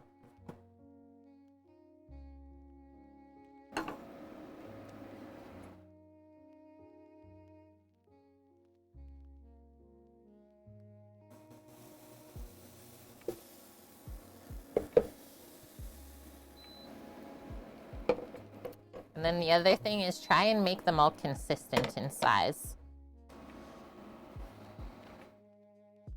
Sometimes we would ladle, but I don't want to dirty more dishes than we need. That was a good one.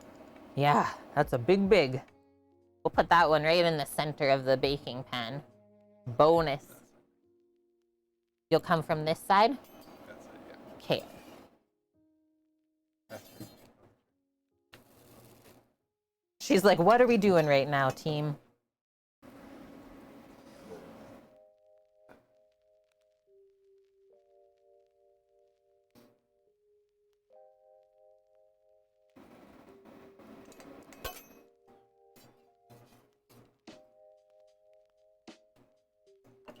I don't think we have to spray anymore. No, I think you got a good I think we don't. There's no risk of stickage here.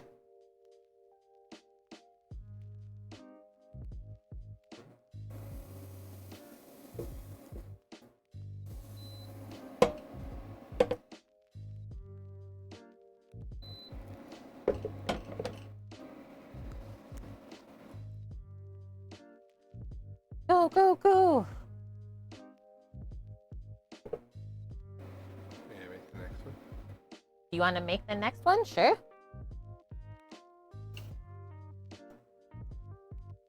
Sam has this thing about crepes.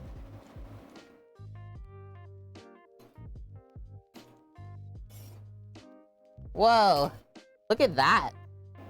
You know what that reminds me of? Like the layer of the Japanese cheesecake. Yeah, ladle works good, Torino. I'm trying to just like test my own self since I haven't done this in a while. I always screw up the first one so I can put some detail on it. Yeah, screw up the crepe. Who would do that? Please.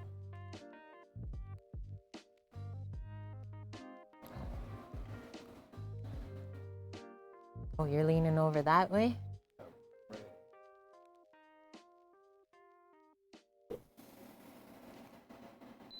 Okay, we're trying to do small ones though. Yeah. No, you don't.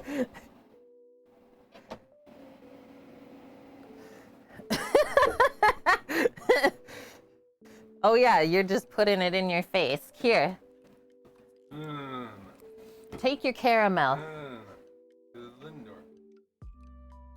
Yeah, yeah. Chat.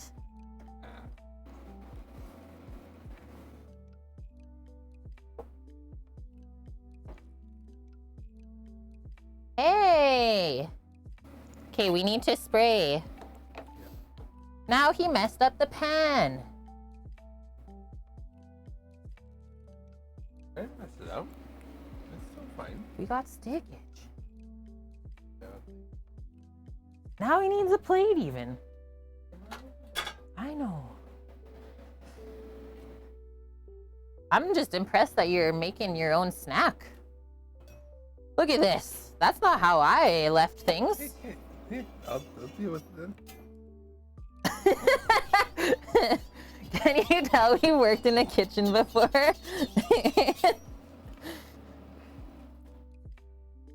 You always leave things the way that you found them. And if not, you'll hear about it. Good one. Chris is like, I'll never work with Kate. Thank you, Sama. This is for you. Yeah.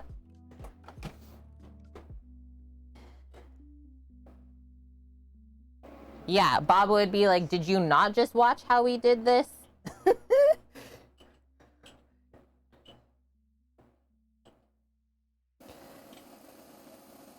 Been doing it like that much and then swirl.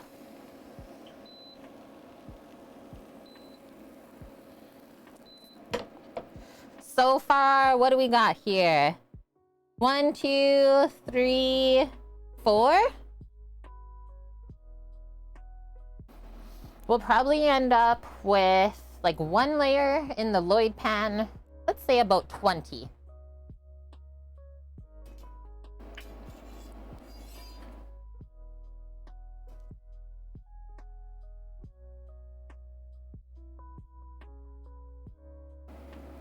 Can maybe turn this down a touch.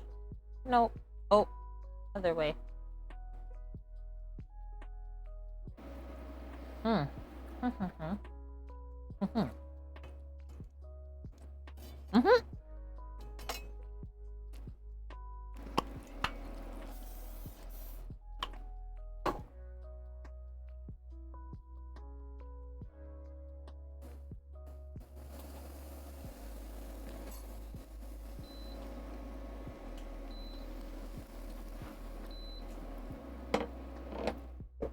They taste good. Keep going. Sounds good, Chirino. He's got the bannock. We got the crepes. Doggo needs to try it too, guys. Coco. Crepe.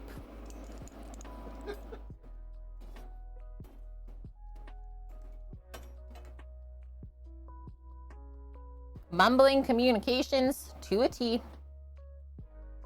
To us? Huh? Huh?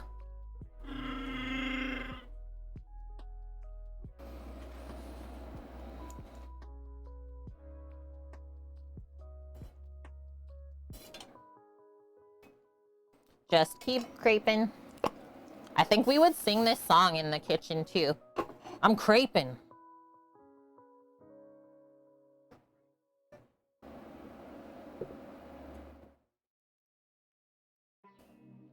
Don't talk to me, I'm creping.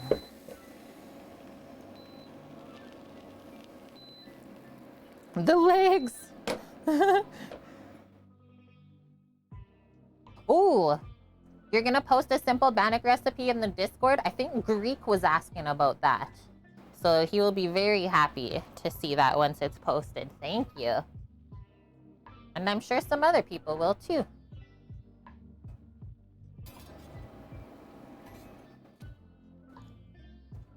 Good girl. Ashes just has her head popped over the edge of the chair, just watching. No turkey sales yet, Trev. Probably gonna hold prices through Christmas. I could see that. Just with the way that things are right now. Oh man, the farmers. They're having a go at things, aren't they?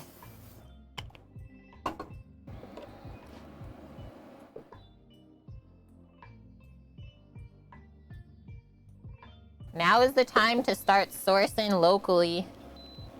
If we learn anything from grocery store prices, that stuff is going up drastically. Doesn't matter if you complain, it's still happening. Almost looks like a jellyfish, yeah.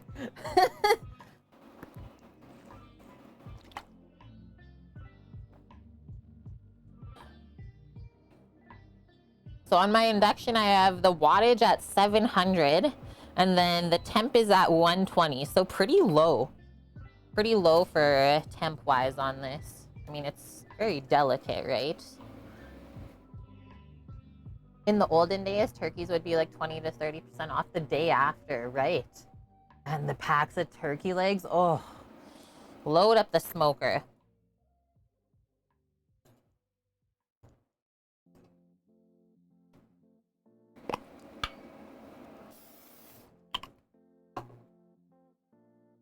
That one was like a granny with her hair sticking up.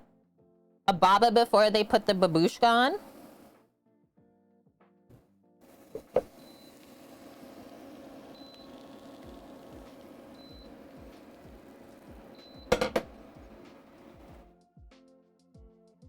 Mary told hubby to pick up a whole chicken, and he didn't. So he's gonna starve tonight then. He doesn't want to eat, I guess? Poor guy.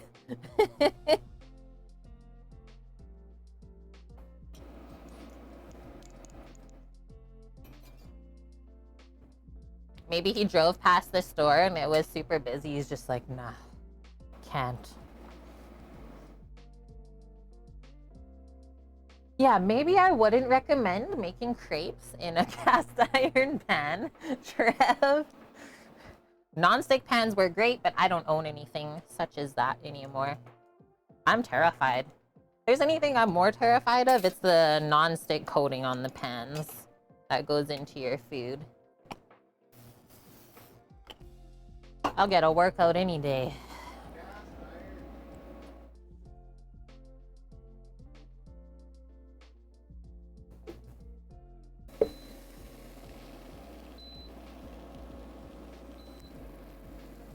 The legs. I love the swirls. Hey, don't do that.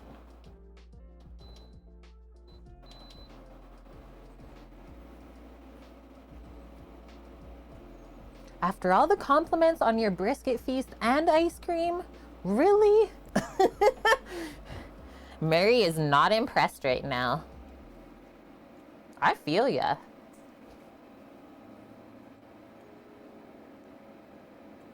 You too, Maya? Warned people about the pans for years, and everyone said you were crazy. Tefal just like totally cornered the market, right? Wow, I can buy a thing that nothing sticks to? This is amazing. Everything homemade, Mary, and you just asked for a chicken.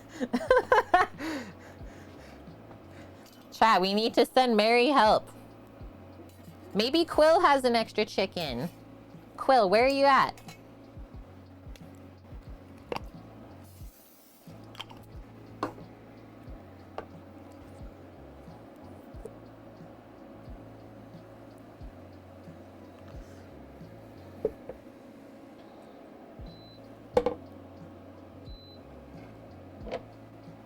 That was kind of a sad one.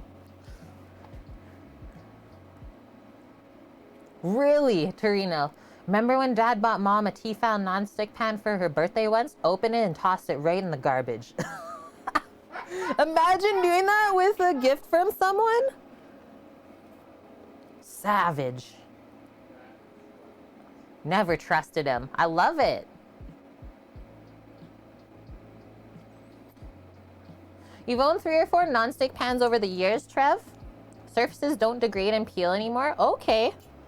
And you can get ones like without the chemical? Well, that's good to know. Whoa. I guess my induction has decided to go to a lower heat now. Ceramic enameled is the way to go. Yeah, I have not used anything like that in a long time, so I don't really have suggestions. This is what I like to use. Asties. Or stainless. Whoa. See the bubbles under there?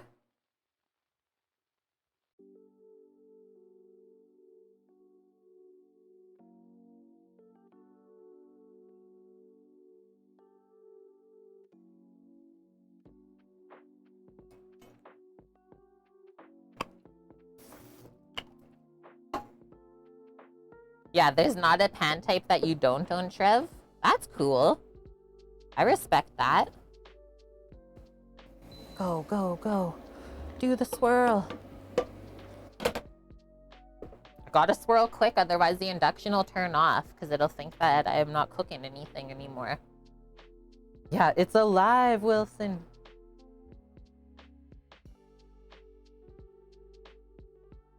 And yeah, if there is one thing that people are particular about, it's the cookware that they use on a daily basis. Everyone kind of has their own preferences. Maybe some things are better than others, but you have to do what works for you.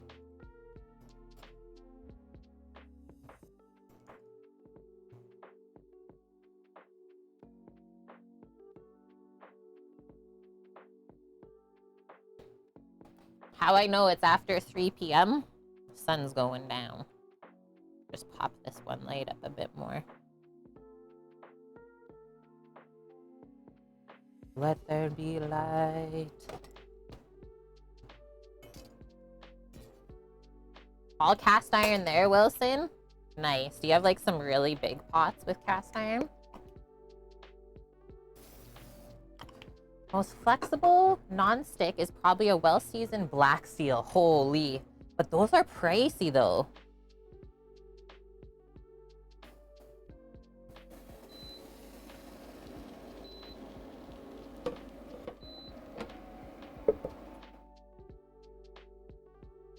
When you go shopping, Mary, you make a handwritten list.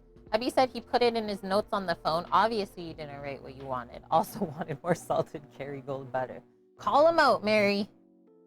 One thing I will suggest, just to get away from the thing of saying that you did one thing and you didn't. Sam and I use an app for our grocery list called Bring. And so when we update the list, it updates for both people. And then both people can see it. It's been wonderful.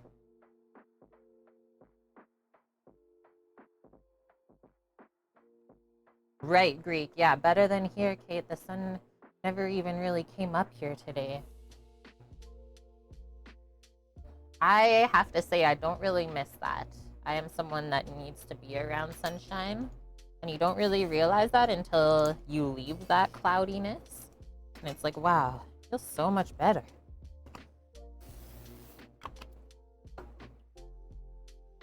$50 a pan there for black steel. Whoa.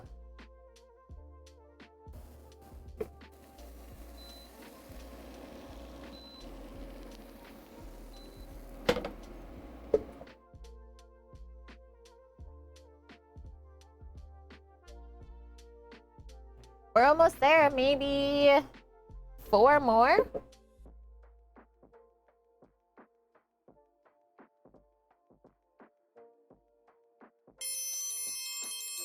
Drosco, thanks for the follow. Welcome.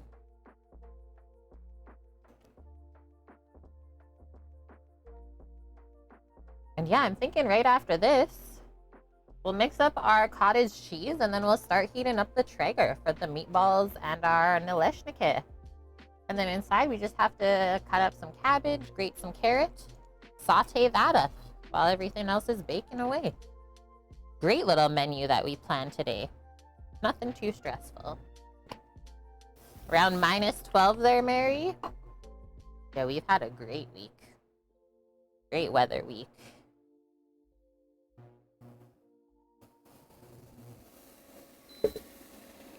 Whoa, that one I really went for it.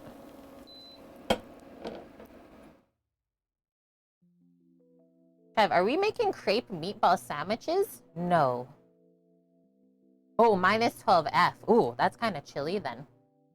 And Ruski Man, we are making a Ukrainian dish called Nalysnyky, which is crepes filled with a dill cottage cheese and then baked in a cream sauce. But Bellini is also delicious. Bellini.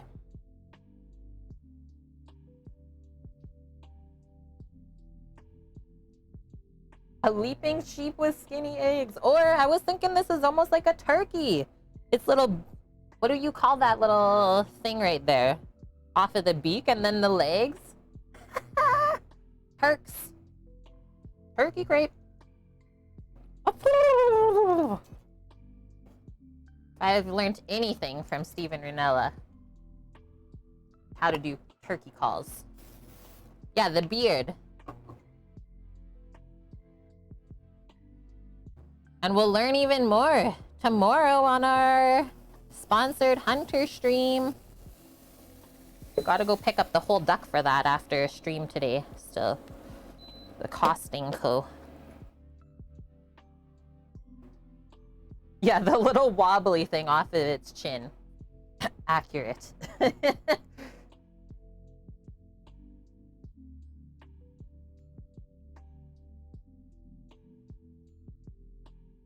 Good one, Torino. Thanks for sharing your awesome recipe in our Discord. Okay, now we're getting hot again. Out of control.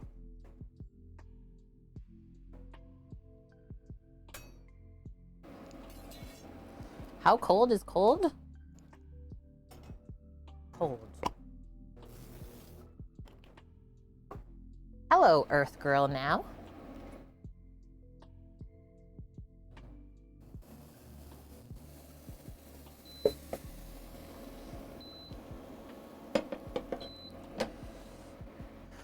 All of those little funny pieces are just gonna get rolled into the inside anyways, so don't worry about it. No one will know. Who's gonna know? They'll never know. It's called a dewlap or a waddle. Oh, that's what Earth Girl was trying to teach us.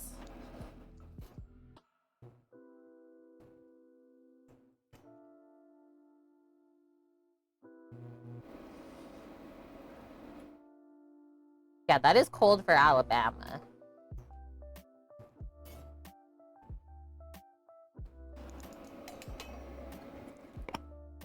Hey, Casella. Oh, thank you so much. Yeah. Gifted not one, but 3 tier 1 subs to the channel. Give me a moment here to pour my crepe, and then I'll welcome everyone into the kitchen crew. Thank you, thank you. Helping to build up our food and drink community. Welcome to the kitchen crew, A Safe Lobotomy, UFO Triangle 88, and Dragonfell. And thank you, T. Casella. What did we get? Oh, we're almost over halfway of our daily sub goal. Good one, friends.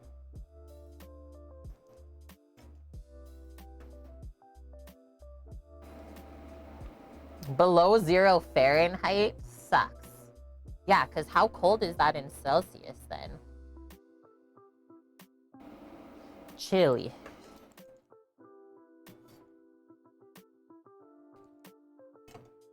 Okay, this might be the last one.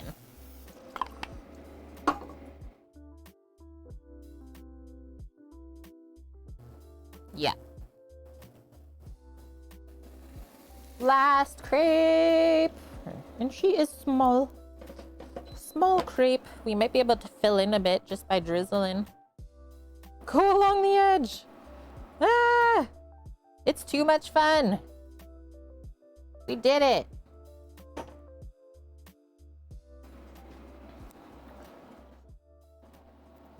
What?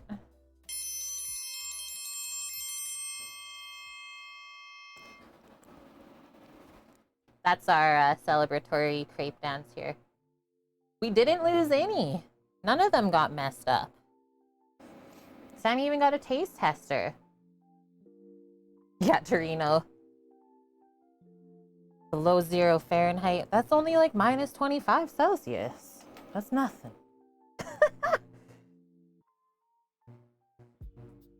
Rushki Man 1922. Thank you very much for the follow and welcome in. Happy you found us today. Okay. We're done here.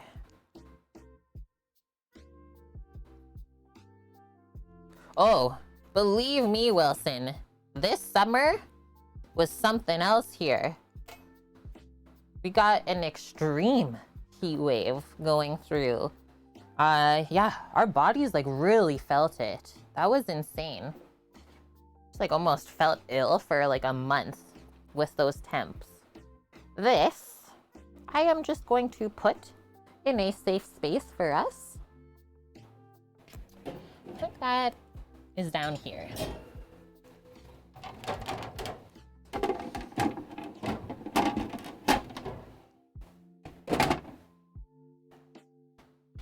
And now we'll just get rid of this for a moment.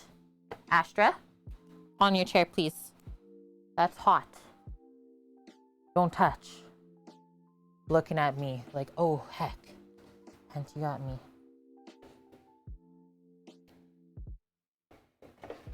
It's time to start rolling, rolling, rolling. Earlier we were balling, now we're rolling. This is also really hot still. And we will be using this again for the saute, so don't pop it away. Wow, that's still clean. I'm just gonna do a little wipe on my board here where we spilled some of the crepe batter. Up, come on. Come on, Uppy. Good girl. Good girl. Sit your butt down. Put your little butt down.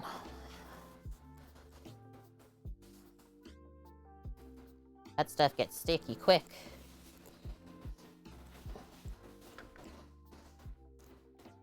In Colorado, yeah. I'm sure the weather there can get kind of crazy, hey? Never been there before. Okay, our crepes. Our strained cheese.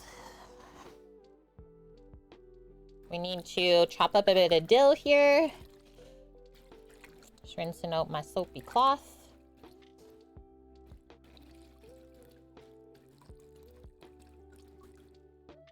Did we eat all the beignets? No. There is a little bit more still, Mary.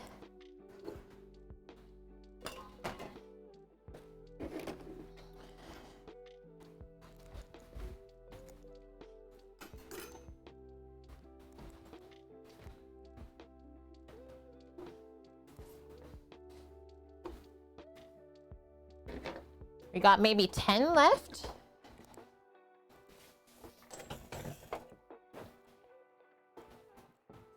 Wow, I just made so much extra space for myself. This is great. Okay, so pop this up. We'll grab our chef's knife. I don't have a ton of dill, but I think we just have the perfect amount. Are we putting egg in the filling? We gotta do that too, right? I was thinking first we would chop the dill. I have more eggs beside me, because it kind of gives some stability to the filling, right? Helps bind it all. Perfect. You had a cabin at 12,000 feet elevation? That's nuts, Wilson. Okay, so pick this. And I think that is in the recipe too, Torino. Yeah, a couple egg yolks, it says, for the filling. Do you do whole eggs or just the yolkers? Taste it before we put the egg in? What are we tasting for? Whole egg, word. Yeah, I can see the white being really good for binder. And then the yolk is just a bit of richness.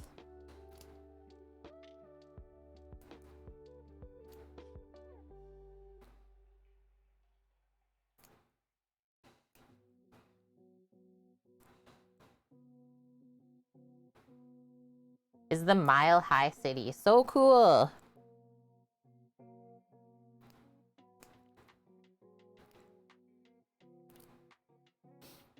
There's so many different smells in here right now. Proper amount of dill.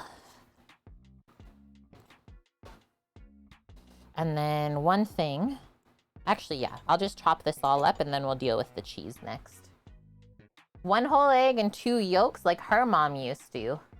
That was the rich way, yeah, using up the egg yolk instead of the whole egg.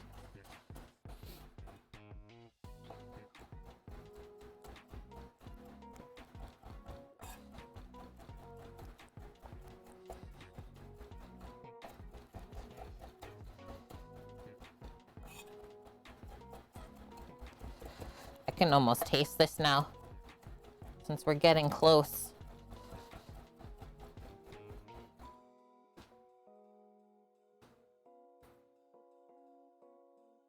Just pop that in a container for now. Hi, Matt. How are you? Welcome in, friend. How was your week? Did you get to celebrate Thanksgiving with your fam? And also, how is your mom doing? I haven't asked in a bit. Rinse that knife for the herbs stick onto it.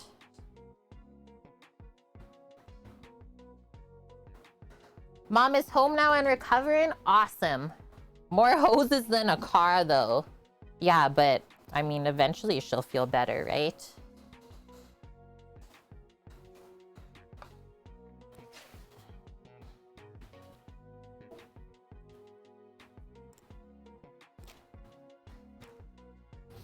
Okay.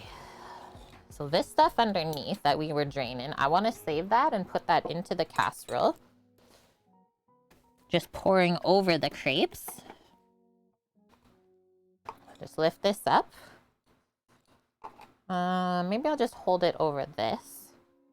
I want to use this bowl is why I'm pouring it out.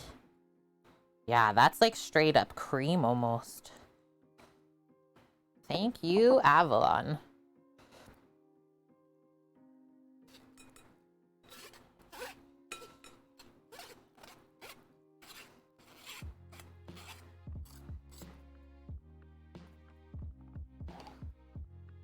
BRB.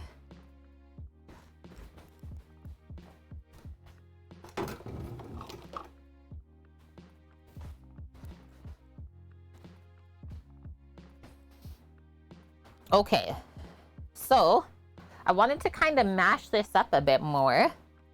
What if I just use a potato masher?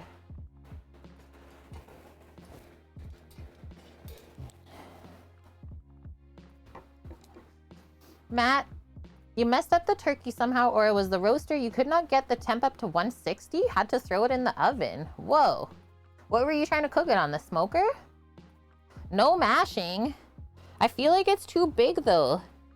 Like, will we be able to distribute all of this through the crepes? Okay, mix it with a fork. Okay. Okay. Once the egg is in it. Word.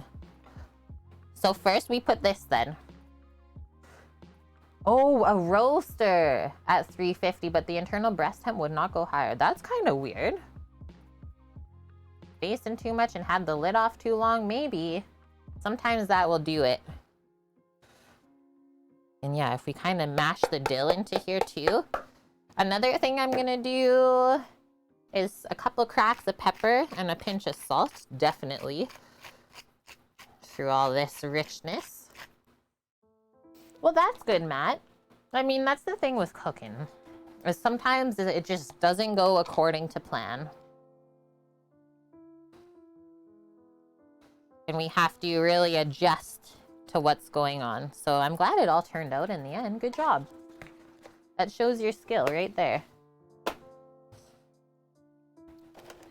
Should I do one whole egg in here then, Torino? I think that'll be enough. I don't think I want to do two because I feel like it might get too runny. Do four. And then one thing I will do is just whip up the egg first in this small container.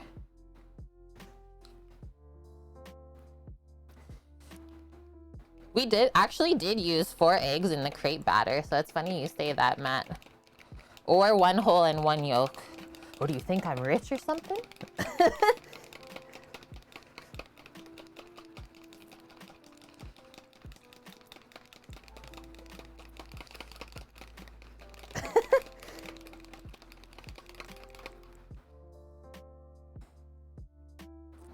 You heckin' know she would be proud. You're lucky I didn't show up with a babushka on stream today.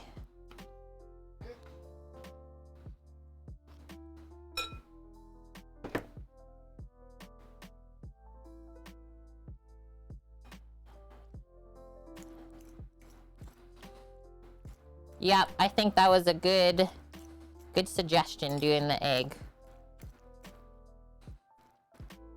Yeah, I'm just mashing it a bit with the fork against the side, some of the bigger chunkers.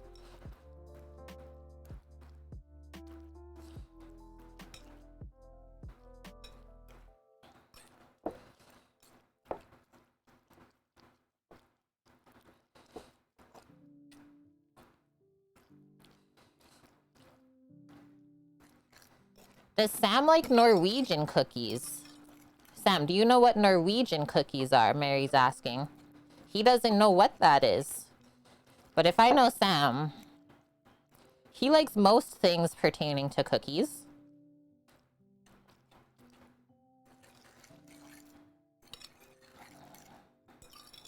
That's looking better. And then yeah, just a little dollop of this in the crepe.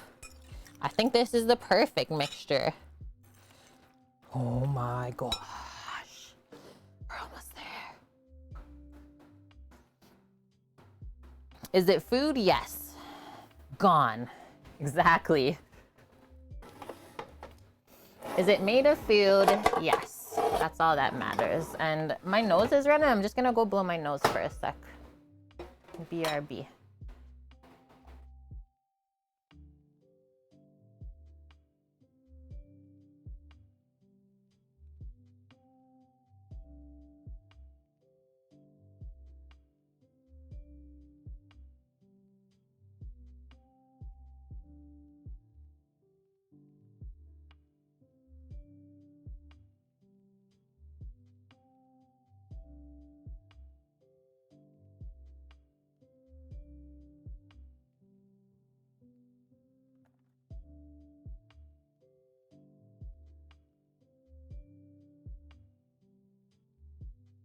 Whew, that was fierce.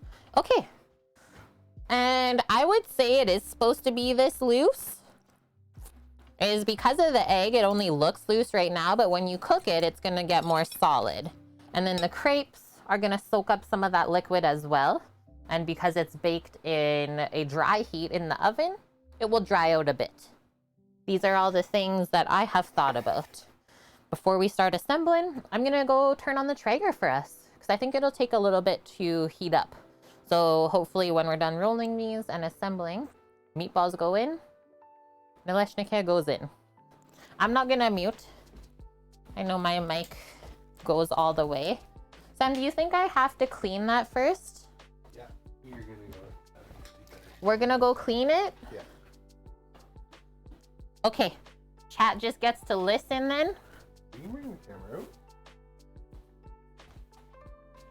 Want to get the tripod or do the phone? Yeah, I was gonna say Doggo's gonna have a bite.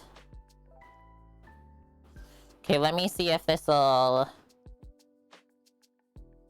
hook on wireless.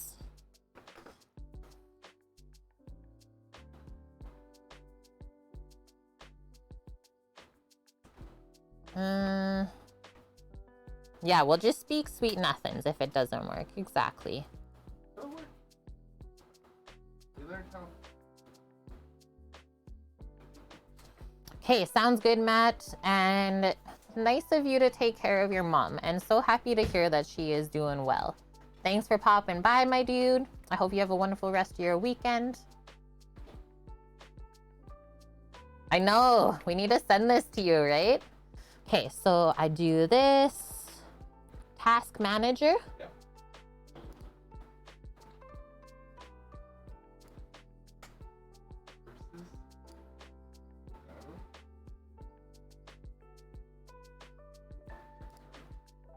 Restart.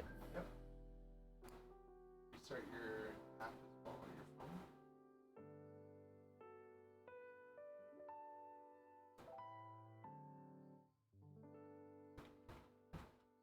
It said it connected on my phone. I think today, maybe not the day. Hey, Chase, and thank you. We appreciate those kind words of you just pop in with saying that. Sam, I think you've been chosen today. You are the chosen one. Yeah. Hooks up right away. You've been chosen. Okay. Pop that on the tripod and start working out or walking out with it, and then I'll switch the scene for us. We'll show you how to set up the Traeger. Yeah, he has been chosen. I need some more water in my life too.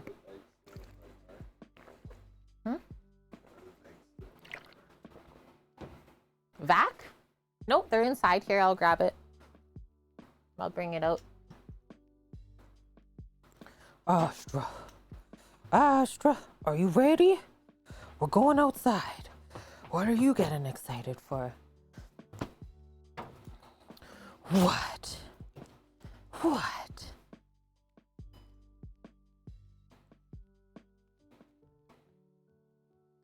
Bless you.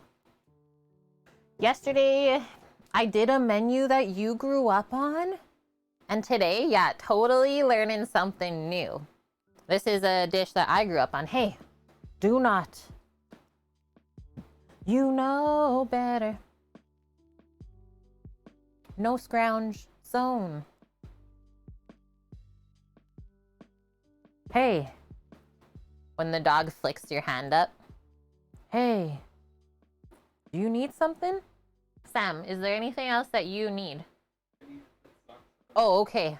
Sorry, you just disappeared there and was silent. I was like, is this good to go or what? Who's gonna switch the scene?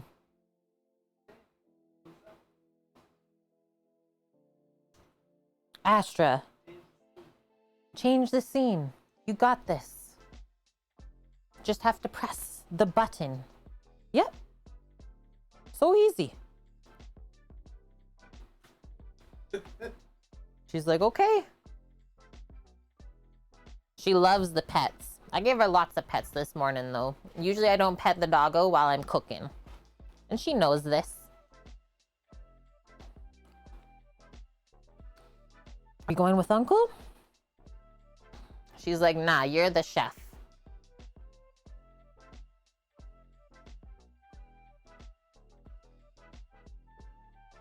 Okay, we'll peek out the window to see where Sam's at. Oh, I didn't realize that the clouds rolled in. We had beautiful blue skies this morning.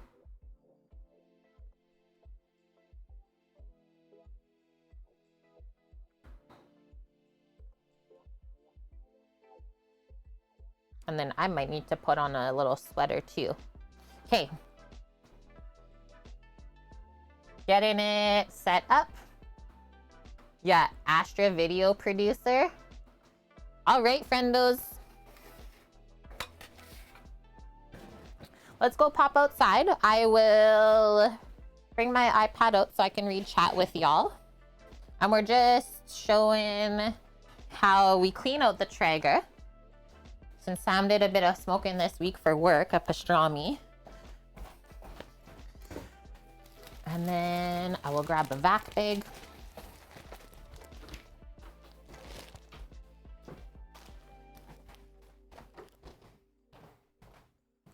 What are you doing?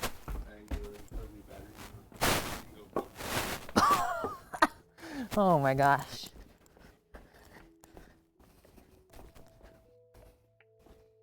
He's cold. He needs a battery in his jacket. Torino. Is it not shorts weather still?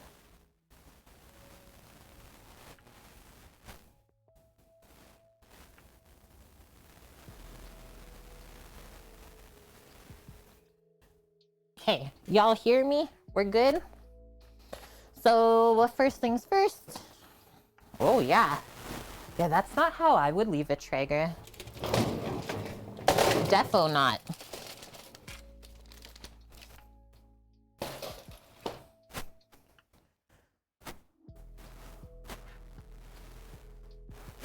Just gonna go get glovies or a towel.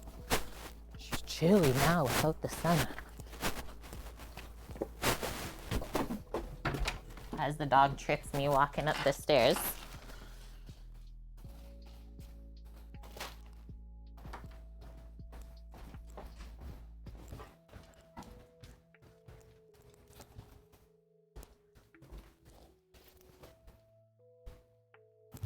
Let's go, Astra.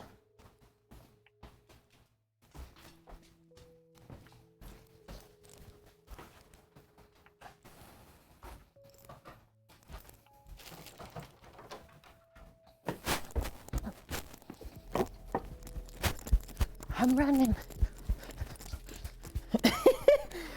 We're flying in. So we will not use this rack today.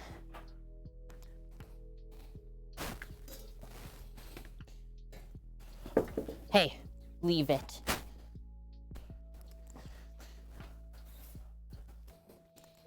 This comes off.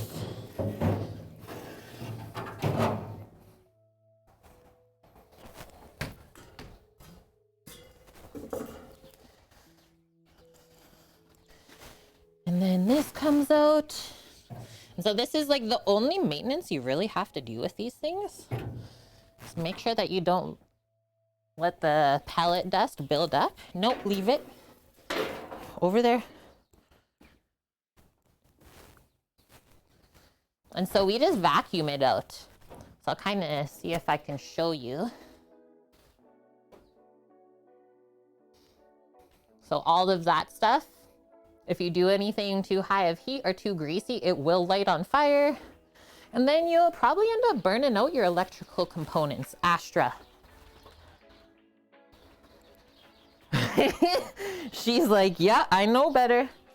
Oh, you didn't bring the vacuum bags out. Holy smokes. It's okay.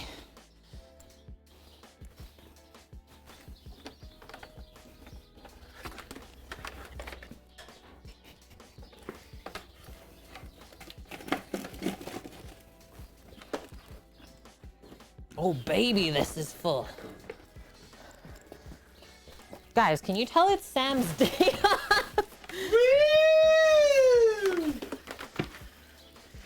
We're making him work?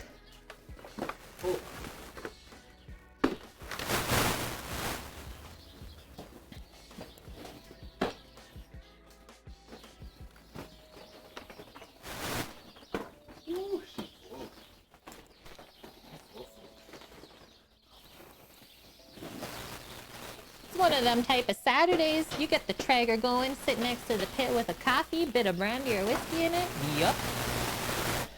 Can you give this a tap off, please? A tap for the vac. Back it up. I don't think you want dust tapped. Or ash. Astra. That's not tasty. Get out of there.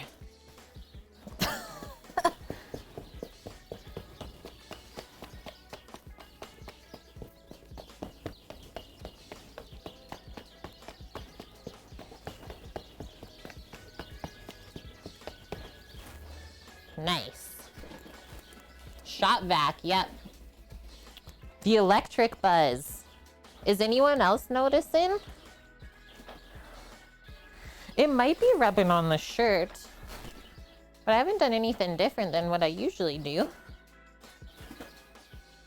Or batteries might be low. I can go see and change them, Wilson.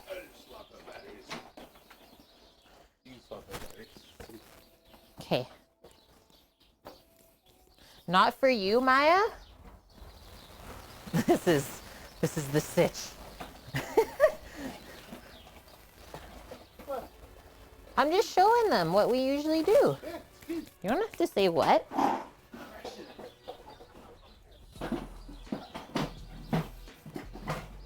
So Greek is hearing it too. So then I have to ask, Wilson and Greek, are you listening with headphones?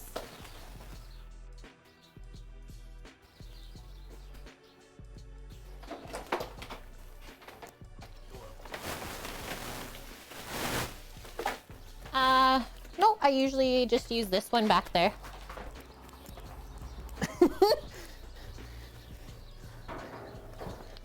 That's a nope.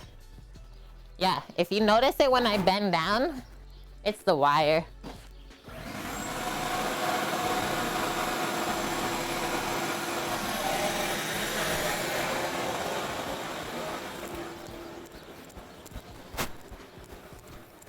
I'll change the batteries while Sammy does that. We like to keep our stream in tip-top quality here.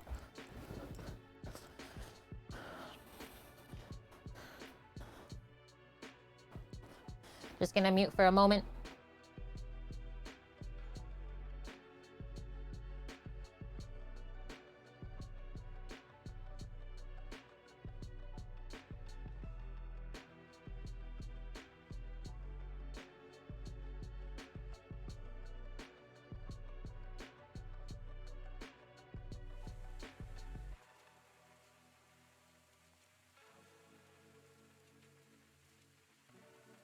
Okay, back. And I will say that the batteries only had 1 bar left on them, so it's probably a bit low. And then struggling to read to the transmitter receiver switch. Binga! Thanks for letting us know. As always, friends, we truly do appreciate that. Like, especially those of you who always are here. You know when something's off. Okay, back out we go. And then if it happens again, let me know it's the wire. Now Sammy's on to the next part. He's doing the egg. Whoa, Astra. What?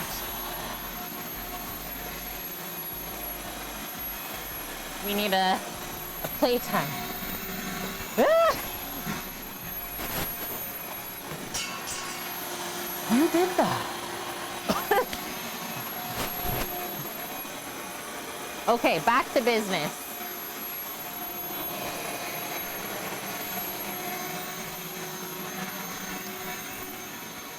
How loud is that?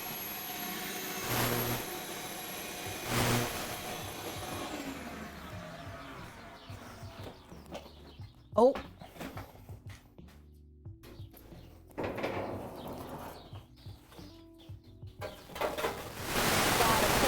Pieces of the puzzle back now.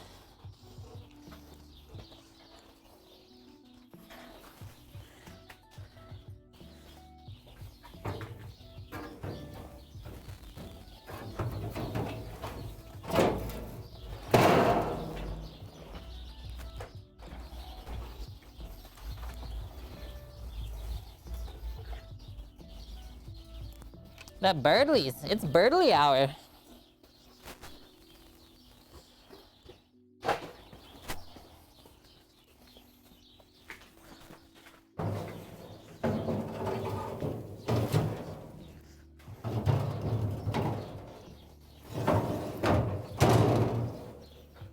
Boom. That's it, chat. Check the pellets. Oh yeah, lots. Press the buttons. That's the other really easy part. Yeah.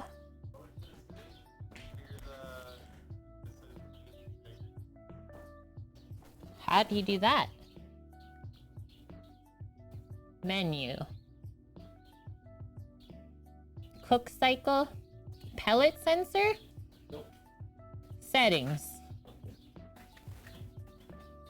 Clear notifications. I never thought I had to do this on my cooking equipment.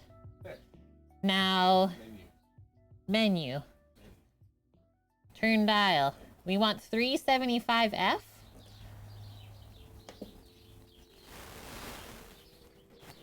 Shakalaka. And that will probably take a good 20 minutes. So now we can go inside and roll our Nalysnyky. Everything's all cleaned. Cold weather warm up. Yep. Okay, let's go, Astra. Let's go, Astra.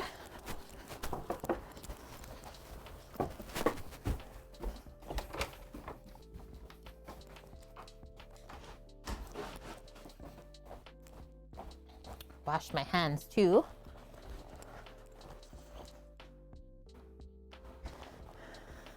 Yeah, that pup, oh man. She gets so funny. She loves to jump and like just rip around, gets the zoomies. She always needs a little halfway break.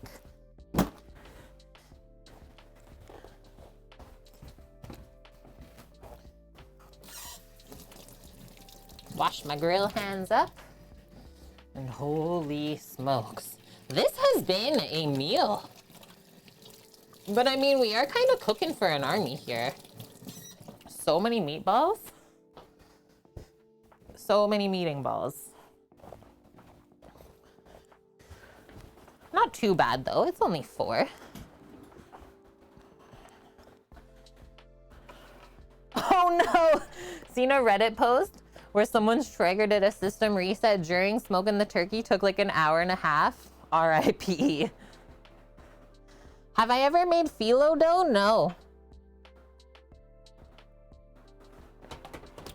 What? What is that going on? So we will roll here. I'm doing this now. You can keep your tequila over there. So we're gonna do a little spoonful of this. Fold, roll. I'm in serious mode. Baba's in the kitchen.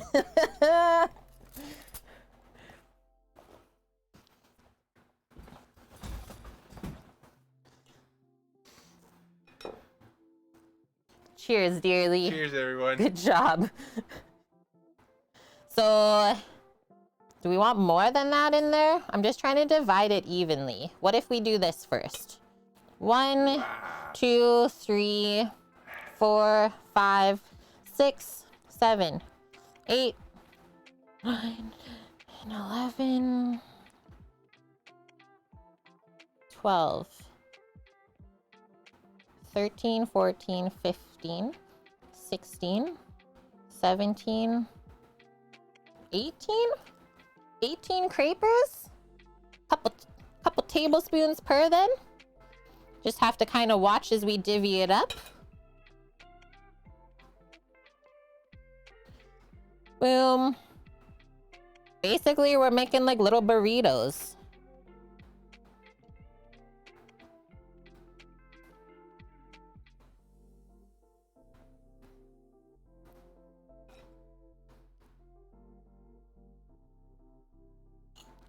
Little cheese-ritos. This one. We'll fold those inside. Oh, I guess I still have to go the other way. No, that was actually accurate. How I started it. Oh, you know what, Torino? I have something that I've been saving from this morning for this pan.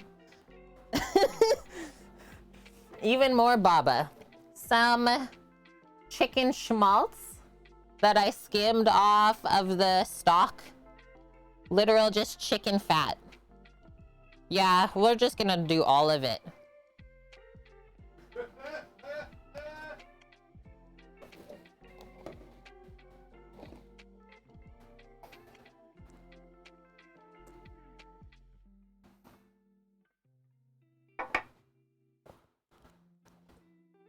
No sticking allowed. So I think I'll keep rolling them this way.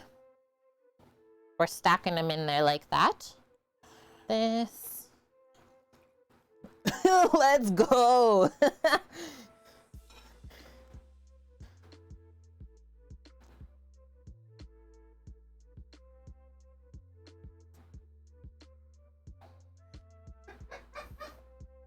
What? Was that too much? It was too crazy, chat? Do you really expect anything else? Like, what do you think they're gonna have on the farm?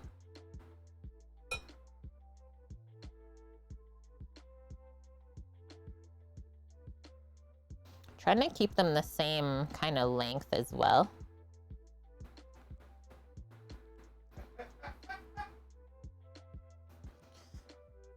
That's what we need to do for the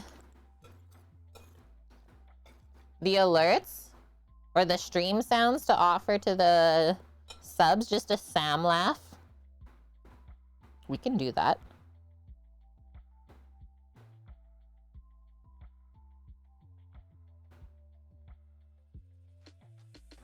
I don't even know if we'll fill this pan out. I mean, regardless, it'll be delish.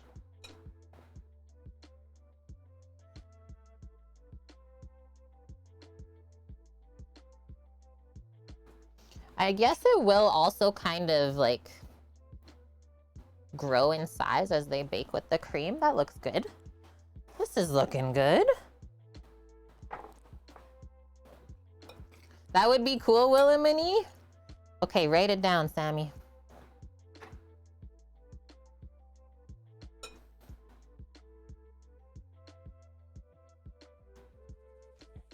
This one is small.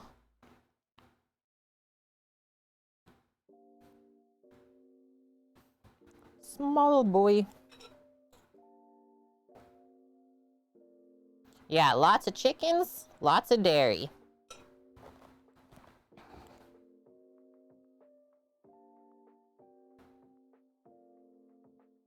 Farming.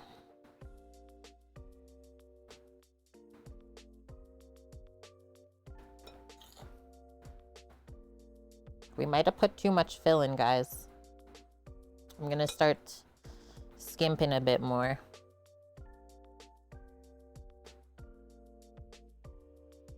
Looks so good, thank you.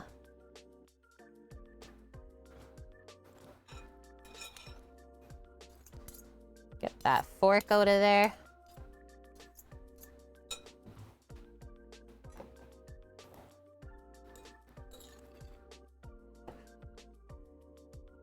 Blue or red marmalade? Are you saying like jam?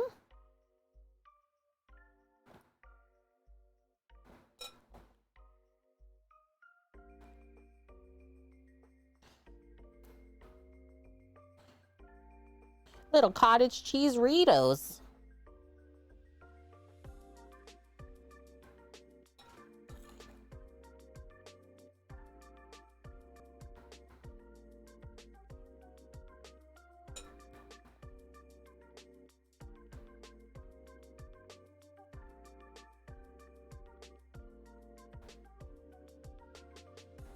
Look how big those ones were. We really filled them up. Unless my eyes are kind of deceiving me. Maybe.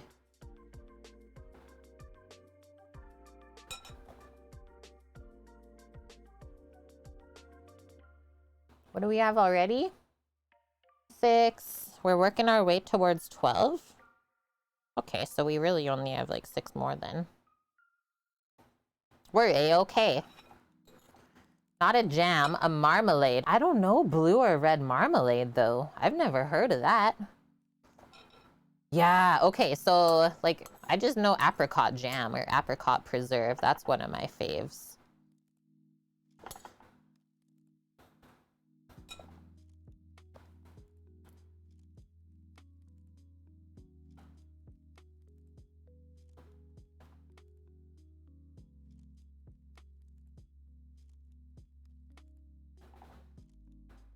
And see how I'm always putting the seam underneath? Are you doing this for the...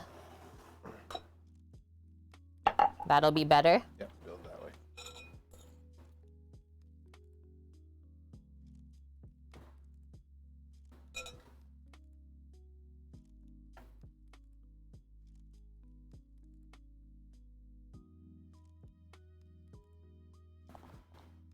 Okay, I need you to move just slightly slower so I can actually move with you from Okay. point A to point B.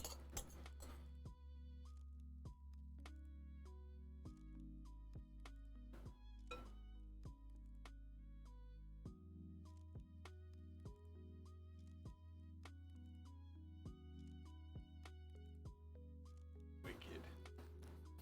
Nice one. We're making a do one Nalysnyky more, reel. There you go.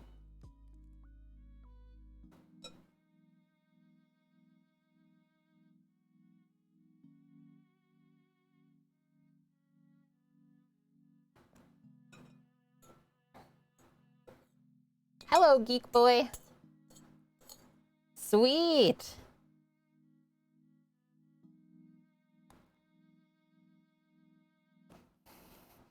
wicked? Perfect. This is a big, big. Big, big, big.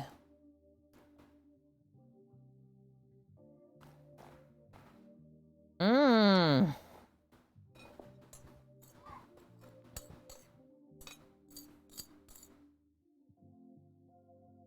I think these are the last two, so we'll just split this up accordingly. We did it! I thought I was being kind of skimpy. We did it! Probably perfect, right? Yeah. You got the perfect amount of 18? Yeah. Oh man, look at that. Shucks. Oh, there's even one left over. You got one more. No? You got 19. Oh, did I get 19? You did. I miscounted? You did. One to seal up this edge here. Yep. Seal the edge. There you go. Scrape this.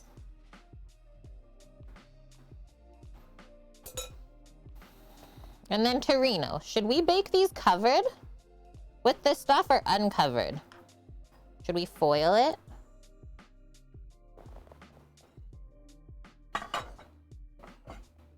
Take away some of our dirty dishes. That chicken fat. Oh my gosh.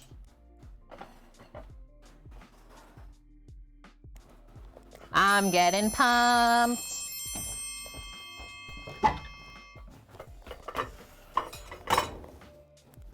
Okay, I just gotta wash my chicken schmaltz hands. And now we're getting into just mixing up a little bit of cream sauce here. We'll use up the stuff that we drained from the cottage cheese. Mix that in since it's not too loose at all.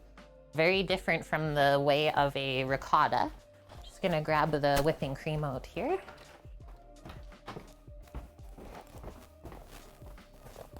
Good girl.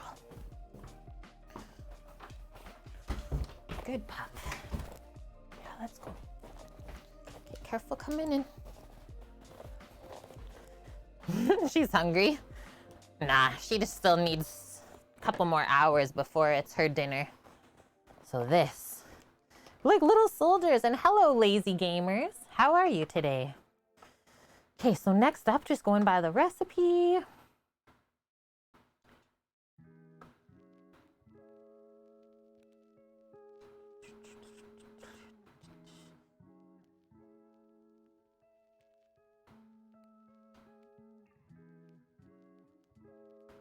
So they literally, oh, they just put the whipping cream in the filling. So I've always had this with like a sort of cream sauce. Is that the same for you, Torino? I was thinking like just mix in a little bit of whipping cream and then just pour in the bottom for it to reduce and get really thick.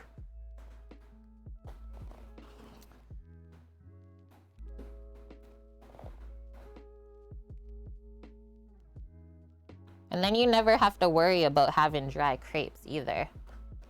This might just be special for my family. And then as well, just to make sure that it doesn't turn out bland. That's the same for you, Chris? Okay. Just a pinch of salt to cut through the richness. Okay, so I'm out of dill, so it'll have to just be this. And I'll try and just pour it kind of around the edge instead of on top. You don't want to soak the top part. Holy smokes. That looks good. Okay.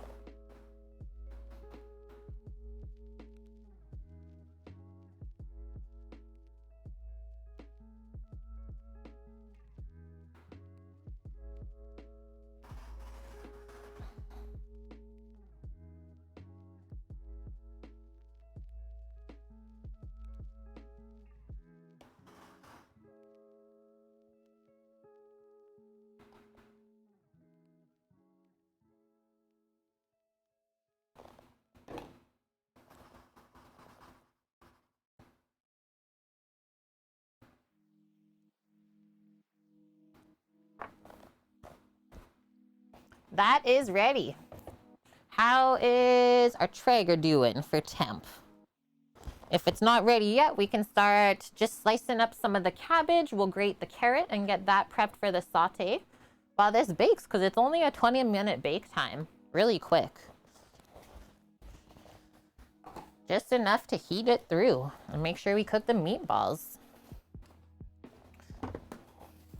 Samo, you have my phone, so I can't check the temp. Oh, okay.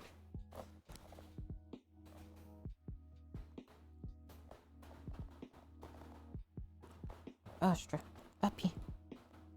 Come uppy. Traeger app winning. We are at 74, 83 degrees Fahrenheit. We'll keep our eye on that. Let's grab our little cabbage. So cute. What are those? Are they like blintzes? They're called Nalysnyky, and so it is little crepes filled with a dill cottage cheese, and then we bake them with a cream sauce, uncovered. We'll probably only use half this cabbage. It's always deceiving once you start cutting it up. Really nice and compact though. I think it's gonna be super sweet. Let's take the core out.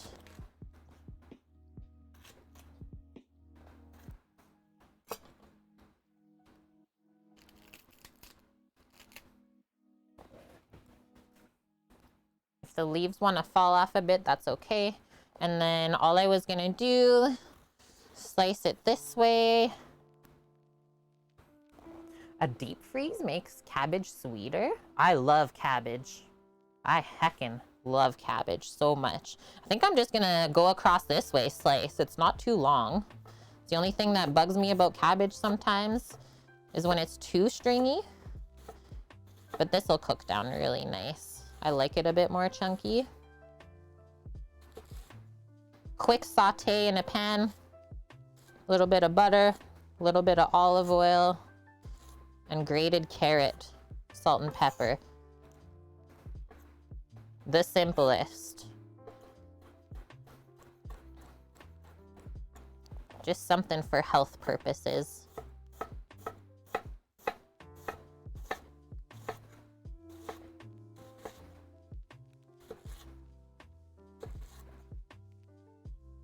If you get towards the end and it wants to fall over, just let it. You can also come back across this way if you want.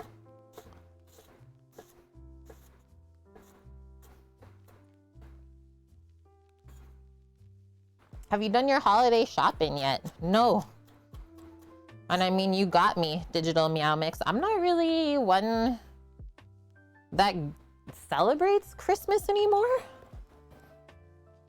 As I got older, I mean, less about the presents, more about the food. And especially with how just things are in the world right now, is I'd rather eat than be having gifts. You know, is that fair? Not trying to be like a Scrooge. But yeah, I don't do a ton of gifts. That's how our family is. Barley cabbage rolls, but he uses sour cabbage. I like that the most. Torino. That's how I was raised on cabbage rolls. And hi, Tronkata. Geek boy. And thanks, Chris. You got all your stuff done weeks ago. Yeah, I saw that a lot of people are doing that. Okay, so a couple of these pieces are not really cut through as nice as I wanted. So just picking through a touch here. I like it chunky, but like not too chunky.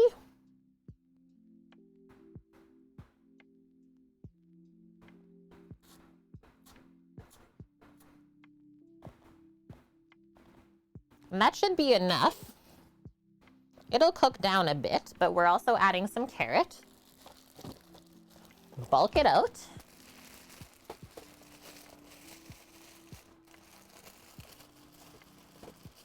Boom. Boom.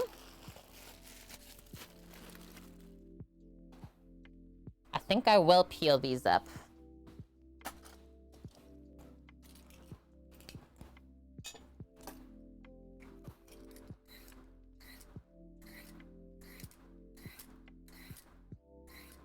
Oh, carrot peel fell. Will the dog just mince it up for me? Fact. She's like, oh, what's this? Oh, that's trash. That's not meat. Oh, I mean, I do have some bacon, Torino. You sicko. I was trying to make this the healthy part of the dish. But I actually do have some bacon strips.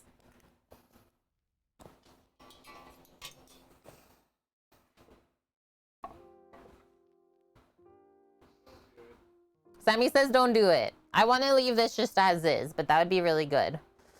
Hi, Vicariously. Last week, your mother would put some sauerkraut into her buckwheat cabbage rolls for Christmas Eve dinner. Whoa, I've never heard of these. Oh, that sounds good, Time Okay. The jars of sour cabbage leaves. I'm gonna try and also keep this carrot shred separate from the cabbage. Cabbage goes into the pan first, and then carrots after, so they don't go too mush. Can't get any buckwheat this year. Are you looking for like just the groats? Such a funny word. Groat. Hi, Lilypad. Good to see you. Yeah, I would like one food, please, Kate. I love that order. One food. Hello, what can I get you today? I will have one food. That's how I would have a restaurant. Make one thing. If you don't like it, go somewhere else. Groot. Groot. I also love Groot. I have a little pop bobblehead figure of them. Yeah, easy to please. Just give Lily food and everything will be fine. Did you have fun making cabbage rolls, Time Okay? Have you done it before?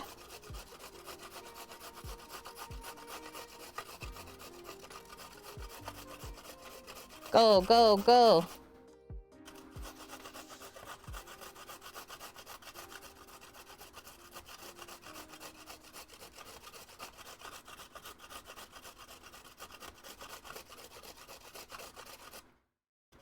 When it gets close, careful. Don't lose your digits. That's about as close as I go. That's why I didn't cut the carrot butt off, because that's our handle. We will pop this in a container. Probably be able to smash all of it in here.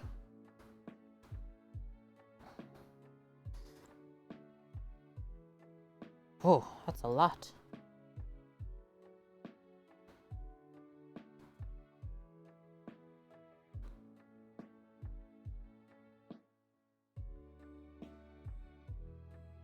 Yeah, a couple more weeks, you'll start your kind of Christmas cooking prep. Yum.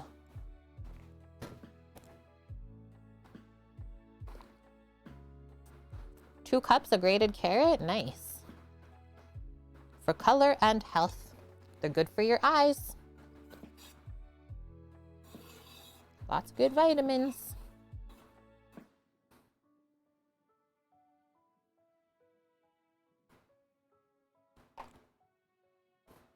Okay, gonna go rinse this mess. I will be back momentarily. And then I think we'll actually work on clearing this board off and bringing the induction plate back up. Traeger is at 260 Fahrenheit, so almost there.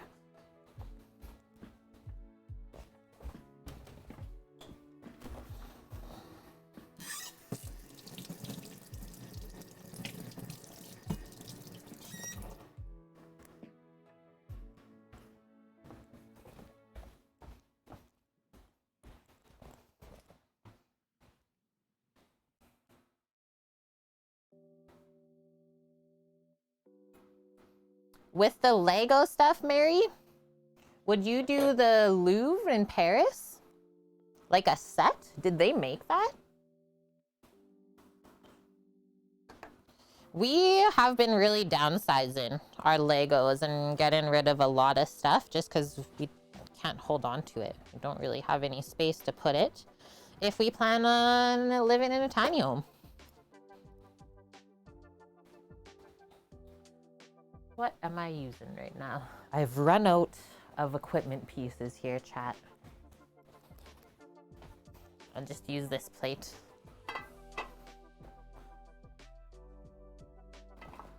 Cousin built the Tesla Cybertruck Lego set? I didn't even know that was one either.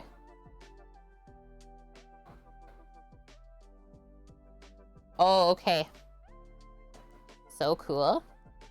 Yeah, that's what we are leaning towards, Wilson, when we do find a piece of property later on down in our life. That's the way to go. Lily. Only thing we've ever done with Legos is step on them. Only one container above ground though, and the rest below? I think one of the best setups is you have like five containers. Okay, induction. And then we'll use our brazen pan. Maybe I'll give this a slight wipe first, since the last thing we were doing here was the crepes with all the non-stick spray. I don't want to cook that little bit of film onto this cooktop, right? Keep it nice and clean.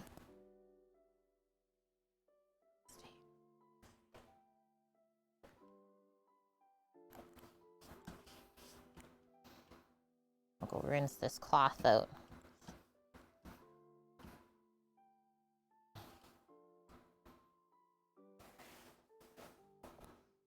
Wilson's playing Minecraft in real life.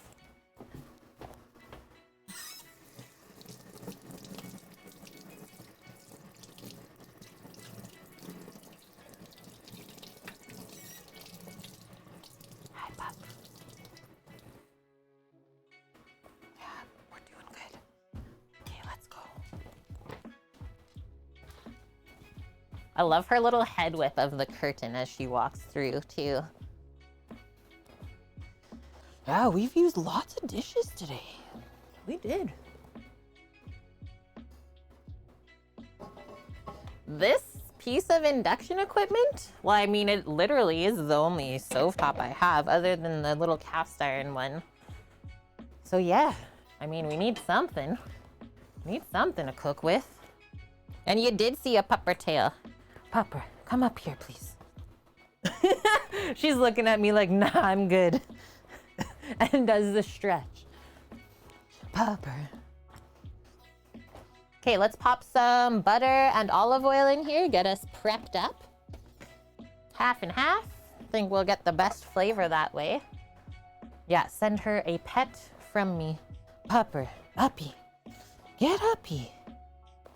She's like, nah, I need to be as close as possible so I can learn the best. This is what she's telling me right now. And oh yeah, Traeger's hot and ready. Samo, can you help me bring out stuff? So I don't have to do a couple different trips. Lucian Havens, I didn't even know that you streamed. Welcome. Welcome, friend. How are you? And thank you for the raid.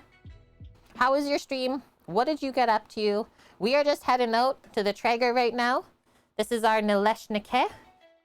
Little crepes filled with a dill cottage cheese. And then we just poured a little bit of whipping cream underneath that we did a pinch of salt into.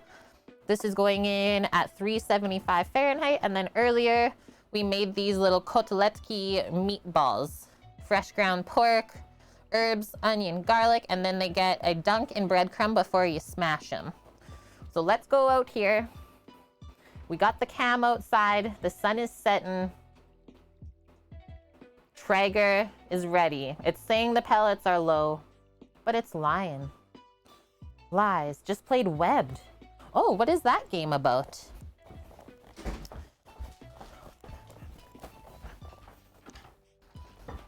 And so we're thinking about a 20-minute bake time for both of these items, which gives us a perfect amount of time to saute our veggies.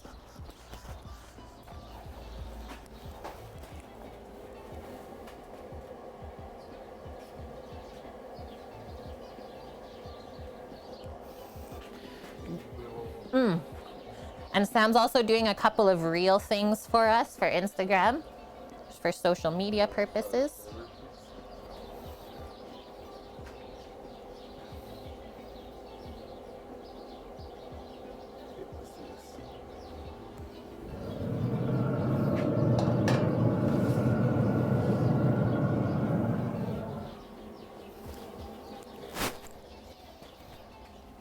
Do we need another rack though? Should we probably put the meatballs on the bottom here? Or do we want to just bake this off and put the other tray of meatballs in the fridge? Sure. Can you take that back out now? Do that way too quick. Oh my gosh. You can like talk while we're doing it though. Just literally, I'm not gonna interrupt you.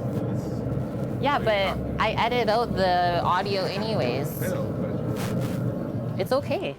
So just talk. If you're a cameraman, you gotta guide the person. go.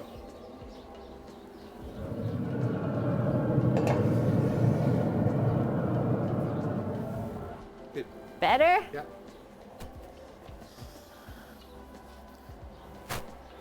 Get to speaking. Go.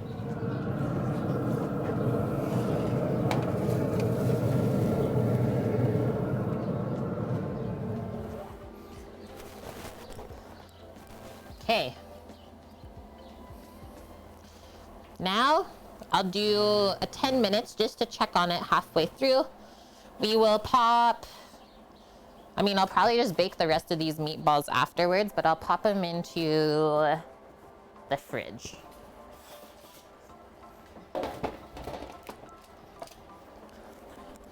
Away we go.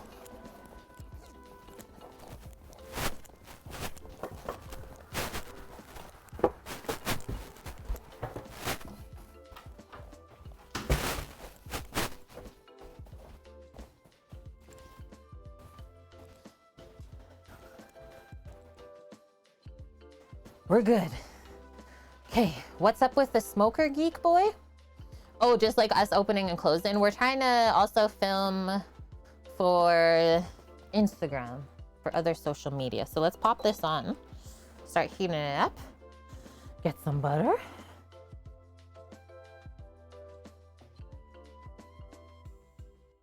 Wait, what am I reading? A jumping spider?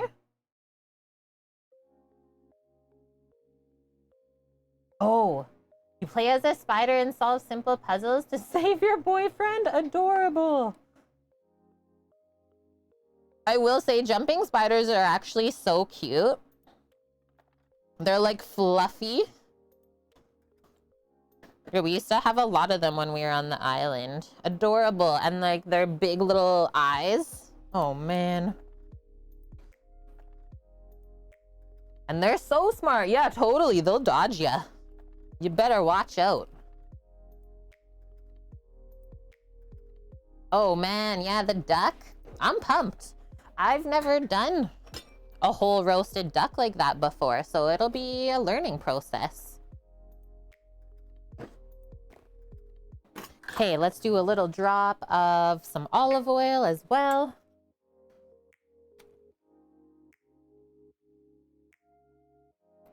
And yeah, we also have a sponsored stream tomorrow too, trying out the hunter game.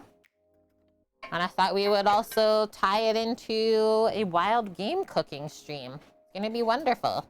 So we'll hunt for ducks and then we'll also show you how to cook them. Boom, let's get a spoon. And then I'm just going to do a little bit of cleanup over here for myself while this is heating up.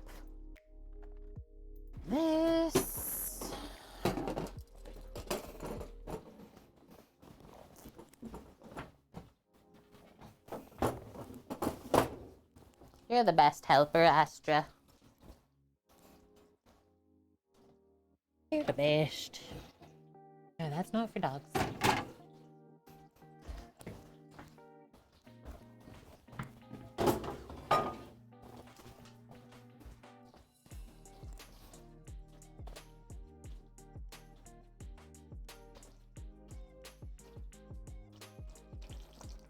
Yeah, I did a little bit of shooting a couple of years ago. Let's also pop our cabbage in now that it's all melting and bubbling.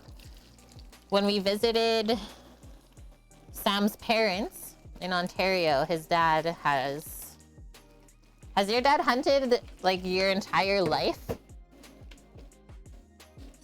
His dad has hunted his entire life, also runs the archery club where they are. So yeah, did great first time shooting, even did a bow. Really made me want to start hunting. Something that you have to make time for, right? Like you have to just make it a routine. Otherwise you'll never get around to doing it. I want the sizzle in here a little bit more aggressive, so I'm just turning up the heat. And then while this is frying up, we'll do a little sprinkle of salt and pepper.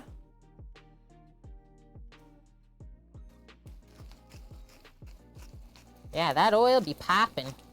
Butter and olive oil with veggies is so good. Smells good already. A bit of Katniss in me, one could say. You have a better understanding of the bow and really enjoy it? I think I would like that the most too. Was not like as scared of the bow as I was of the gun. But I mean, with practice, everything just becomes easier and less scary.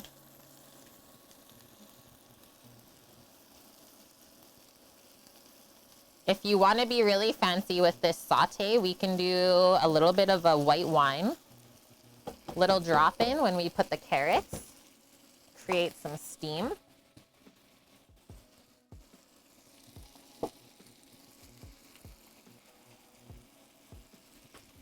And then I do have some chives here. I'm just gonna pick through them and see if we can suss some out for a garnish.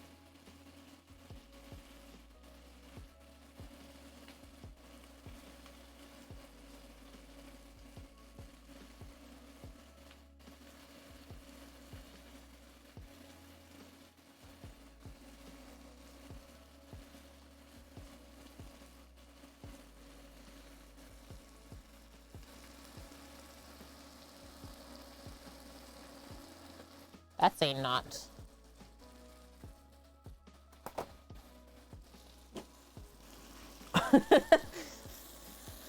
Start picking? Nah, it's not even worth my time.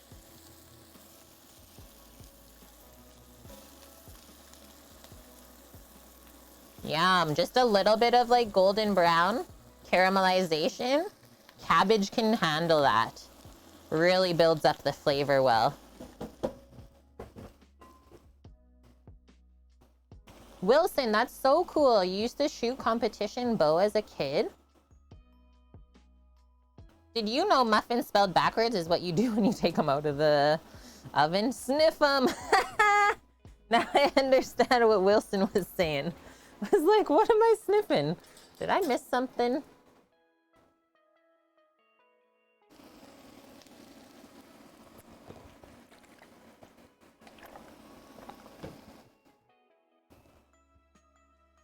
I don't know if Sam is reading chat.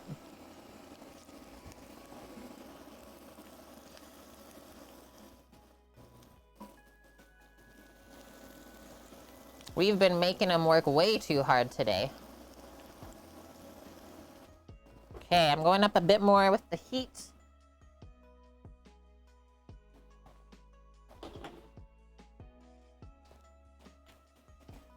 Did pretty good.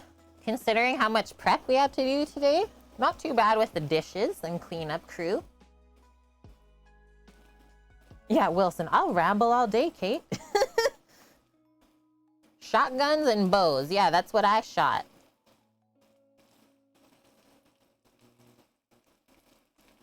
Do you / have you cooked game meat? Is this the English word? Yes. Yep. I have a bit of experience cooking game meats. Like, duck is considered a game meat.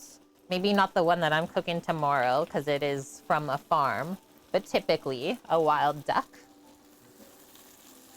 And then I've done a lot of work with venison, specifically blacktail, Sam? Or should we call it Sitka? I don't know what the difference is. So blacktail deer on the island. We had some friends that hunted and they asked us to process their meat for them. And yeah, that's about it. I've never worked with moose or elk yet, but I would love to one day. Oh, never mind. Yeah, I processed one of Zach's friends, his moose. So yay, I did. Is there a real oven at Rando's house, Mary? Nope. No real oven. They got a toaster oven. Yeah, everything is like super small scale. Okay. This is looking like it's getting cooked through. Let's add our carrot.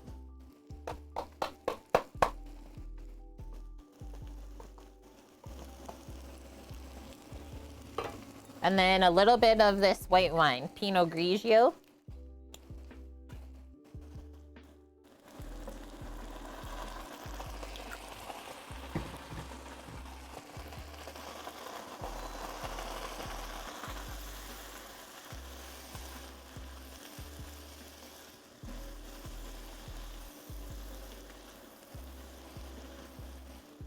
Now we can do a little bit more salt.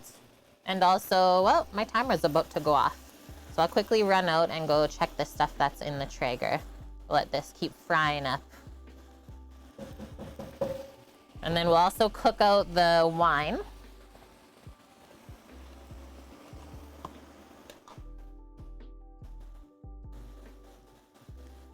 Yeah, it is insane how inefficient those home ovens can be.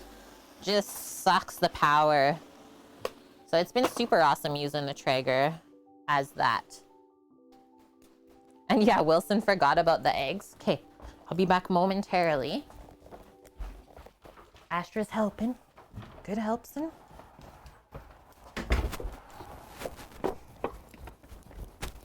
Ooh, it's getting breezy. Easy breezy. Can you hear the sizzles? Oh my gosh, the Nalysnyky. Let's effing go.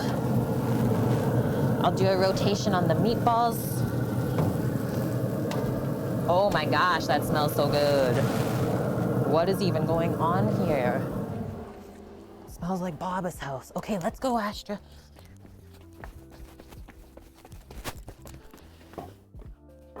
Thanks for waiting for me first. Come on. She doesn't go up the steps until I go first. Maybe 10 more minutes in there? Even that's pushing it. I think I'll do like 7. 7-minute timer. Those meatballs aren't big at all. Whew, good running. And I don't know how to say this. Dillical 420. Thanks for the follow. Welcome. Okay, look, our wine is pretty much cooked out.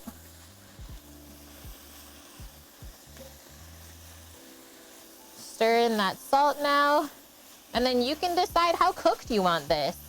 I like to have a bit of crunch and texture. But you can go super soft if that's how you like your stuff.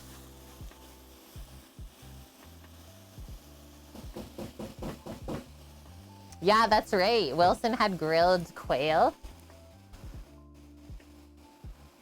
That's totally fine, Mary. Totally fine. Tomatoes and stainless steel. The only thing I wouldn't suggest, tomatoes and aluminum. You would blend this for a sauce for your meatballs? I'm actually impressed, Matt. Yes. Thank you. And then I'll get my 2 trivets set up as well for the stuff from the oven. We're almost there.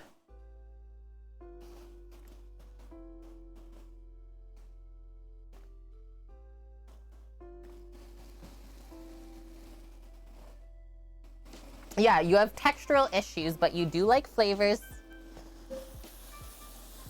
Yeah, I love when it starts to caramelize a bit on the bottom. That's why I don't stir it too much. Let it sit there for a moment. I know, we've been on long time today. But those 2 Ukrainian dishes, like I've never made those before. Also, we ground our own pork fresh.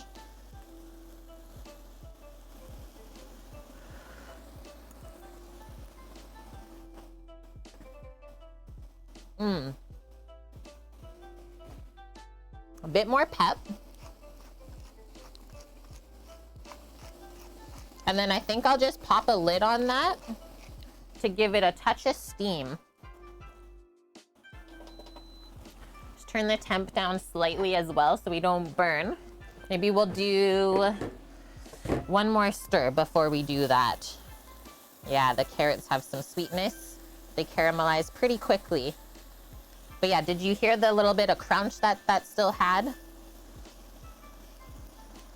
Get it cooked through. Just pop the lid on. Trap the steam inside. Are we staying home for the upcoming holidays? 100%. I don't plan on going anywhere. Well, we were maybe planning on going to the mountains, but with how things are going with the pandemic, I don't think so. And that's the other thing, Wilson, is, yeah, cooking Ukrainian food, you can't rush that. Food doesn't taste good when you rush through. Why are you cooking then? You should pay someone else to do that for you and go out to eat.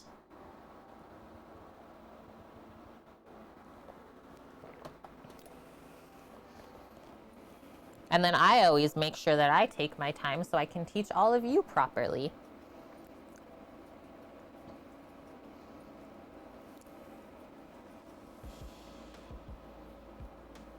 Three minutes on the oven stuff. We will hold on to this.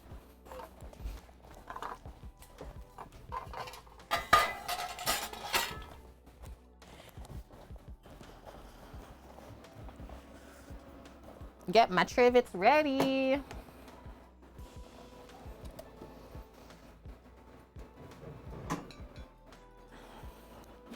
I don't know. I never said anything about McDonald's. Never said nothing. Yeah, if you go out to eat, then Baba would say, why you go out? Why spend the money? I can cook it for you. I make it better. That's totally how Babas talk too. Let's have a peek. Watch your face. Just a little bit of steam buildup.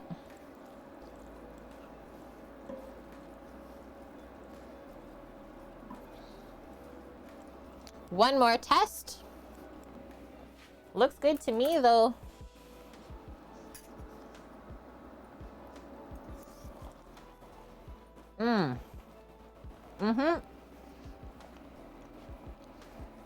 Get the sweetness from the veggies. It's like caramelized, perfectly seasoned.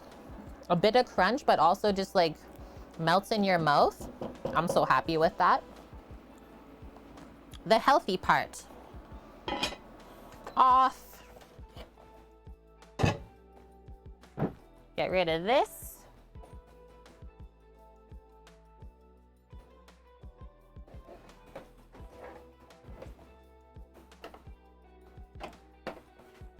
Yeah, while you're making breakfast, you prep lunch, and then you cook lunch while you prep dinner.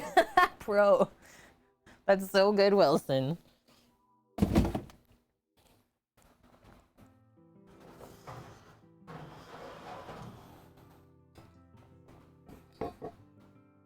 And then, yeah, while you're cooking dinner, you have to start over for the next day. So what's for breakfast? Totally. Okay, less than a minute on my timer. I will be back momentarily. I'm not going to switch the scene. We're ready to go here. That's for you. We've not seen fish trivet in a long time.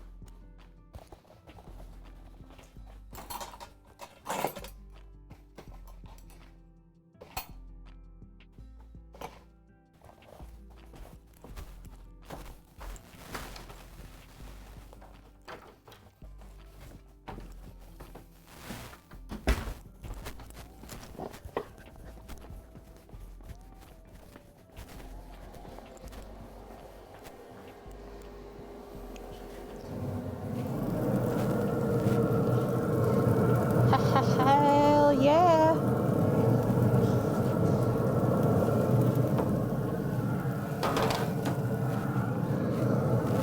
Oh my God.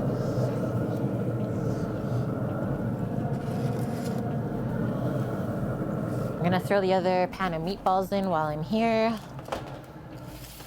And then I'll just set a 20-minute timer.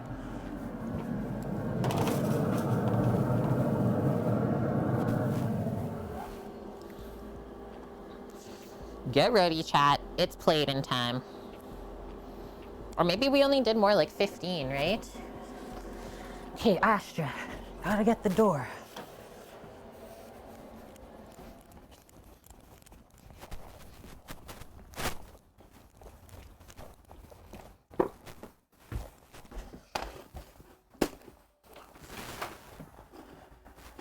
Okay, come on.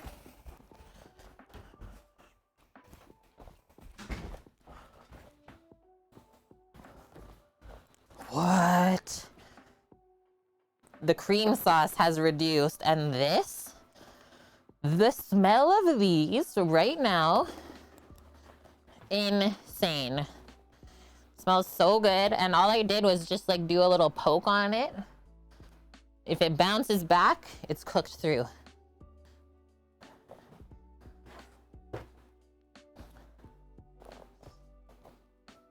And then I'll take this away for you.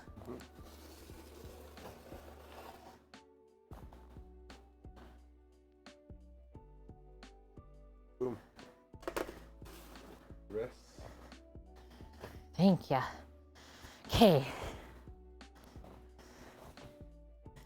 This. Man, I just have enough plates here. It's deadly? Sammy just making that face lets me know that I did okay.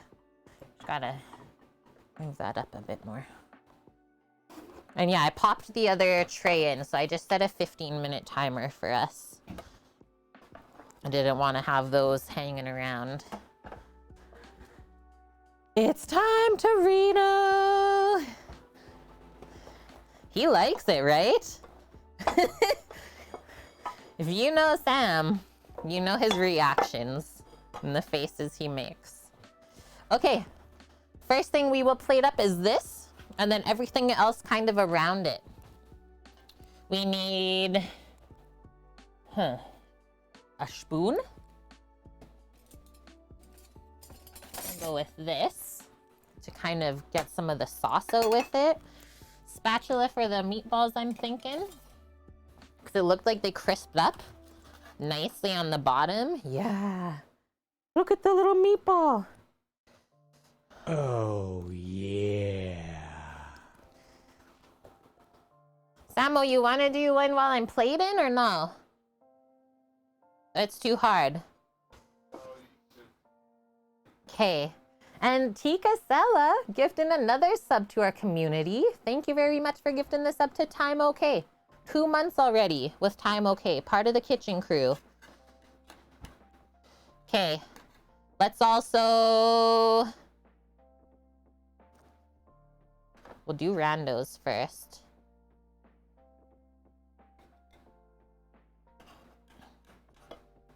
Good thing we did the schmaltz.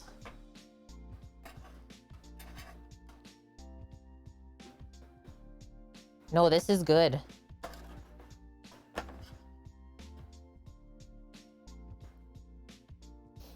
And I will say, just going by like our Nalysnyky that we used to have, it was a lot smaller.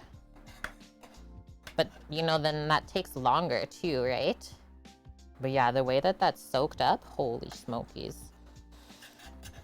Now we'll do Samos.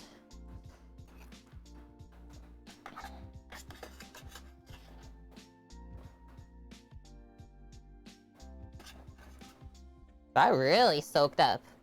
We could have done about double the amount of sauce. The way it kind of crisped on the side of the pan. I'm just gonna keep plating the boys' food first. Just because I know that sauces and stuff run if I do mine.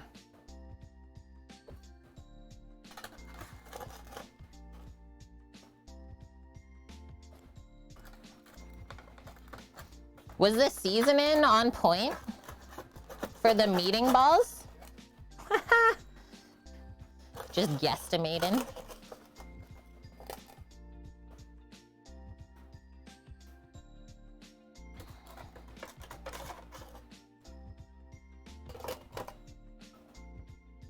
Just pop that there safely, hopefully.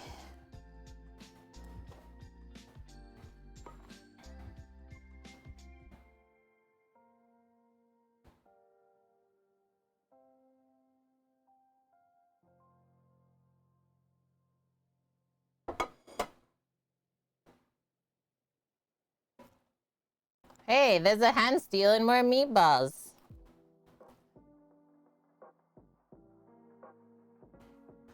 Brandos!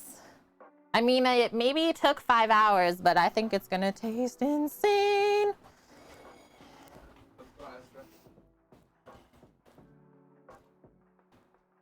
So I'll start with the cabbage and then go backwards myself. Oh no, that's what I was trying not to do, was put it everywhere over the plate. And this light is really bright now, or not bad. This is my favorite stuff, so I usually just pile this.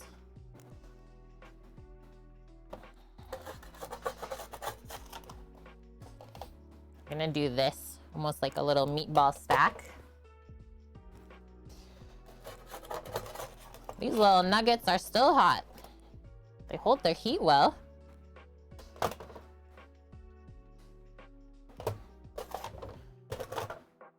Porking nuggets.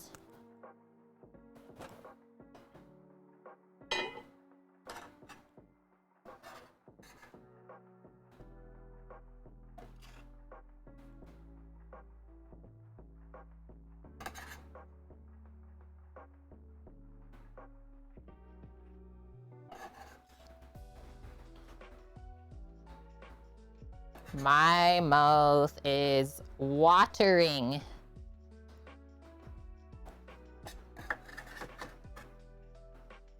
Pop that little bit. You can see how much the cream just reduces, right?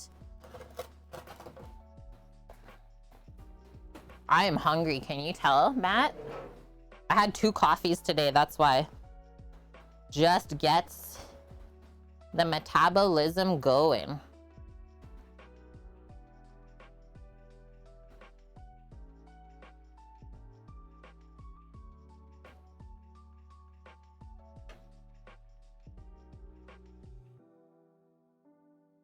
Yes. That too, Matt. I've never seen your plate that full either, Kate. Look at this little nug Sam ripped off. Mmm.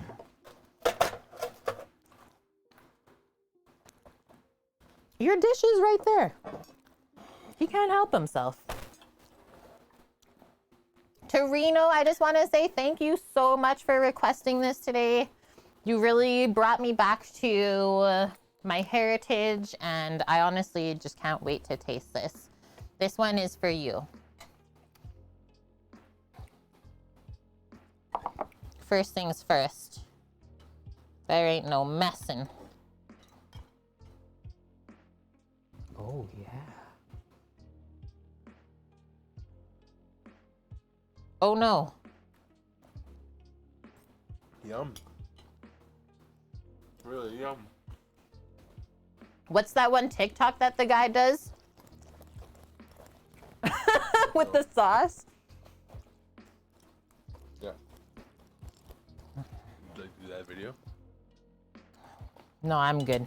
I'll let him be the star of that one.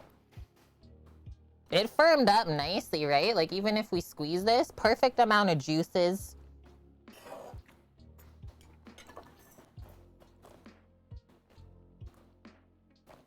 Good amount of dill. Holy heck. And yeah, the way that my baba or aunts would make it is usually layered in a little Pyrex. Is that the word? Pyrex casserole or Corningware? Layered up. And then everything's covered in the sauce. And then this. But this is really good too.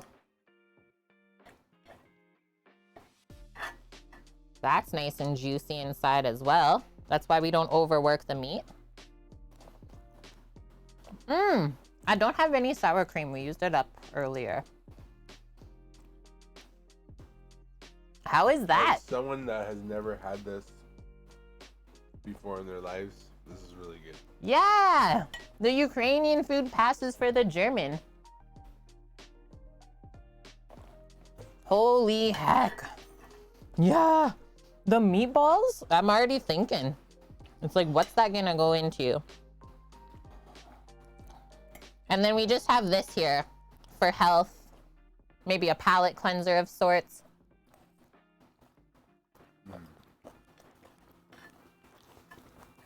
It's really good. Thank you, Matt. Like, when Sammy says it's really good, that lets me know that, like, it's actually good. He doesn't say that to all things. And then I think I need to go see Rando's face. He might be crying. I kind of feel emotional right now. We did so good today.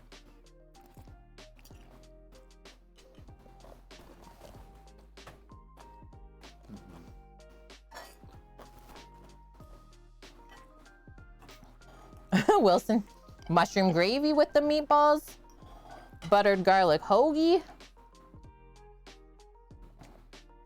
Yeah, you brought me back to Reno. It's been years since I've had this.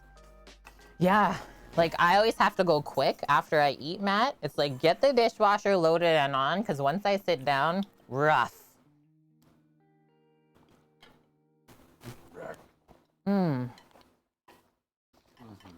Like, really, really good. Those are so good, right? Like, that was something I would always look forward to. It's like, yes, we're going to the farm for Thanksgiving, Christmas, Easter, etc. Hi, Kanara. And hello, Brickverse. Thank you, Time Okay. Need to make this. Okay, I need to go check on my brother. He said he was super pumped. Sammy, hang tight.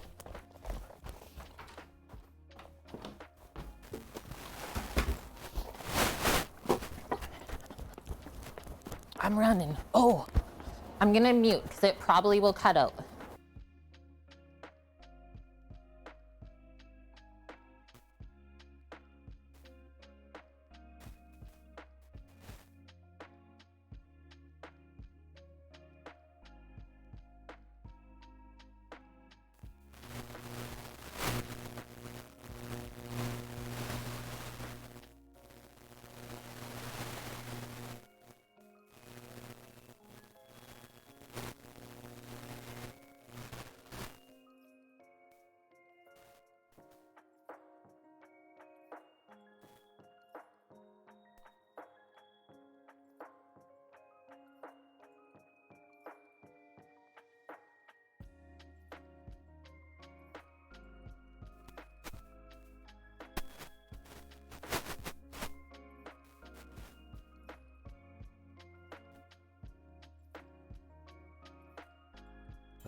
Okay.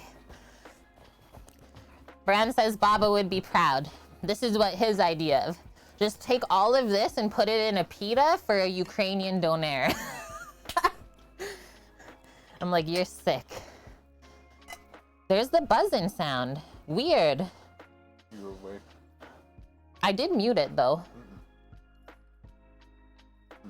I muted on my thing. Okay, one last bite. And then the rest, Finster. When I was muted. Okay, good to know. We know the maximum amount of distance from the transmitter. Those are the words I needed. Sorry, I'm dead now. Okay, friendos. Sammy, we gotta set up a raid. I also turned off the Traeger outside as I passed by. Meatballs were finished up in there, and I didn't have a cloth to bring them in. Can I trade you sides? Thank you once again to Torino for requesting this. It might have taken 5 hours to make, but so worth it. Don't rush through, do everything properly, and like, pretty simple, considering. Sounds good, Matt. Enjoy your games.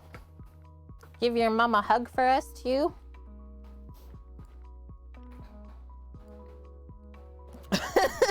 He died. Okay.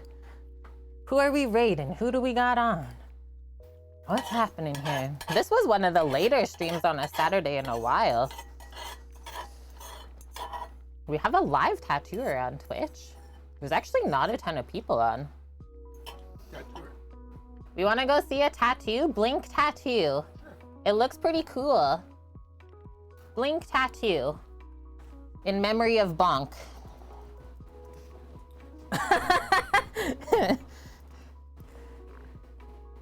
Wait, Matt's on?